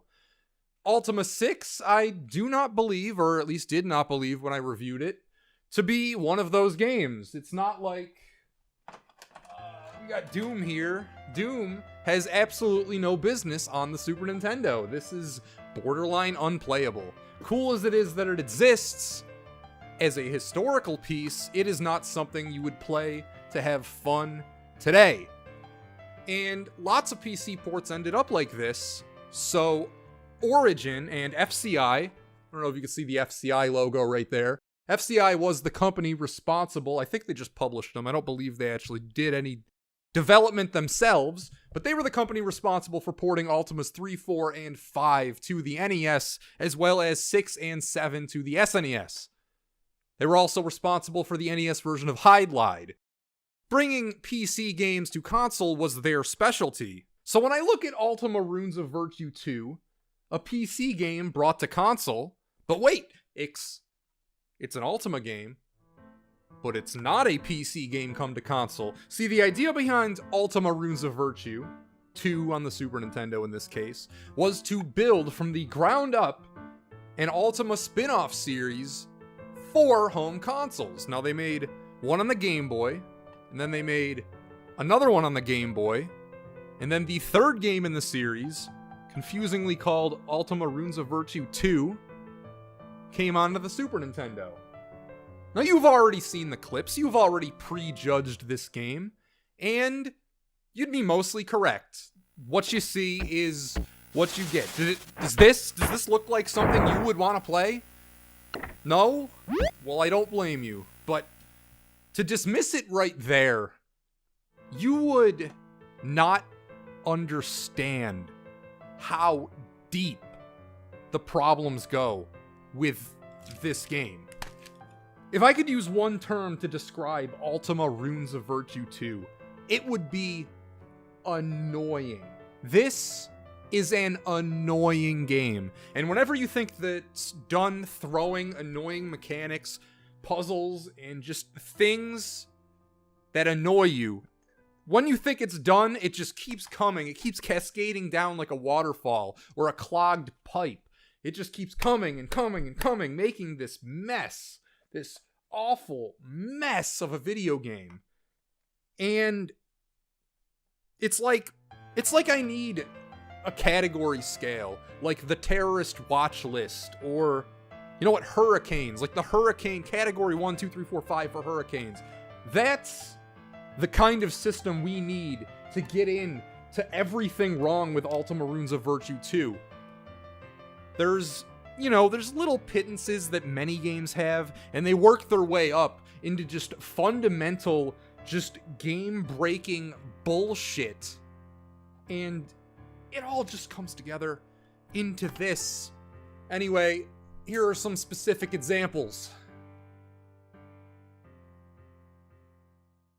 I would say that most video games, especially of this era, contain at least a few Category 1 annoyances. I'm talking strange or unusual menus, the lack of fast travel, difficult, slow travel, maybe some light grinding is required. With Runes of Virtue, it's all of this surface level shit. Why are all of the graphics slanted at such a sharp angle? The perspective is whacked, and often it's tough to tell exactly where objects and scenery begin and end. Also, the sprites, environments, just the graphics in general, the assets themselves, aside from the weird angle, they look fucking horrible. They look terrible. They all have this certain jank that really only exists on cheaply made Super Nintendo games. You ever play, I don't know, Yogi Bear, the Tom and Jerry, the Blues Brothers game on Super Nintendo? I'm not sure I can put this certain aesthetic into words, but Runes of Virtue's assets feel like they belong in a movie licensed cash-in game, not a built from the ground up passion project console RPG. So I'm on the overworld and I notice the set of eyes in a cave. I walk in. Okay, I guess here I am entering the Cavern of Hatred. Is that supposed to be me? Where's my suit of armor? Why am I in a green bathrobe? And this is supposed to be the Cavern of Hatred? With brick walls and doors and clearly man-made barrels? I'll give you hatred, but it doesn't look much like a cavern. Speaking of, who the hell am I actually playing as? In Ultima, the name of the protagonist traditionally, or I guess rather his title, is the Avatar. He's the guy we directly controlled in Ultima VI. Lord British says he will summon the Avatar, but before the game begins, you're able to select one of 4 characters, none of whom are the actual Avatar. They're your party members, the people who rescue you in the opening of Ultima VI. So these, I guess, are avatars in the sense that you play as them, so, you know, that's like the meaning of the word, but none of them are the Avatar, despite everyone in the game addressing you as such, if you follow what I'm saying. Throughout the game, perspective shifts to the Black Knight, who is the main antagonist, going around kidnapping mayors. Basically, it works whenever you get into a cavern, he then kidnaps another mayor and you need to go get him. And they're all just so strange. They're all the exact same thing. The Black Knight arrives in a town, kidnaps the mayor, then locks them up somewhere. So they're redundant, but they're also just so bizarre. Moving up to Category 2, it's no longer surface level. These issues are directly hindering your game experience, though perhaps not severe enough to write a game off entirely. Why is my sword slash so small? It's not on the same level as something like Lagoon, for instance, and you do get other ranged weapons fairly easily. But swords, even through the end game, are the most powerful weapons. They do the most damage anyway, so you still need to put up with them sometimes. There's all sorts of hackney shit in the level design, like an over-reliance on fake walls, untelegraphed triggers and switches, and whatnot. Then there's shit like these slimes that just won't die. Like, I keep hitting them and they just keep multiplying. How am I supposed to get through that room? There's so many fucking slimes. Except you actually kind of can, because the hit detection in this game, it almost feels random. Like, I'll run into an enemy and I'm supposed to take damage, but sometimes it's like the game just forgets. Like, here I'm in this room with these rolling rocks and buzzsaws. Every time I go through one, I'm supposed to take damage, but sometimes I just don't, and I have no idea why. There's absolutely no direction at all. Your goal is to rescue these 8 mayors of Britannia, but nobody tells you where to go, how to accomplish this. You just kind of wander around till you stumble upon another cutscene, which lets you know you're warm. Then you clear out one of the caves, rescue the mayor, get a rune, rinse and repeat until you've gotten all 8. The sound is just horrific. Most of the time, it's just ambient sound effects until suddenly, bam, it'll just start playing this ear-wrenching music at such a high volume. It clashes with the silence so much. It's one thing to have unmemorable, bland, bad music, but when it's actively hurting your ears, it clashes so much with what you would expect to hear. Then you also have this cookie cutter level design, at least through the first 6 caverns.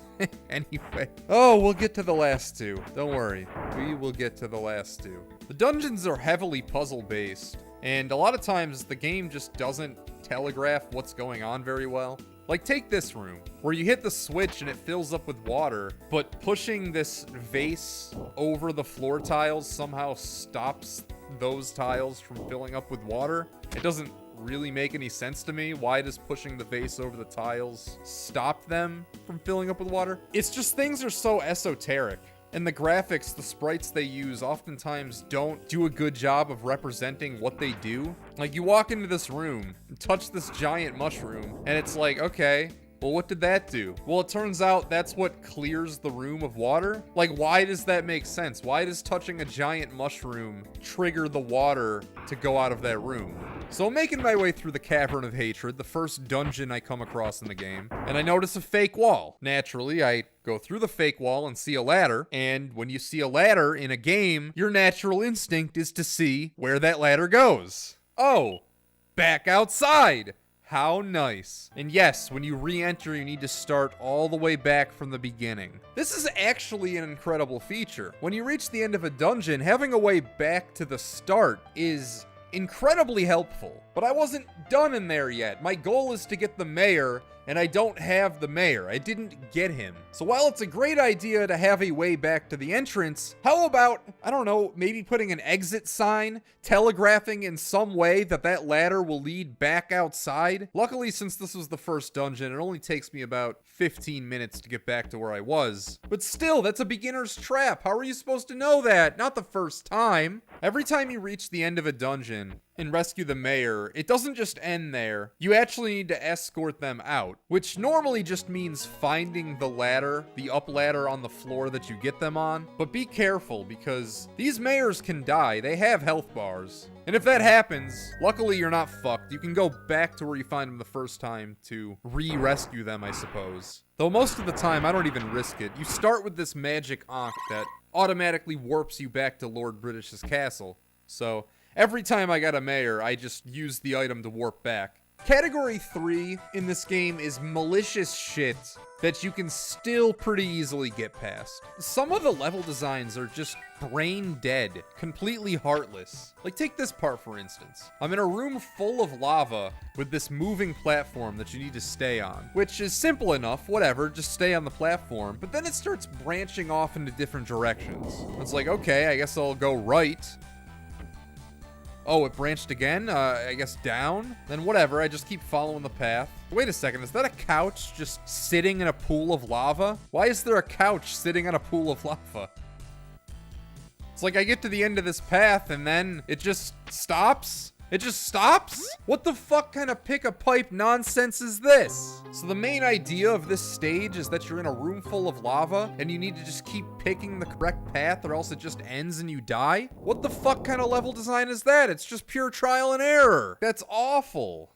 Alright, well here's another fantastic idea for a stage. How about we just fill a room with as many treasure chests as possible? Like 100 treasure chests in the same room. Half of them are gonna be mimics, and only one of them is gonna contain the key to get out. Have fucking fun. And no, you can't shoot the mimics before you run into them. The only way to know is to open them up like any other chest. This is the Mario Maker school of level design. Just throwing shit at the wall and seeing what happens.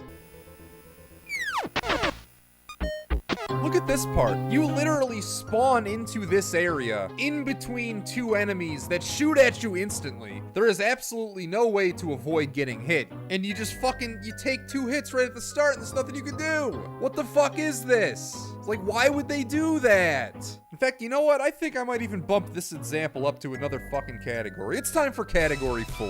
Now, earlier I mentioned that the first 6 dungeons are this kind of cookie cutter, who the hell cares, almost feels randomly slapped together nonsense. Well, yeah, that only applies to the first 6 dungeons. The last 2 are pure, concentrated evil, aka a category 4 annoyance. Shit that makes you drop the game almost without fail. In order for you to even step foot in the later dungeons, you need to get your hands on a boat, which is easier said than done in Ultima Runes of Virtue 2. It's not like Final Fantasy or Dragon Quest or any other game where story events get you a boat. No, here it is pure happenstance. If pirates happen to see you and they happen to attack you, and you have the foresight to run into their ship, kill all of the pirates, and steal their boat, then you can get one. It's pure chance. Now, once you actually get a boat, again, it's not like Final Fantasy or Dragon Quest or whatever, where the boat stays with you. Like, if you warp, the boat will also magically teleport with you to wherever you went. No, in this game, boats stay where you leave them.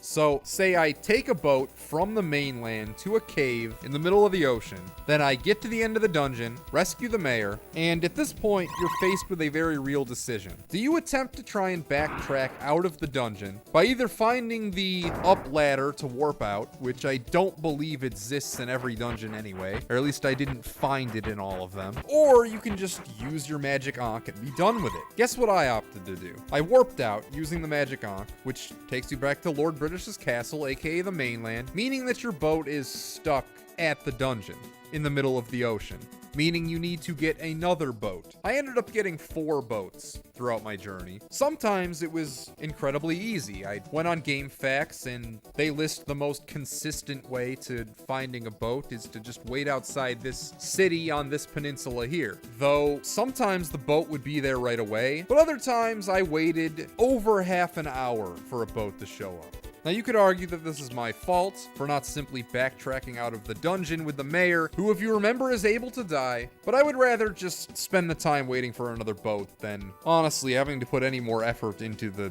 dungeons than I already was. And of course, once the pirates show up, you better fucking kill all of them, because if you die, like, you don't get another chance. That's it. You gotta wait for another boat. The game even requires you to at least get 2 boats, because one of them you need to trash to get into a dungeon. So even if you are Mr. Optimal, you still need to wait for this thing at least twice. Ladies and gentlemen, feast your eyes upon the teleportation room, as I like to call it. So here's how it works. You see these arrows, they teleport you. If I step into this arrow into the room that I'm in, it will teleport me 3 squares up, aka onto those other teleporters that you see up there. And if you mess up, you land on the other teleport, which puts you into this room full of lava. Now, the teleporter in the room I'm in is constantly moving, as well as the one open space in the room above me. My goal is to reach that treasure chest you see over there. Now, it seems simple enough. You just need to wait until there's an opening, until wherever your teleporter is and wherever the empty space is line up so you can warp up there and get the treasure chest. But you can wait until the cows come home, and the only opening is this space in the upper right, which allows you to get the burger and the magic potion, but it does not allow you to go over and get the treasure chest, which you need because there's a key in there. And it does appear that there's an opening right here of, let's count it, 1, 2, 3, 4 frames.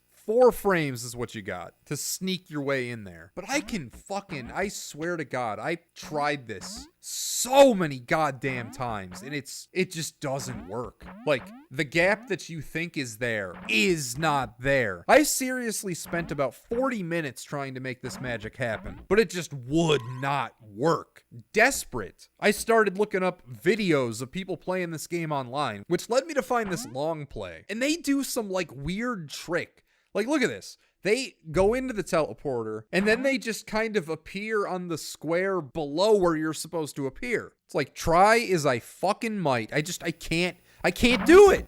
Like, like, I see the video evidence. There's 4 frames apparently where you can make it. The long play, they do it somehow. But I can't. Like, it drives me fucking crazy. There's also some other funny things in the long play, which leads me to believe that it's a tool-assisted long play. They stumble around at first, acting like they have no idea how a room works, only to instantly solve it or do things in an unoptimal manner, in a way that somebody feeling their way through the game for the first time would do it, not somebody who had actually learned the patterns of the stages and had played the game before would actually do it. And this is a perfect example, because you're not actually supposed to do this. You're supposed to fuck around the stage. I have no idea what triggers it, but I was wandering around. I was just walking around, and I came back, and there's a fucking door there. I don't know why it's there, but there's a door there. You're supposed to wait for the door to appear and then go in there. You're not supposed to play this stupid teleporting game. Here's a room where all you need to do is run up and hit these switches, which open the next door, which lets you keep going. But you need to wait for these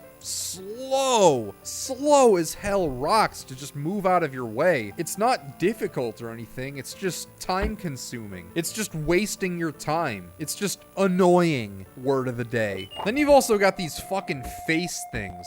Fuck any and all puzzles involving these like jumping up and down face guys.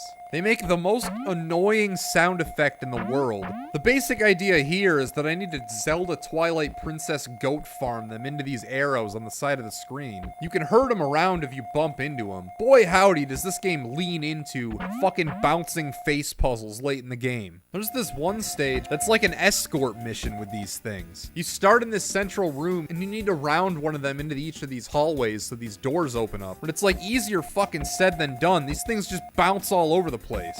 Having to wrangle these fucking faces throughout the entire dungeon is like a whole other layer of hell. They hardly fucking go where you want them to go. They just bounce all over the place. It's like trying to control them is like trying to herd cats.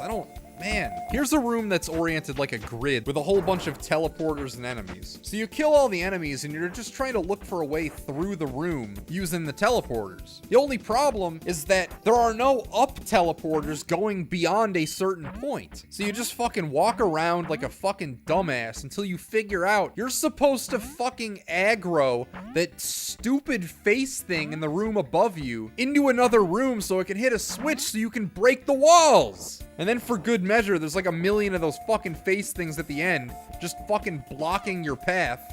Actually, I can't even like get mad at that one. That one's genius. How about this next room, where the idea is that these faces fucking push the barrel in your way, and you just gotta try and like push it out of the way, wrangle them into these teleporters so they're not pushing the barrel in your fucking way. Game also plays a nasty trick in this room, because you see this spider web? As soon as I shoot this spider web, these faces are gonna push that barrel all the way to the left, trapping me and making the room unwinnable. But it's like the first time, how am I supposed to know that's what's gonna happen? I shoot the spider web and that's what happens. I go over there and I realize I'm trapped, and it's like, fuck, man. Nothing in this game is like telegraphed. And the sound they make, oh my god, like annoying is the word of the day. Holy shit.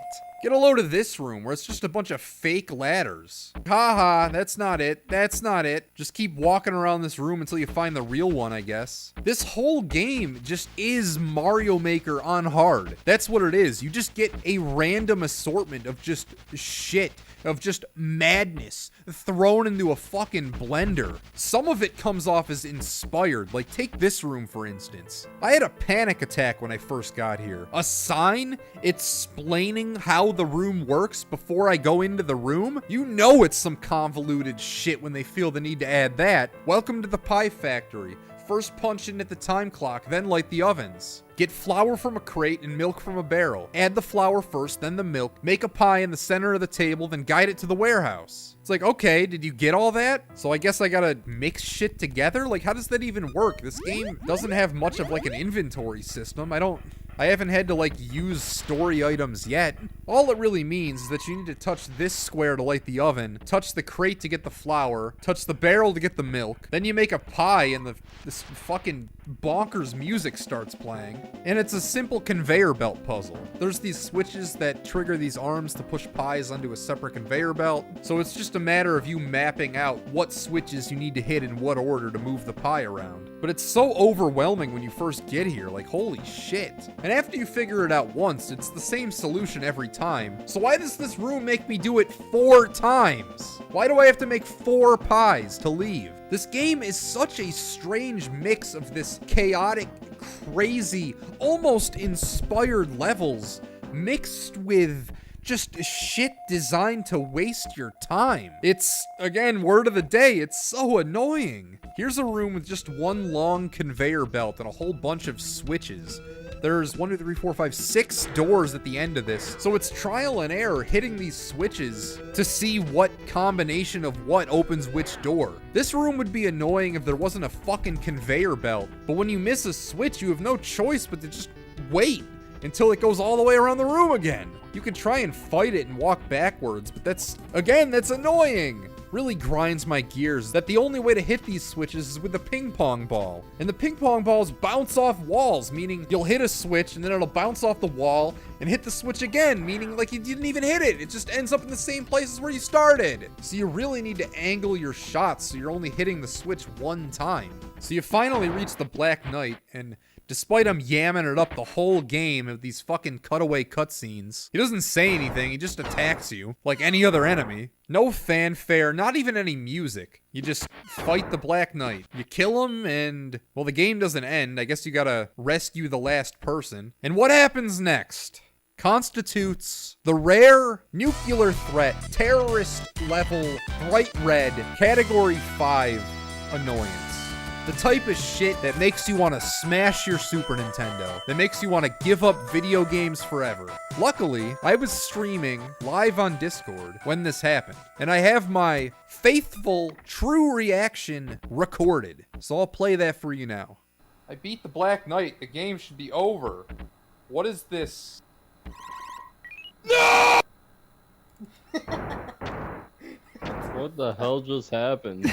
Did that restart it? No signal. What, is there like an item that takes you to the beginning? I guess I'll be back on tomorrow. No. I have to do the whole dungeon all over again.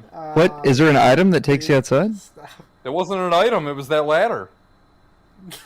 Oh, Did you see it? no. You want to break down on what happened? I'll show you the footage. Yeah, I'll please. run it back. So let me give you a little breakdown on what happened. I beat the Black Knight. I am elated that I am finally done with this game. And I see the last mayor locked behind 2 doors. I don't know how to unlock the doors, meaning that I'm not quite done with the game. I need to find a switch or a mushroom or any other sprite that this game uses to open up a door. Then I'll get the mayor, then I'll warp out, then I'll live happily ever after. That's my thought process going into this room. I also notice in the bottom right-hand corner a fake wall behind a plant. And I think, I bet the switch is behind that fake wall. So I go down there, and let's go slowly through this. Notice how, when I ran into the plant, the doors disappeared. I did not notice that the doors disappeared. All I saw was in the fake room lies a ladder. Monkey see a ladder, monkey climb the ladder. Back to the world map. Ultima Runes of Virtue 2's final area, the Stygian Abyss, is a fucking terror. It is 25 stages of the most annoying shit, of this time-consuming, batshit insanity that will put your resolve, that will put your courage, that will make you want to tap out. It's like being in a chokehold for 3 hours. Yes, 3 hours. That's how long it takes to get through it. So, yes, I fell for the fucking trick that I fell for in the first dungeon again. I warped to the outside and have to redo the entire abyss again. I guess because I love you a lot, I hopped back in right after that and did it in about 2 hours. Honestly, it wasn't nearly as bad the second time through because I had already figured out how to get through each room, and that is half the battle anyway. So after all that, let's sit back and enjoy the ending that we have earned.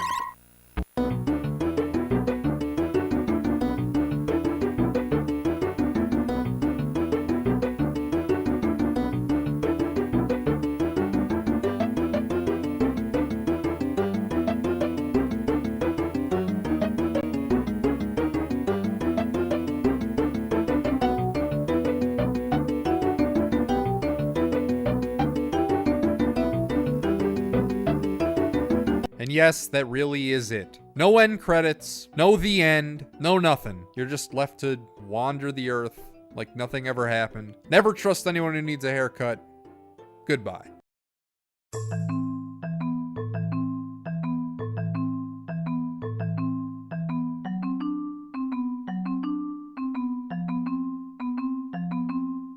Oh, well imagine, as I'm playing the Super Nintendo, and I can't help but to notice, that Runes of Virtue is super annoying. What a beautiful cutscene, what a beautiful cutscene, everyone is slanted upwards. I'm not entirely sure what they're throwing. Runes of Virtue is a chore. I chime in with a haven't you people ever heard of putting a goddamn exit sign next to the ladder that warps you out of dungeons. I chime in with a haven't you people ever heard of not spawning you into enemy fire. Much better to face these kinds of things like a 9-year-old playing Mario Maker. Oh, well in fact, well look at it this way, I mean technically it's not an RPG. It's closer to Zelda, but may cause eye strain. Oh, well in fact, says the gargoyle to the eep eep. Apparently those face things are called eep eeps. Wait a second, why am I in the crowd? That's me over there. I chime in with a haven't you people ever heard of putting a goddamn exit sign next to the ladder that warps you out of dungeons. I chime in with a haven't you people ever heard of not spawning you into enemy fire. Much better to face these kinds of things like a 9-year-old playing Mario Maker.